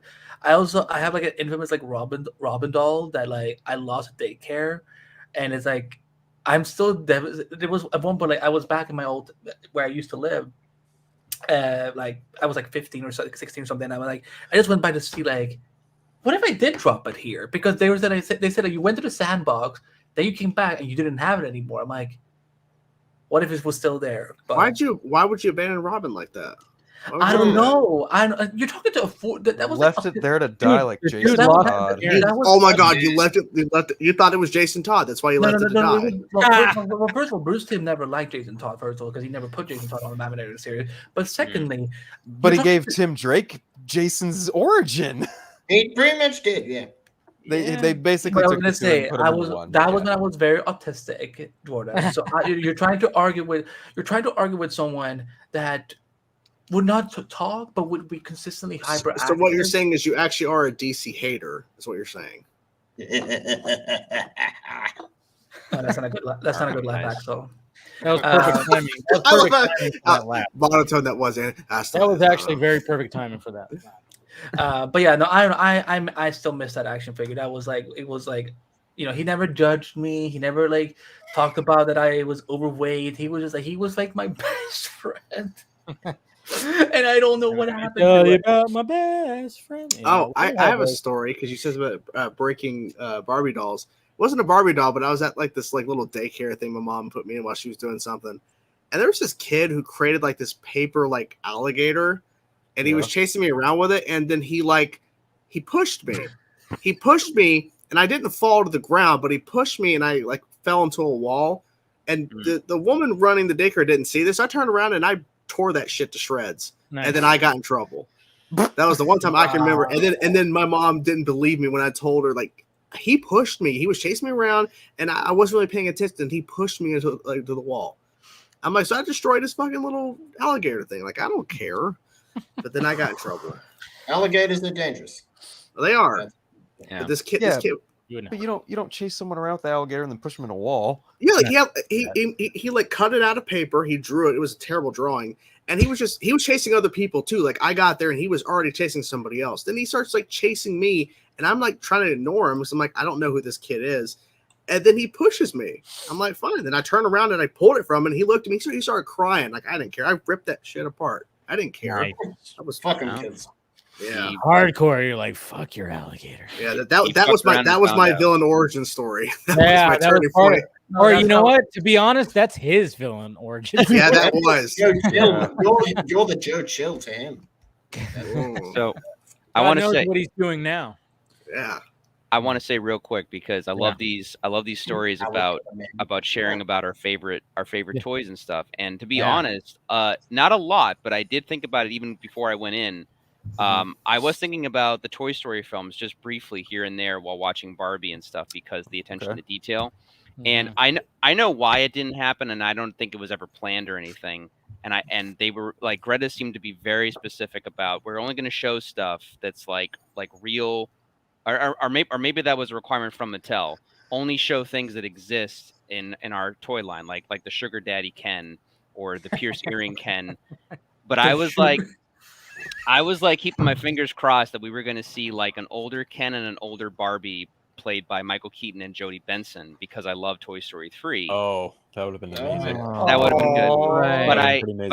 But I get why that didn't happen because they wanted to be very specific and stuff like that. And it's actually heartwarming because like the Hollywood ending would have been her and Ken figuring out they love each other and like having that be Barbie's destiny, but instead they're like, no, we're gonna give her like the actual, like she's gonna. You gotta give her, you gotta go, You can't do the normal stuff, when it comes to all this. But I mean, that's maybe in phase 5 of the BCU. Oh God. That's what's gonna be crazy. Are they gonna just like, I mean, I think we're about to see the rise of the Barbieverse. Like, Andy just got the next 5 years of his humorous material all right. No, there we're gonna see we're gonna see a couple other. We're gonna see a couple other Barbie movies. Yeah. Movie, I mean, unless it has like a 70% drop second weekend. Yeah, I gotta do her two Narnia movies first. The Mattel Cinematic Universe, the MCU. Oh God! Oh God! I'm gonna be 100% honest. Like legit, it's more because I love the actor more than the character, so to speak. But if Ryan Gosling came back to do a Journey of Ken, I'd be totally fine with that. So would I. Yeah, he was the best part of the movie, I thought. Yeah, I think him and Michael Cera and like the clever, like again, like just clever uses of like say Kate McKenna and stuff like that, or just like John Cena, like I thought that was fucking hysterical. That got spoiled for me, but still seeing it in the movie. John Cena's in Barbie. They posted that. Yeah. Okay, then I'm not gonna see what he looks like. Don't see what he looks like. He looks. Is he hot? Is he hot? He's shirtless, of course. So yeah. I mean, he's got to be. Oh God, I got him all excited now. Yeah. All right. Well. But like just just the clever uses of that. But no, I would say the Michael Cera, Ryan Gosling, and even Will Ferrell, because Will Ferrell can be 50-50 sometimes. He can be like the screaming, yelling, I'm gonna be funny later to Will Ferrell, or he can actually be like the humorous, like this good house improv. is a fucking prison. Yeah. But like, no, I thought Will was funny in that role. Like, and like him and all of his cohorts, like when they're going back to Barbie World and stuff like that, and they're going through, I was like, oh, this is funny. Like, I like this. Like I'm getting a chuckle out of this. I mean, and then nothing against Margot Robbie too. She nailed it. I mean, oh yeah, she's great. She did a great job of like you know, the Axel looks so offended. I'm sorry, Axel. I don't want to tell you, but I like. Yeah, you know what? Let's talk about this actor for a second. What do you hate? What do you hate about this woman? What I don't. You call her overrated. If you call her overrated, she's so freaking gorgeous, man. If I was an Australian citizen, she's not overrated. She's an amazing. Have you watched I, Tanya?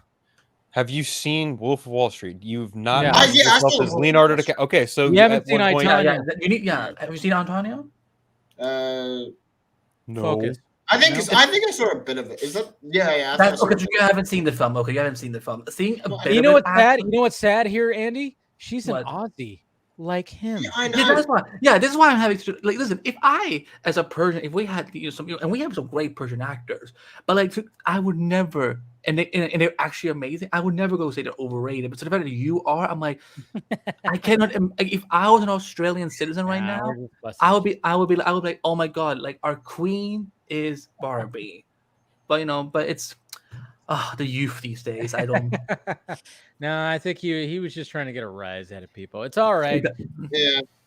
It's fine, but I mean, like, how dare you say something about one of your fellow Aussies, right? If you really want to get a rise out of somebody, just say you're going to leak the Batgirl movie.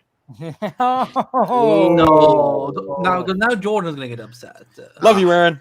Much love. Yeah, that tweet blew up. He did not expect that. I don't think. No, he did not. Who you talking about? Who you talking about? Aaron Bailey. Aaron. Oh, yeah. Aaron. Yeah. Well, okay. You know what? Wait, what tweet? Yeah. Yeah, he did that. I even responded with a GIF like. And I said, hey, if you have it, send me a copy. I want to react to it. I want to see it. I know he was joking, Aaron. What's funny about him is like he'll do that every now and again. And then I remember even like before like last year when it came to Cavill, his cameo, and he like, oh, I might have something here. And then I even DM'd him like, dude, that's not real. What are you doing? I actually said that. I was like, dude, what are you doing? Not real. And then he was just kind of like, well, we'll see. And I'm like, it's not real. I can tell you right now, it's not fucking real. What are you doing? Is that something you made? Don't be that guy. Don't be that guy. Don't be that guy. I like it. I love it. I like Aaron a lot. But sometimes when he does stuff like that, I'm like, what are you doing, dude? And I clearly don't know who this Aaron person is. Aaron Bailey art. Yeah. Oh, okay. No. Like the guy a lot. He's been on the Vodka stream numerous times. But yeah, sometimes when he does like stuff like that, I'm like, what do you see? I got what he was doing, but I'm thinking to myself, well, if you really wanted to get a rise out of people, just say you have a copy of the Schumacher cut. That would be even better. Yeah, go for that. I mean, I wouldn't really care if Schumacher. I mean, I think the Schumacher cut seems a little overrated. Have you seen it? No, I think it sounds overrated. That's what I said. Oh. I don't know. Now we got somebody else using overrated. How dare you? Oh, how dare you? But excuse me. He was trashing Margot Robbie. I'm talking about a film that. I wasn't trashing Margot Robbie. I just think he just said overrated. Like you said overrated. But I say overrated because again, I think it's that the whole Schumacher cut movement has just been so ridiculous because us in the Snyder fandom, we had to be gaslit for like how many years of like it doesn't exist. But the Schumacher cut is somehow embraced so easily. Because of the Snyder cut, Andy. That's the thing. It's like the Snyder cut is now the fact that happened now makes it possible for these other cuts to happen. That's the thing. Yeah. But we're the crazy ones. We're the ones that like, Yeah, but we had to endure that so then some of these others can fly.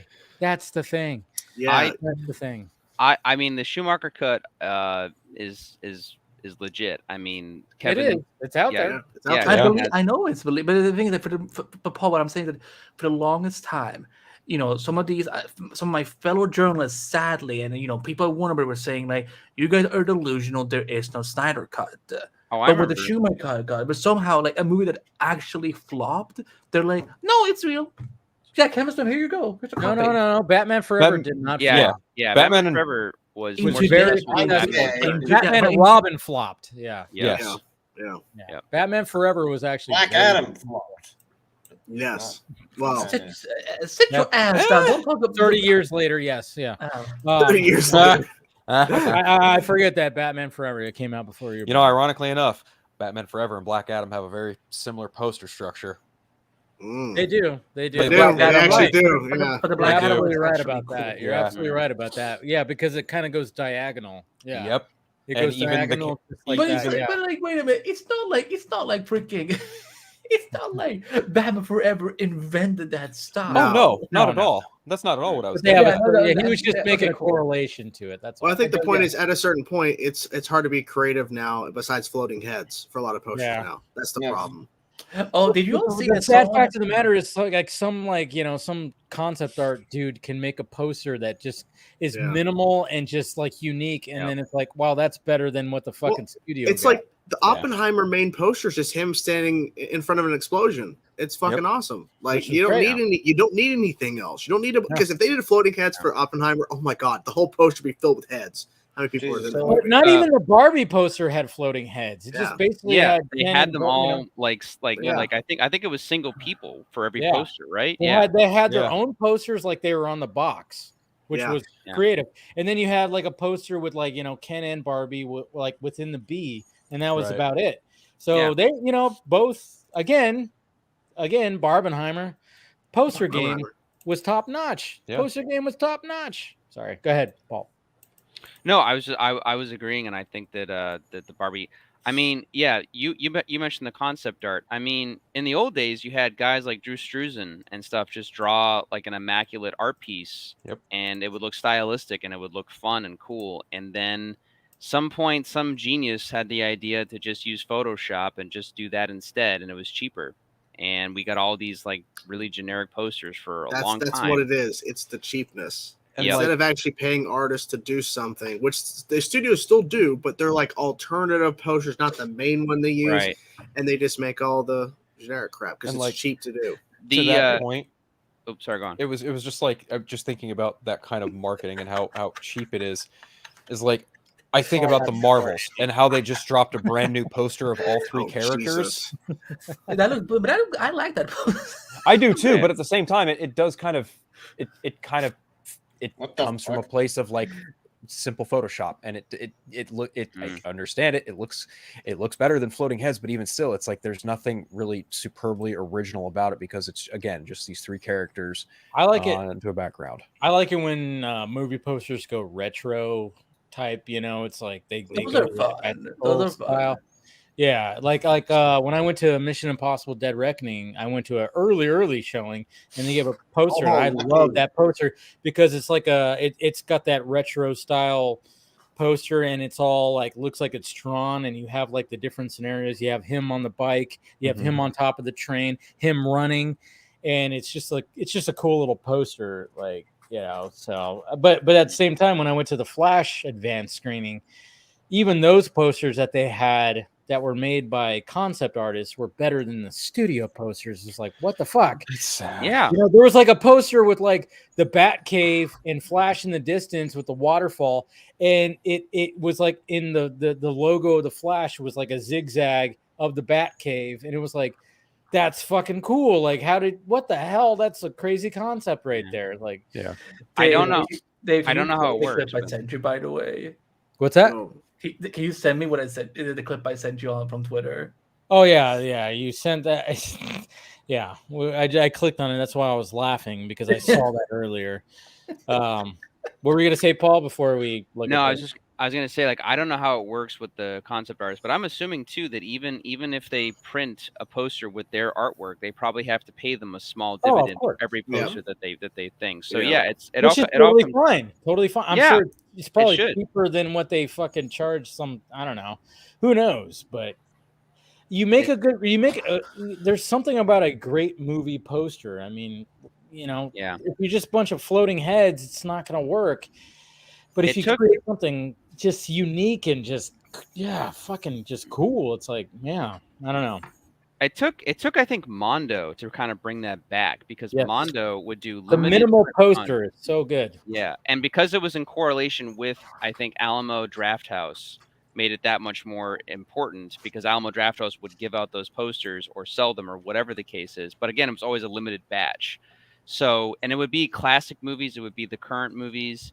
And then that inspired like a whole bunch of offshoots, like Bottleneck Gallery and a whole bunch of that. And they had a lot of good artists that they would just grab and they would make them like a decent amount of money just from this one, just from doing that. And I think it finally got back to like main Hollywood because now they are starting to kind of go back and do that with certain movies and certain things, or especially if it's a callback kind of movie, they try to make like the callback poster and stuff like that too.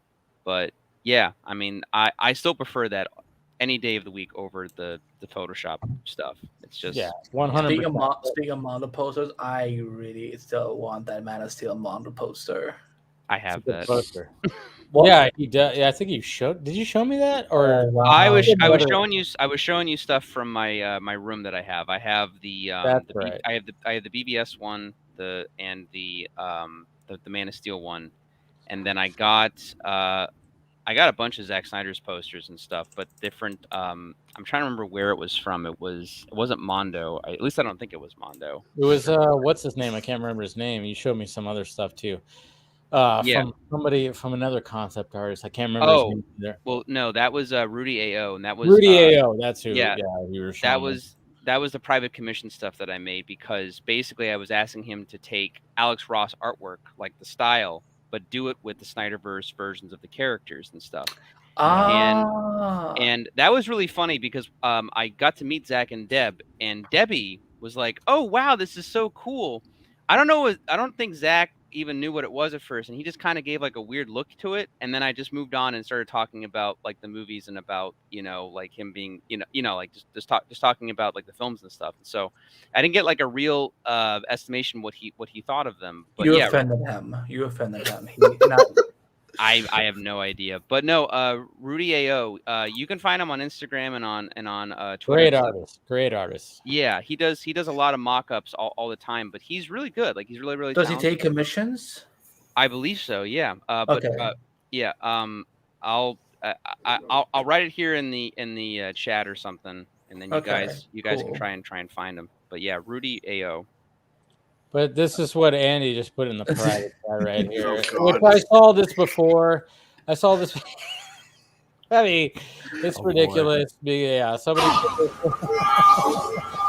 Oh yeah, I saw that. God.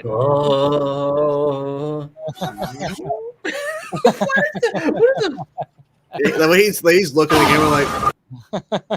One more time. No, never mind. No, that's fine. No. I mean, it's funny. You gotta laugh.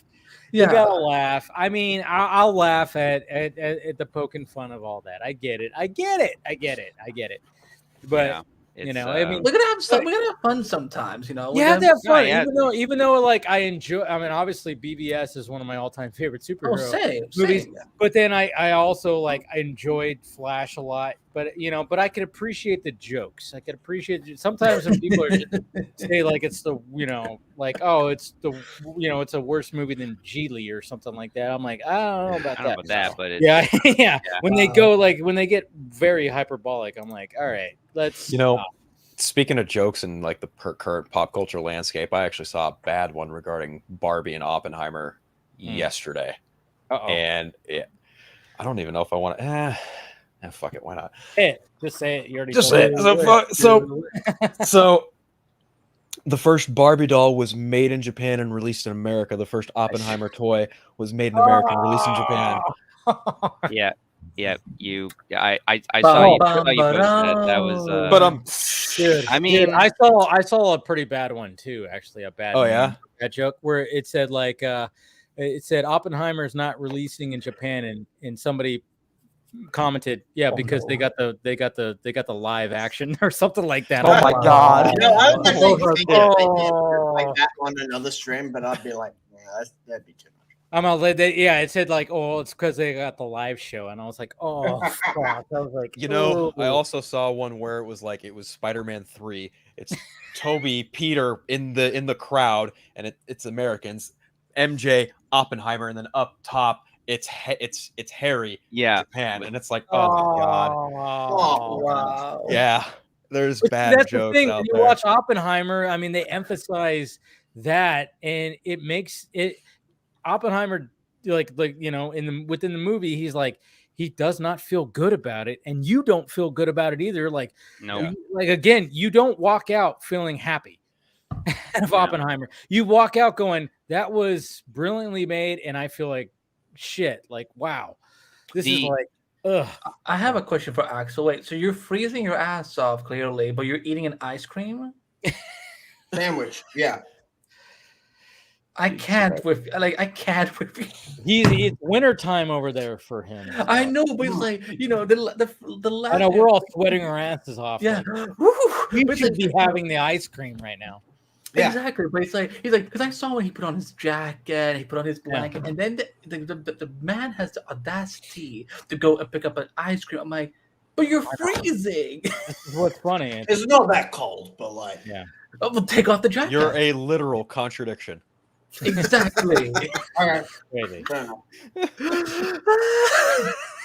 What were you gonna say, Paul? I was gonna say the tagline for Oppenheimer could be "The road to hell is paved with good intentions," because he originally does it because they're afraid of the Germans and the Russians before they become allies of getting the bomb or figuring it out before they do.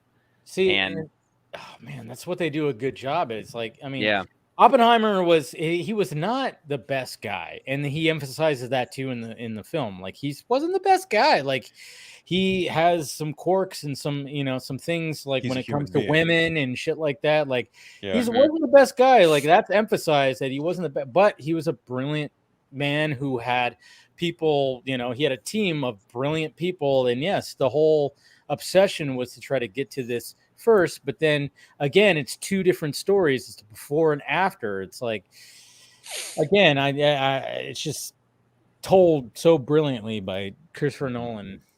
It's gonna be. It should be. I'm looking forward to it. Yeah. Oh yeah, you really should, because, and man. Well, there's something Nolan said in regards to the portrayal and the character of Oppenheimer and how this story it details not only his rise to fame, but the shame that also comes accompanied with this decision. That's what I'm talking about, by two different stories that are being told simultaneously. And Christopher Nolan knows how to balance that so well, where it throws you off at first. You're like, wait a minute, whoa, oh, okay. And then when you finally go, okay, they're jumping back and forth. And then, of course, Nolan goes, well, I'm going to plant a seed here, plant a seed here, plant a seed there. So when we get to the final act, what the heck, and again, it's just Nolan just cooking.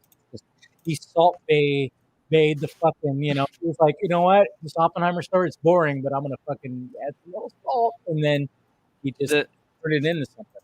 The biggest thing is that it's really just, it's one of his most, like, in terms of like why it's in top 5 is because it's really one of his ones that really is about characters. It's about flaws, but it's about characters. Even his meeting with the president is not the traditional like Oscar baity meeting you'd see in a movie, like congratulations, and they're shaking hands. All right, and we're not going to say it. We're not going to say who. No, I'm not. Let's not say who plays the president. But at first I was like, oh, okay, and then I went, holy shit, that's. And I went, oh, I did not even know that he was in the movie. But we won't say it. Let's save that. No, I'm not going to spoil it. But the thing I like most about this movie is that next to maybe Dunkirk, you could argue that this is the movie that could be the closest to being Oscar bait that Nolan has made. But But it's not an Oscar bait movie, because there's so many times you see an Oscar bait film and it's the actor doing a performance saying like, we're talking about important things, and you're waiting for the Wayne's World, like, for your consideration underneath them as they're talking and as they're doing that. Nice. But none of the moments that are played in this movie are more organic. It felt realistic. It felt like the characters were saying this as a matter of fact, and it's a matter of like stance or a matter of the moment. It's not done in a way that's like trying to get the golden statue. It's done as like, no, this is a movie. They're not telling you why it's important. They're showing you why it's important. It's a moment about character and about emotion and about flaws and about all these small things that lead to these big moments. And that's it. That's the movie. Like, and it's all around Oppenheimer. It's great. That's the best way I can put it. Yeah, I mean, yeah, that's the best way to sell it right there. And Cillian Murphy, I mean, just those eyes that he has, those eyes when he's just like, you know, I don't know. I was just like, you mean the It's the intense Twilight Zone stare. yeah, yeah. I mean, he just has those eyes. That's just kind of like. I just love the reel to go on Instagram where like they're like, you know, your mood every day, and he's just like sitting there like cold. I love his eyes.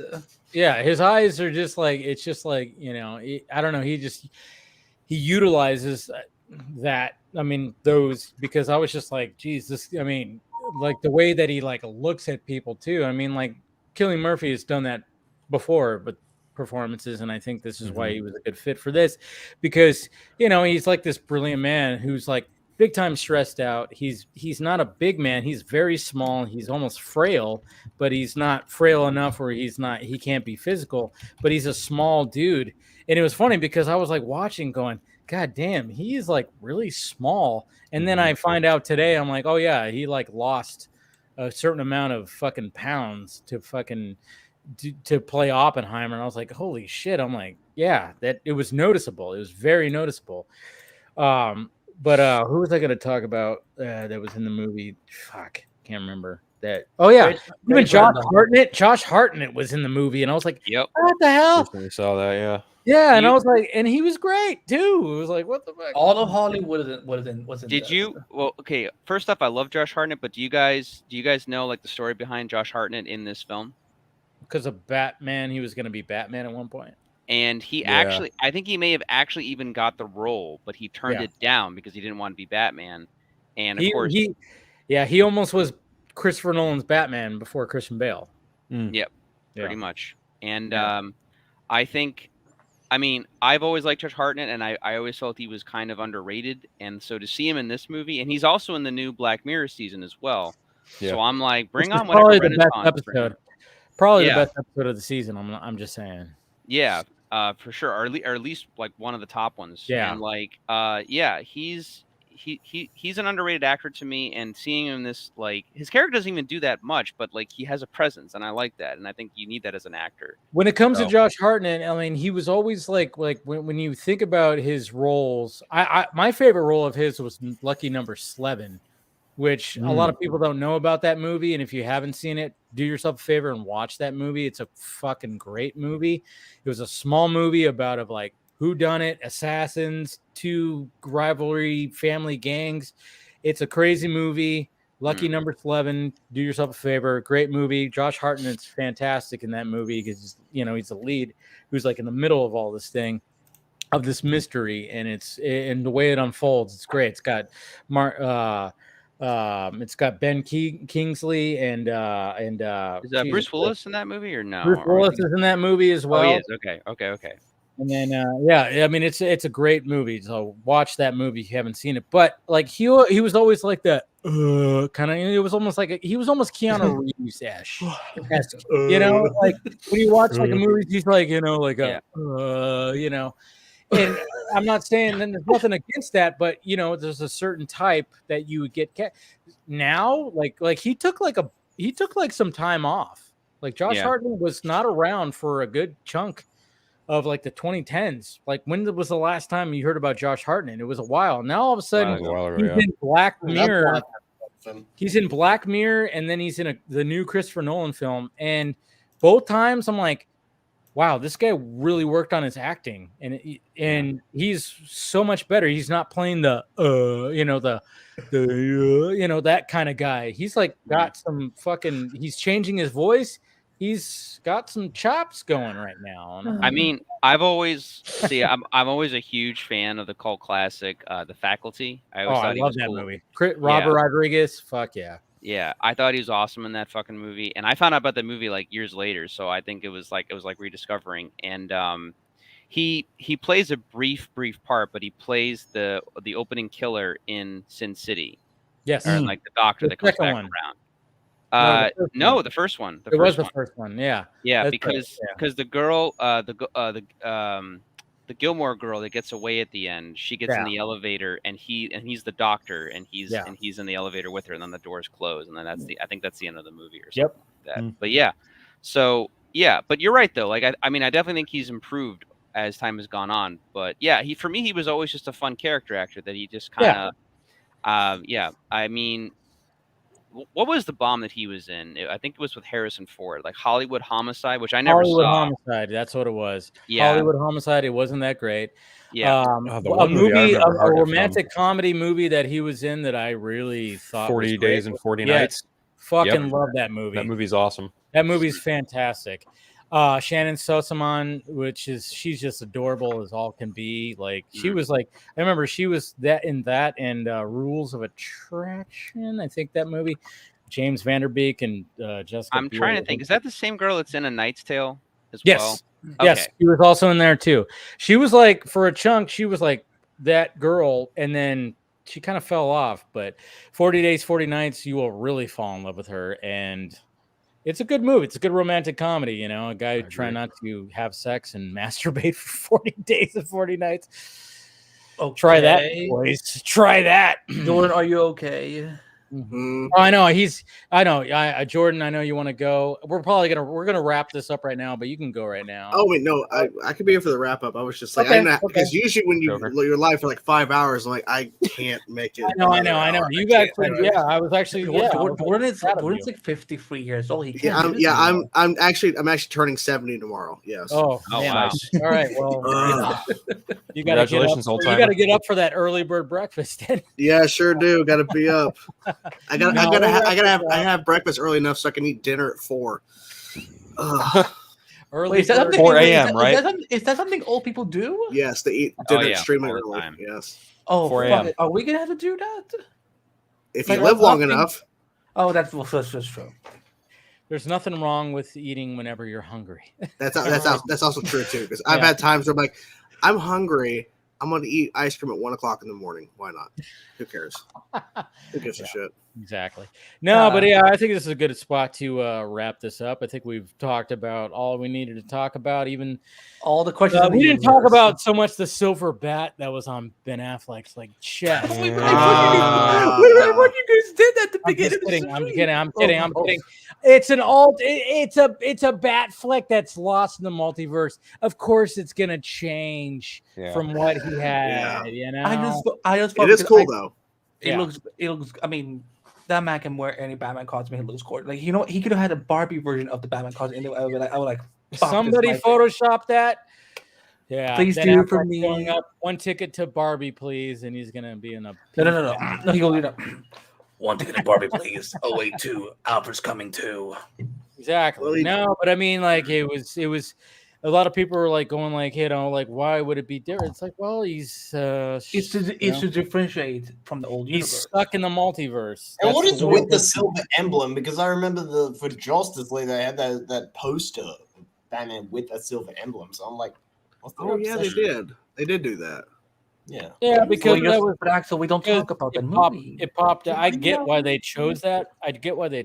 But with this one, it was just like, okay, you had him as, you know, blue and gray, so why not change it up a little bit? If he's like, you know, lost in the multiverse, maybe it's a different. I don't know. It was like, who knows what was happening? Again, the way I look at it when it comes to that post-credit scene is like that was something that they were trying to lead to, that Walter Hamada was leading, and I'm like, I don't know if it was all thought out properly. So that's why when I see people in the Snyder fandom going like, "Hey, well, look at what they took from us," I'm like, you realize that was Walter Hamada that wanted that, right? Wow. Remember, we're supposed to hate that guy.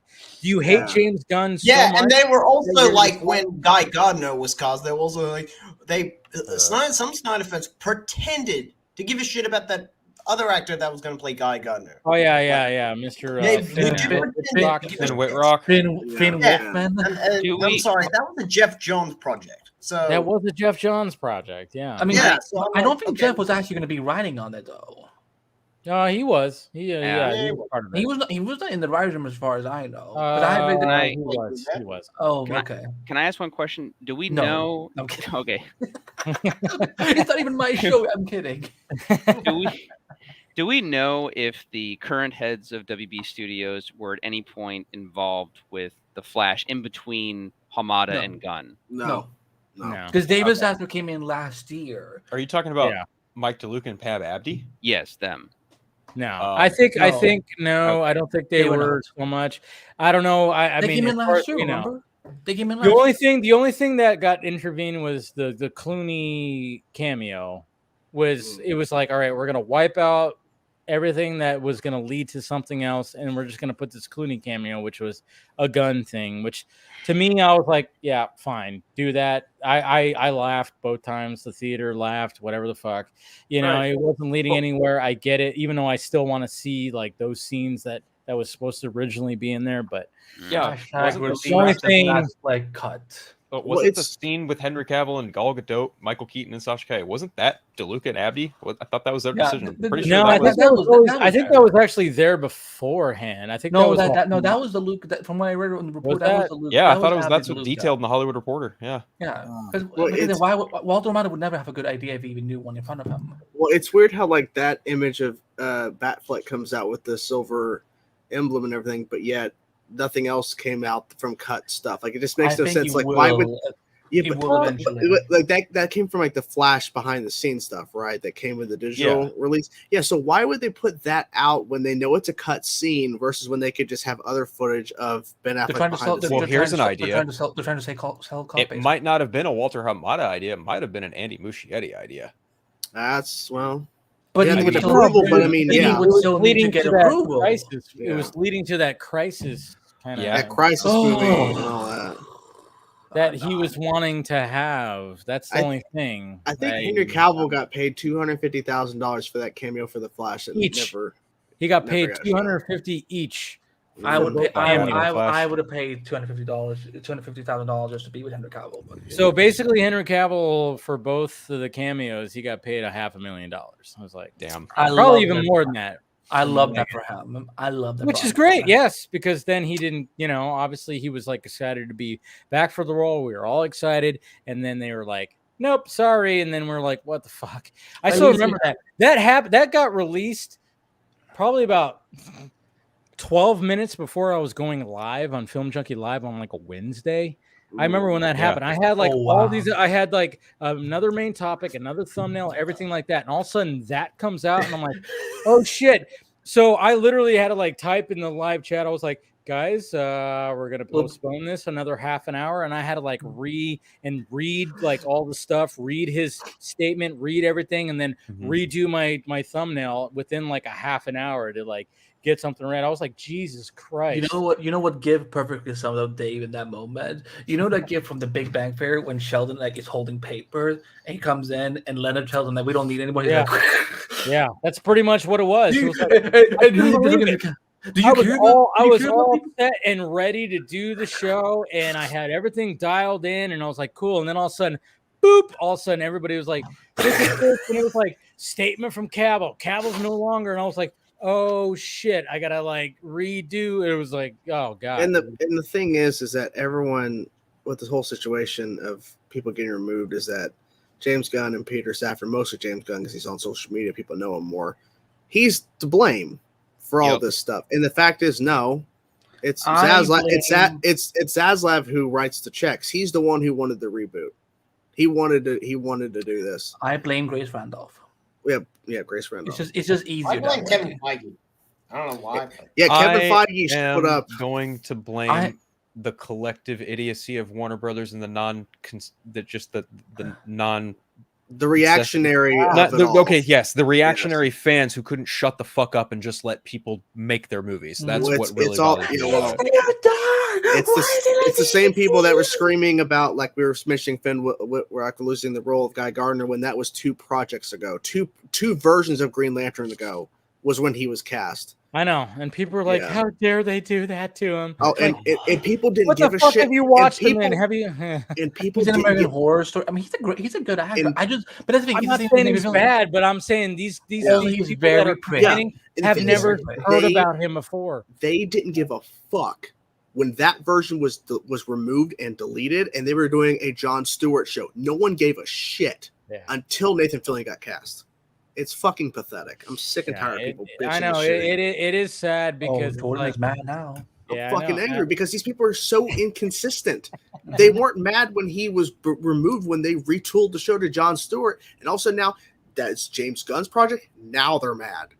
Yeah, I will never understand the hatred for James Gunn. It's like it's. Yeah, the hate boners are like, I mean, to the point. You know where what, Dave? You know, Dave, what you should have done. You I should even have bought said they're going to side with Hamada. They're going to be like, Like, oh, yeah, I sometimes even have to defend guns sometimes. Like, and that's just, I don't want to do Dave, that. you know what you should have done? You should have bought DC. You should have headed these studios, Dave. Just end the show now. You failed. You failed. Yeah. So, Instead of sitting with Jordan talking about Metallica every Friday, you should have just bought the studio. Okay, first of all, do not give us any good ideas because we would definitely do that. Okay? I know. Put Metallica in a month. I can talk about Metallica all day, every day. Here we I go. can't believe that you two have not been to a concert together yet. Like that's like unbelievable. We haven't done a whole show just talking about Metallica. That's what we need to do. Yeah, well, we're both seeing Metallica. We need to see next month. Metallica together. I'm seeing Metallica next month, so yeah. And Jordan's singing in twice November? in November. Yep. Yeah, his is later. So. Yeah. But apparently, like I saw a poster at the movie theater I was at last night, and they're going to be streaming their concert from the Texas Arlington. shows. Yeah, the Arlington, Texas show. I was like, whoa, that's stream concerts. Hell yeah. Oh, I've never been to a concert. I wouldn't know. Well, they don't always stream. This is like Metallica level money. I'm so jealous of my father. My father, like our family, we're hawkers. Like we sell shit at big events like that. And my dad and my uncles also do that, of course, for music venues. So I can't tell you how many times my dad has seen Metallica live and also through their sound checks. And he's come home with a bunch of different merch. And I'm just like, oh, to be that age 20 years ago, even though I'm not. Like I would have killed to have been on the green in 85 watching Cliff Burton play For Whom the Bell Tolls. Last night I showed my wife the Cliff For Whom the Bell Tolls, like the pro shot. I showed her that, and she was like, "Oh, so that's Cliff?" Because like she hears about this stuff, she doesn't connect. Yeah, I'm like, "Yeah, that's him." It's like if it wasn't for this camera guy, we wouldn't get stuff like this because there wasn't many people filming shows back then. Like we're lucky we have what we got of him. So yeah, if you buy the DVD or the whatever the hell, Cliff 'em all. I mean, I still have that in a box somewhere, but you can find it online, YouTube. I mean, you see that guy was special. I mean, the way that he finger picked the fucking strings. I don't even know how he did I even that. point out like look, he's playing with his index and his pinky for the most of it. Like it's crazy. Like it's like, how do you do that? And he's headbanging the whole time. He's like, yeah, she meant like, could that hurt your head? I'm like, yeah, but it doesn't matter. And then she's like, why is he wearing denim? Because like that's all he wore that all the time. That was his thing. Denim. Not only that, he played lead For Whom the Bell Tolls in 85 on the green. Like he was playing lead on bass, and it was just like, this is fucking phenomenal. Dude, I mean, yeah. I mean, I think we went into a whole like thing. Maybe we need to do an endless Multiverse episode about Metallica and just get Dave on, and then we dive into the history and shit. Yeah, Metallica. Yeah, sorry, Dave Mustaine. Oh my god! I played Metallica. It's funny because when you talk about great bass players, like every time I hear that, I'm like, well, somebody's got to mention Cliff Burton. Yep. And it's like, how do you not? I mean, just like. Yeah, I'm not even gonna play. I just have to now because now we gotta like. Well, I will also say too. I think Flea's introduction to Metallica in the Rock and Roll Hall of Fame, his section about Cliff is phenomenal. Yeah, I mean, you got this right here. I don't even know what the crowd's going crazy. How was that? How was that even possible? I hate the fact that the cameraman didn't like get the whole show. It's only like 26 minutes or something. Yeah. Well, then that's we need to go back in time like Barry did and go back to the concert and make sure that somebody run really, really fast. Yeah, and it'd be like instead of like him turning the camera, you would be like, no, go back. And then there's a whole sequence of seeing terrible CGI Metallica. Oh god, don't do that. DC, and just Kiss for some reason is there, and then all of it just implodes. Ozzy Osbourne's eating Batman because he Megadeth. Megadeth is there. I know they say not to mess with the timeline. But I would just go back just to try to prevent put the camera like what happens to Cliff. Just I want to see the reality where if Cliff continued on. Okay, but see, here's the problem with that. If you keep Cliff alive, one of the other ones die. That's the problem because it would have been Kirk. It would have been Kirk. It would have been Kirk. Exactly, because they were playing a card game. Yeah. So the question. Yeah, so there's no reality where you can actually win the scenario. Bingo. But there's the idea of like, okay, so what if Cliff continued? Like, what would Injustice for All be? It probably would be very different, obviously. Yeah. But what would that album be with all four of them instead of what happened? I don't know. There's always that. I always thought about that too, because Lord the bigger fish. let's face it, when you listen to Injustice for All, you don't hear bass. You don't hear the bass. And To Live Is to Die would be reconfigured into like, I bet it'd be like Call It Cthulhu Part 2 or Orion Part 2, basically, for the instrumental. All right, guys. What let's did- go ahead what and did wrap this up. You Go did ahead and this. wrap You did up. this, Andy. I mean, we could talk about Metallica for the next I'm more awake hour. now. Let's keep going. I know, right? I know. All of a sudden, like Jordan doesn't want to leave. I'm awake. No. We could have a whole Metallica. Hey, maybe one of these days we can. We should. Maybe one of these days we'll do a whole Metallica stream or something Would like love that. to. But, yeah. You should get Joe Manganiello on the horn for that too. Oh, dude. That was the thing. That was my that was when I interviewed him for Justice Con. Mm-hmm. That was like the thing where I was like, all right, I know he's a Metallica fan somehow where I have to like shoot. And that, I mean, if you guys watch, I mean, some of you guys remember how he was having audio issues with hearing me.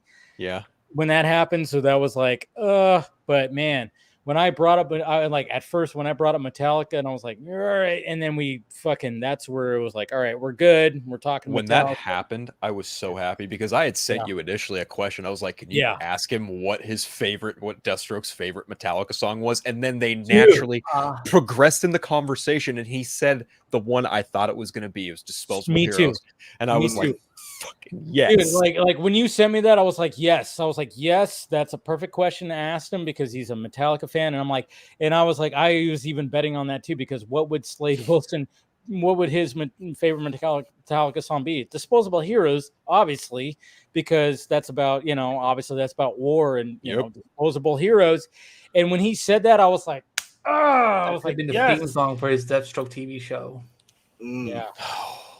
That also proves that he knows his stuff in terms of like Metallica. Like it was like Master Puppets. Like he actually knows, Oh, dude, and I was like, I was in the back of my mind. I was like, say Disposable Hero, say Disposable. And when he said it, I was like how Scott was happy when what's his name, Lennox. Lennox brought out the cookies or whatever the fuck for And I felt the same way. I was like, yes. If he didn't say Disposable Heroes, what song would you have accepted otherwise? I don't know what the second song would be. Damage Incorporated. Oh, that's a good Harvester of Sorrow. Oh, or that, yeah. Okay. I used to play Metallica on Guitar Hero. I really loved that. Awesome. What was your favorite song to play? Yeah. Think about All it. Nightmare Long. Yeah, Well, if we're getting in the I have to remember which when I first got Guitar Hero Metallica, my first thing I did was I went to play Orion on expert bass. Oh, there you go. My first thing I did. There you go. Oh, Yeah. dude, I was playing expert drums on that, and I played expert drums on Battery, All Nightmare Long. I remember there was an achievement because I had the Xbox version. There was an achievement to play a double bass song and pass. And wherever I may roam had double bass at the end. I'm like, okay, I could try to get. I was like, I gotta get this achievement. So that's the one song. One of my favorites. Huh? Masters of Puppets. Master of Puppets. Yeah. Try Dyer's Evil on Expert Plus. There you go. Dyer's Evil. Guitar it's not even sold anymore. It's like I know. Yeah. But I know. But now there's Clone Hero now where you can just download pretty much anything that's charted. But I need to get I want to do it with the guitar. I don't want to do it with like a fucking keyboard. Well, no. People still sell the guitar. There's people making new guitars for that. Yeah. With actual strings. Oh. Well, there's that. But there's actually people making replica guitars, and you can still buy guitars that are in good condition. I have guitars; they're not the best, but I still have mine. So. Yeah, that was fun times, man. I mean, I would always be like a stickler because I play the drums, so I was like expert all the time. Yes, all the time. Yeah, all the time. I would be like, and then people would be like, "How the fuck did you do that?" I'm like, reckon that. Dave is just that good. Was it War Ensemble that was on there from Slayer? Was it War Ensemble? War Ensemble. That's right. I couldn't play that. I could not play that. They wanted Angel of Death, but they couldn't get that passed. No, it was. That was impossible almost to play. Yeah. But when it came to the Metallica Guitar Hero, man, I was because I've been air drumming that shit for years. Oh no! Can I change my answer? My favorite song that I was playing on Metallica was One. Ooh. It's another good one. That's the one that got me. That's the one that hooked me from Guitar Hero 3. That's the one. That's one on my Spotify list still from high school. I think they used that one for Punisher promos. Yes, they did. Right. People are like saying, okay, when you get home from work, you're going to lose your mind from the trailer. Like, okay, so I click it, and all of a sudden I'm like, oh my god, is it One? It's One. I lost my mind. I couldn't believe it. Dude. But then they never actually play any Metallica songs in the show, which kind of pissed me off. Of course not. But they for the trailer though. I mean, and I remember even watching what was the zombie movie? Zombieland. They used From Whom the Bell Tolls for the opening credits. That was so, and it was beautifully done too because it was all in slow motion. So they were showing like, them taking, people taking on the zombies, and it was just like as they were showing the credits. I was like, oh, yes. Well, I remember telling you because we were live. I forget when it was, but it was shortly after the Flash show had Ride the Lightning on during a scene. They had the song Ride the Lightning. On the Flash. That was all. Yeah, that was cool.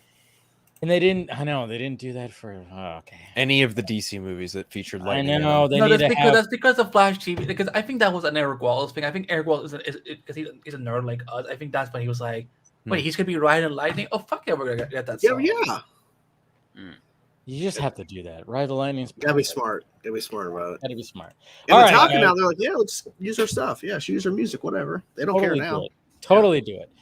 Yeah. Like I said, we could talk about Metallica for the next 4 hours if you wanted to. True. Well into the night, but everybody needs to get some sleep. And thank you guys for joining. Thank you to Anthony. Thank you to Scott, who joined earlier. Let's go around the horn. Let's start with Phil. Thank you again, Dave. It's always a blast getting a chat with you, Paul. And Axel and Andy and Jordan, everyone here, and of course Scott. How could I forget Scott?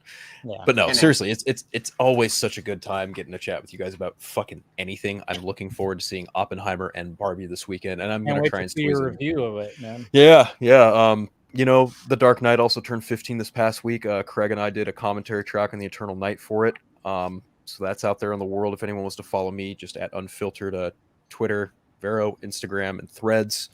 Yeah, that's pretty much it. And also on the Four Nerds every Thursday. There you go. All right, Axel. Again, thank you. What is your name now? Cat Filtered? Cat Filtered. Yeah, because Phil had a cat earlier, and I was like, I like that. But yeah, Dave, thank you again for having me on. Sorry if I got a bit drunk. Like I did have 2 drinks. It's a vodka to be here. And sorry for getting drunk on the stream leader call after vodka. How dare you? Go play ukulele and apologize. Shame on you. Nah, you're good. Anything else you got to plug? You can find me on Droga52 on YouTube, and you can find me at Axel R Droga on Twitter. All right, Paul. Well, I have nothing to promote, but I'm always happy to be here and talking with you guys. I always have a lot of fun on these chats, and I'm always thankful for you, Dave, for inviting me on, and I really appreciate that. If you guys want to find me, I'm at pmickey1988 on Instagram and at Paul Panhook on Vero. And just again, real quick, the artist we mentioned earlier, I couldn't put it in the chat. His name is Rudy AO on Instagram. Yeah. That's RUDYAO, one word. He's based in Indonesia, I believe, but he's really good. So anyway, that's it. Yeah, he makes great art. Very good art. Jordan. Thank you once again, Dave, for bringing me on. All the chaos and everything. I know for a while it was hard to get me back onto my schedule, but my wife's like, okay, whatever, do what you want. It's always fun, and I normally don't make it to the end of a stream because it's you late. Don't. You've changed your time, so it actually is better, but it's still late as hell. Yeah. But obviously, Chainsaw reacts pretty much everywhere. Of course, you can check out me and Andy every Friday on In This Multiverse on my YouTube channel, and yeah, I mean, I'm also posting a lot on TikTok as well. I just ramble and shit on there, but But yeah, thank you, Dave, for having me on. Appreciate it. Always, man. Always. Like I said, I could talk Metallica forever. Yeah. You got me started. We almost went on for another I'm fucking awake 2 now. hours. I'm awake now. I'm ready. I know, right? I know. That's the thing. You ignite that. But all right, Andy, send us off.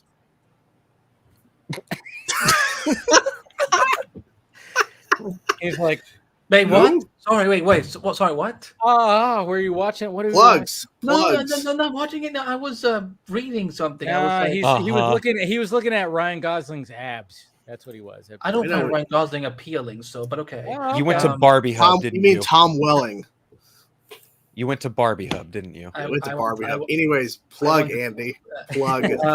What are we plugging? You're plugging yourself. Go. Oh, okay. So Jesus Christ. Andy. I'm so sorry. What are you doing? I'm so sorry. How much have you had to drink? I just had Sprite. Okay. Yeah, he's on a sugar high. Not again on this stream. Nope. No, it's zero sugar because I'm a diabetic. Oh, okay, yeah. Boom! You can find me at Andrew Bright on Facebook, Twitter, Instagram, TikTok. Not on Threads yet. I'm on Blue Sky and what's that other one called? Spoutable. I'm on Vero. Go find me there. I co-host the Flash podcast, which is pretty much about anything these days because the Flash is over, both on the big screen and on the small screen. So woohoo! I find my work at Screen Rant. I'm on Multiverse of Color as editor-in-chief. I co-host Endless Multiverse with Jordan every Friday at 9 p.m. Eastern. On Western. What is your channel? Oh yeah, it's Chainsaw React. Sorry. Yeah, that. Because I keep calling him Jordan. I was like, who the fuck is Chainsaw? Yeah, that is a question I ask myself every day in the mirror. Who the fuck is Chainsaw? Jesus. But yeah, that's where you can find me. As distracted as I clearly got there, I appreciate being here with everyone, including Axel's jacket and blanket. Why am I always the odd one out? Damn it! I'm always the odd one out. That was good. All right. I love it. Thank you, guys. Thank you to Phil, Axel, Paul, Jordan, and Andy, and, of course, Anthony and Scott for joining earlier. Thank you, everybody who stuck around this whole time as we talk nonsense. Hit that like, thumbs up, do all that, subscribe, everything. We will talk to you guys later.